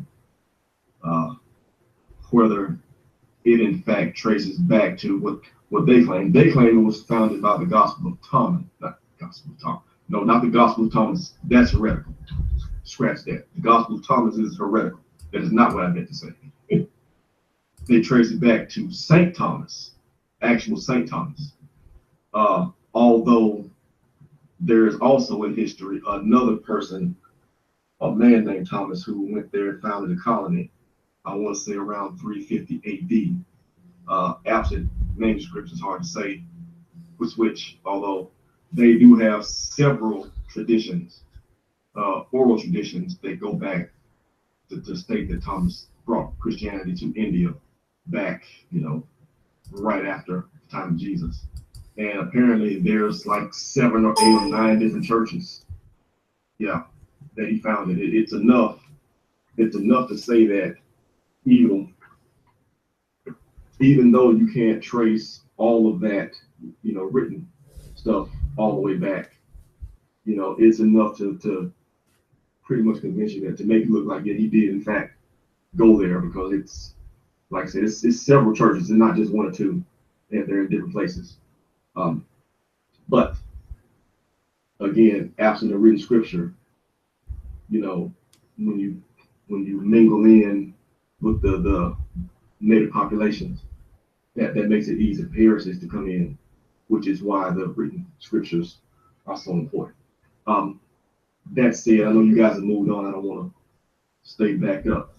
I just make one recommendation to our guy pioneer who was bounced.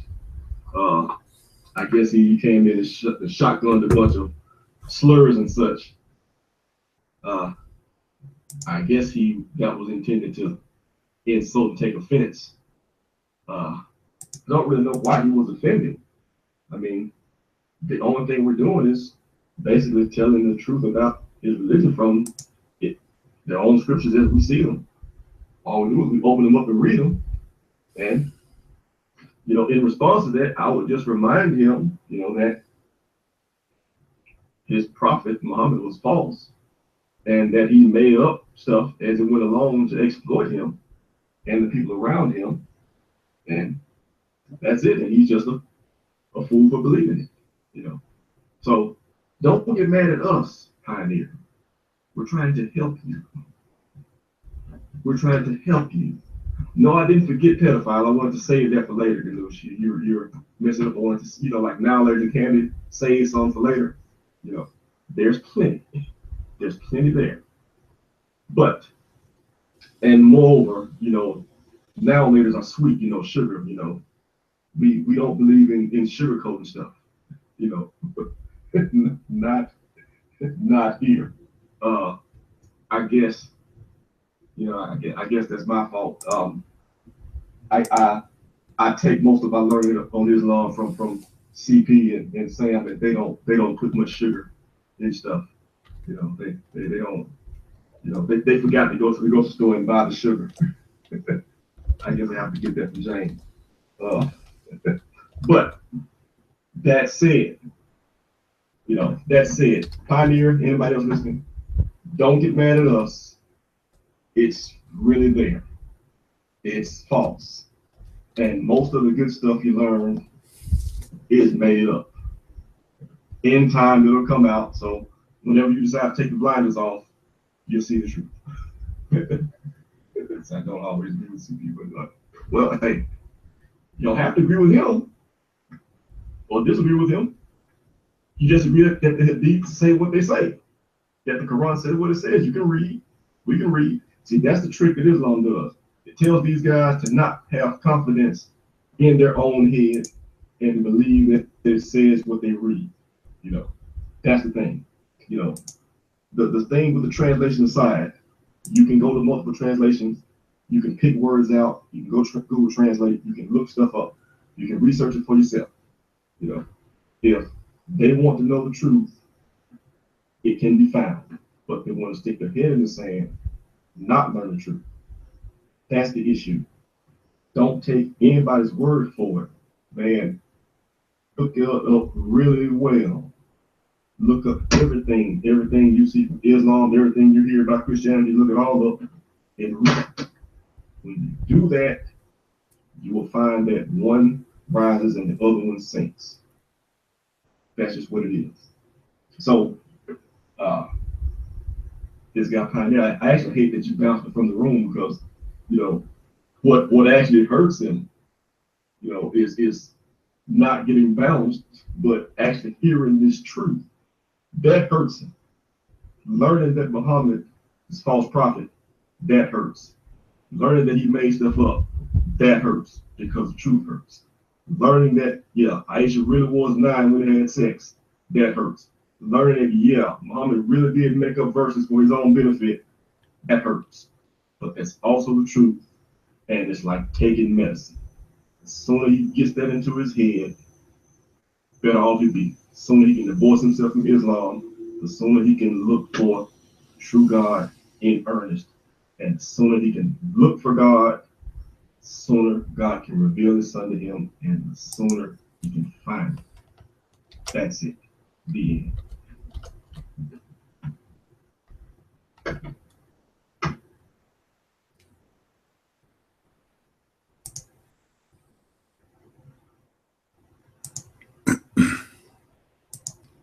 All right, Eddie.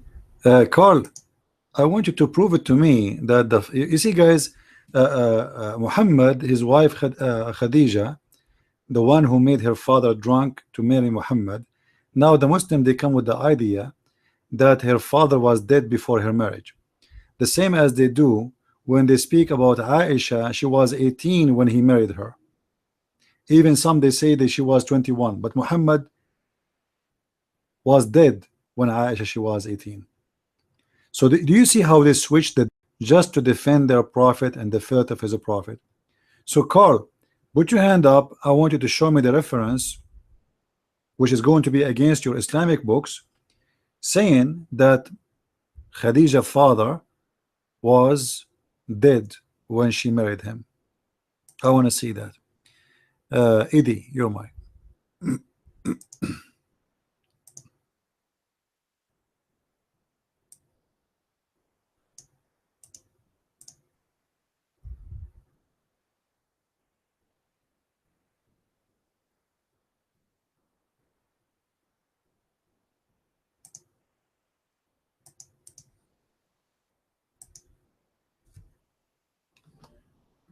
I thought he was talking to Carl. Okay, real quick. I just want to point out one thing. I posted this earlier, and I won't be too long here. The Hadith say that on the day of resurrection, there'll be a man calling himself Malik al-Malak, the King of Kings. And we know who the King of Kings is. I don't have to post all the verses in here. But I find it highly irregular that Muslims would not put this together. Because we know who hates Jesus Christ, and that would be Satan. Satan hates Jesus Christ because when Jesus Christ died on the cross, three things happened. Satan was judged, man was saved, and the curse had been reversed. So Satan is very angry with Jesus Christ. I really hope you take a good look at this. And one other description of the Al-Barak in the Quran matches the description of Satan in the Bible. Mike Free.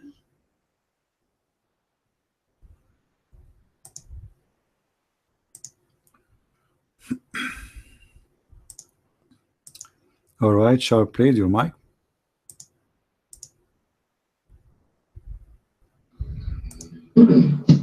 Yes, hello. Hello to everybody. Yeah, I just have a quick question. The other day I was having a conversation with the Muslims, and they're telling me about Islamic expansion. And one Muslim said that the Coptic Christians were being persecuted by the Byzantine Christians, which are, I guess, Greek Orthodox, right? I'm not too sharp on the history, but I know there's a split in Christianity. The Roman Empire, the Catholic Roman Empire, and there was the Byzantine, and they're at war, something to that effect, right? So this Muslim was telling me that the Coptics were begging the Muslims to come and help them and save them. And they invited them to Egypt to help save them. And then after the Muslims saved the Coptics, according to what this Muslim said, then the Muslims became the majority, and the Coptics were living under them. I said, how is this possible? Egypt was a Christian country, and the Muslims invaded. They're like, oh no, the Muslims didn't invade. The Coptics were begging for the help because they were getting persecuted by other Christians, which were the Byzantines. So I'm not too sharp in this particular history. I don't know. Maybe you can clarify things, CP or whoever. I think they posted some sources saying they called, was it Omar or Abu Bakr? One of those guys, they asked for help or something like that. This is what the Muslim was saying. The Coptics were asking some of the Muslims. Omar, please clarify that. Oh, tree.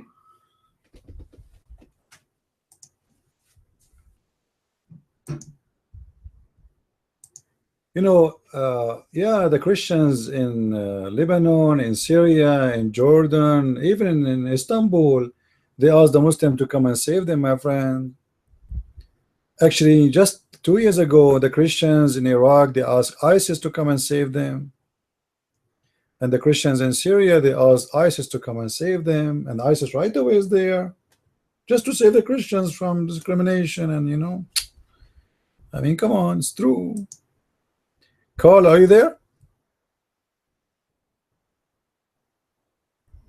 Carl, do you want me to show you the scholars in video saying that your prophet wife, she made her father drunk? Do you want me to show you?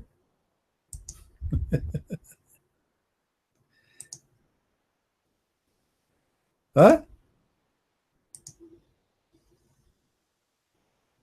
What do you say? I can show you your prophet scholars, your Muslim scholars, seeing it clearly with no doubt that Khadija, she made her father drunk in order to marry Muhammad.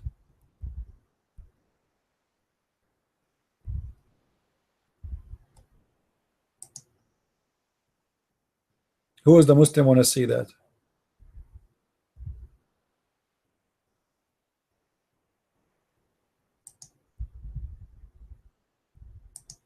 Very quiet.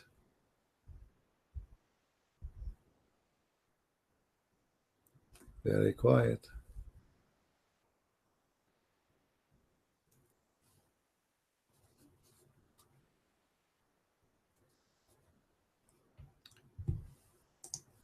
Any brave Muslim here? Not even one?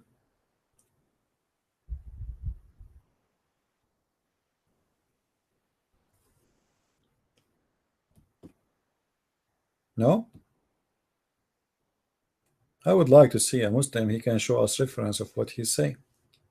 You see, when I write things about Muslims or Islam in my book, doesn't mean I believe in any of those references, by the way, for a very simple reason. All Islam is full of fabrication. And the proof of what I'm saying, look at the Muslim text. They themselves, they reject their books.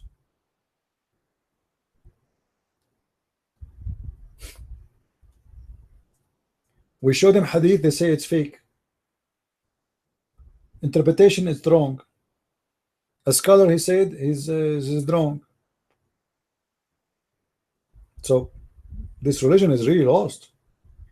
I believe that even the date of Muhammad's birth, the date of his death, the date of everything about Muhammad we have, I believe all of it is false.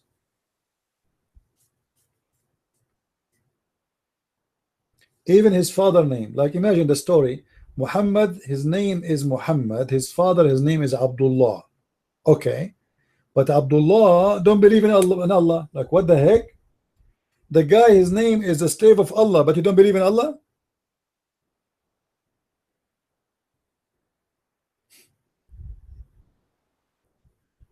Does that make sense to you? Most likely the real name of Muhammad's father is Abdullah, because all his uncles, each one of them, he have a name of one of those gods, and he don't believe in Allah, obvious. Abdullah, Abdul Uzza, Abdul etc., Abdul Muttalib. So how his name is the slave of Allah, but yet he don't believe in Allah? Doesn't make sense. So they change his name. The real name of the father of Muhammad is not Abdullah. Muhammad birth date is false. How somebody who wrote about Muhammad 200-300 years after he know the birth of Muhammad, from where he got that?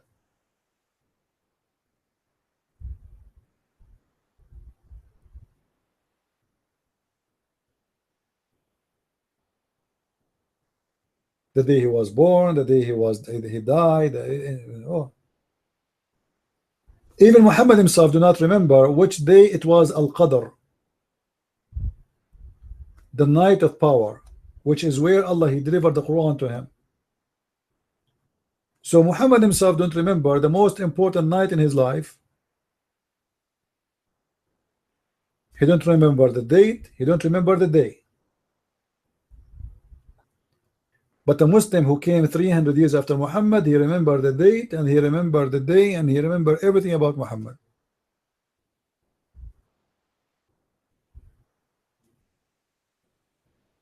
However, I don't waste my time to debate about what is accurate, what is not.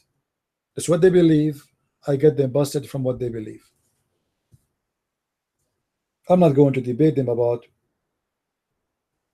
how many lies they have there about their prophet. I want to debate them about what they believe in their prophet, because I don't want to waste my time.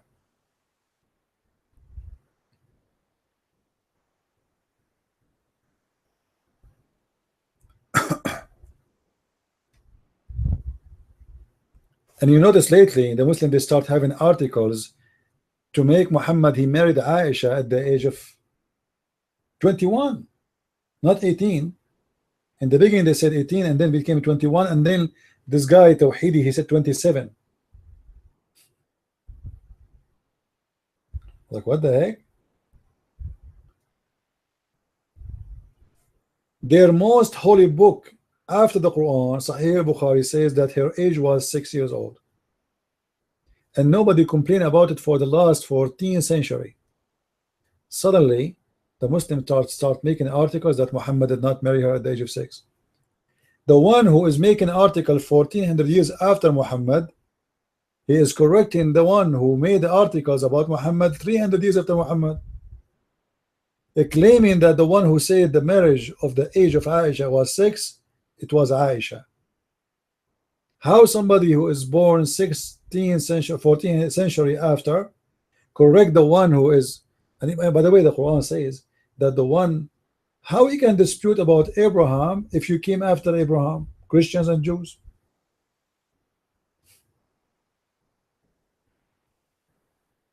Madness.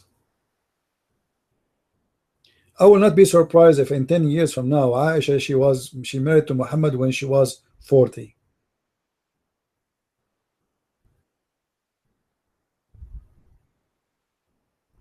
And Muhammad was 17 or 6.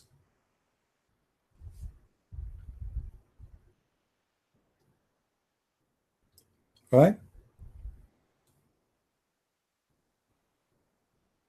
Everything is upside down. Anyone have a question for us? Any Muslim? They made a conference in Turkey a few years ago, and the conference was to cancel all the hadith which is insulting the Prophet. Hold on. How it is hadith, which means the one who said it is the Prophet, it's insulting the Prophet? How come those hadith never bothered the Muslims for the last 14 centuries? But today, because people, they started questioning, and people have a freedom, they start questioning those hadith and questioning the morality of the person who did those stories. So the Muslims, to make their Prophet clean, they decide to put his hadith in the laundry. Maybe we can make Muhammad virgin again.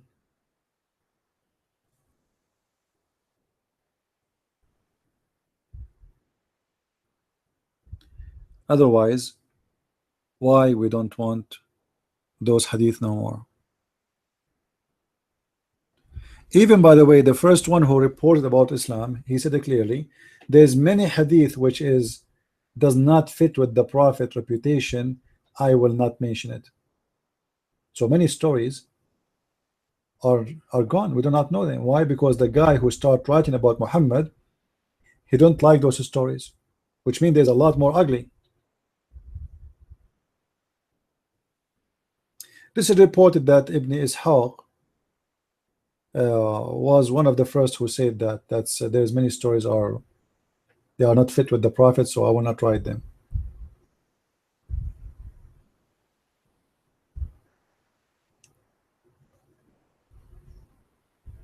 So what they start doing when they start collecting the hadith, they start picking up their cherries based on what is good for the Prophet and what is bad for the Prophet. And you can imagine how many bad ones are gone. And if what we have right now is disgusting, and this is supposedly the good. You see, there's many filtration. Everybody have his own filter.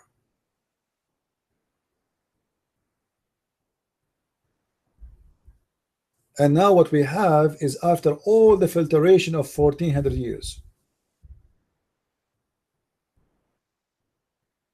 But now filtration will be very hard. Why? Because the books is published everywhere. We have internet, we have etc. You know.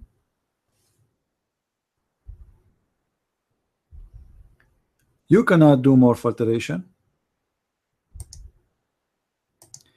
Anyway, guys, brother Sam Shamoun, his room is open, the Trinity. So if you guys like to go and join his room, support his room, feel free.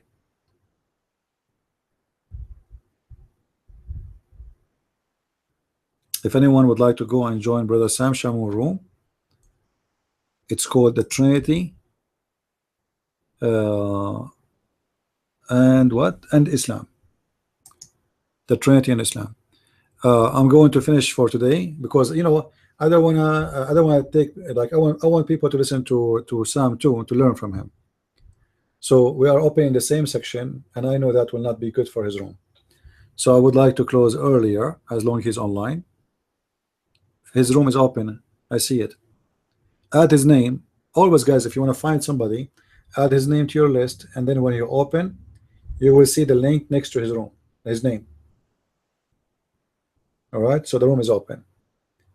So I encourage you all to go and support his room, and you will learn from Sam Shamoun a lot of things too, especially for those who have questions about the Bible.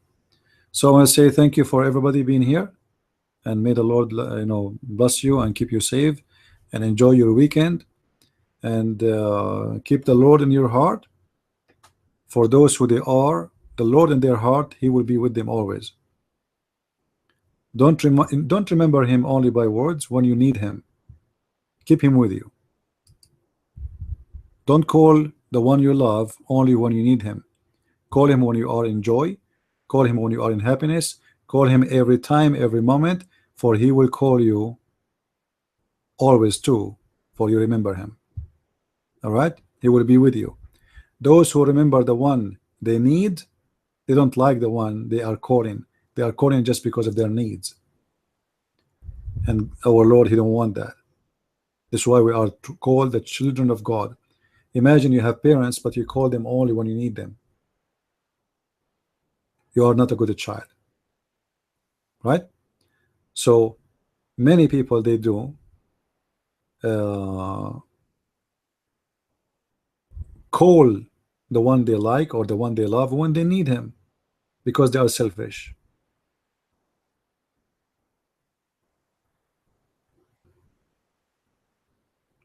Don't be selfish. Anyway, I want to say thank you for being here. May the Lord bless you all. And the room again of Brother Sam Shamoun is open in the same section, in the Christian section. The name of the room is the Trinity and Islam. Feel free to join his room. And until I see you this coming Sunday, I say God bless. Christ is Lord. Islam is false. I mean to that. And see you soon again. Bye-bye.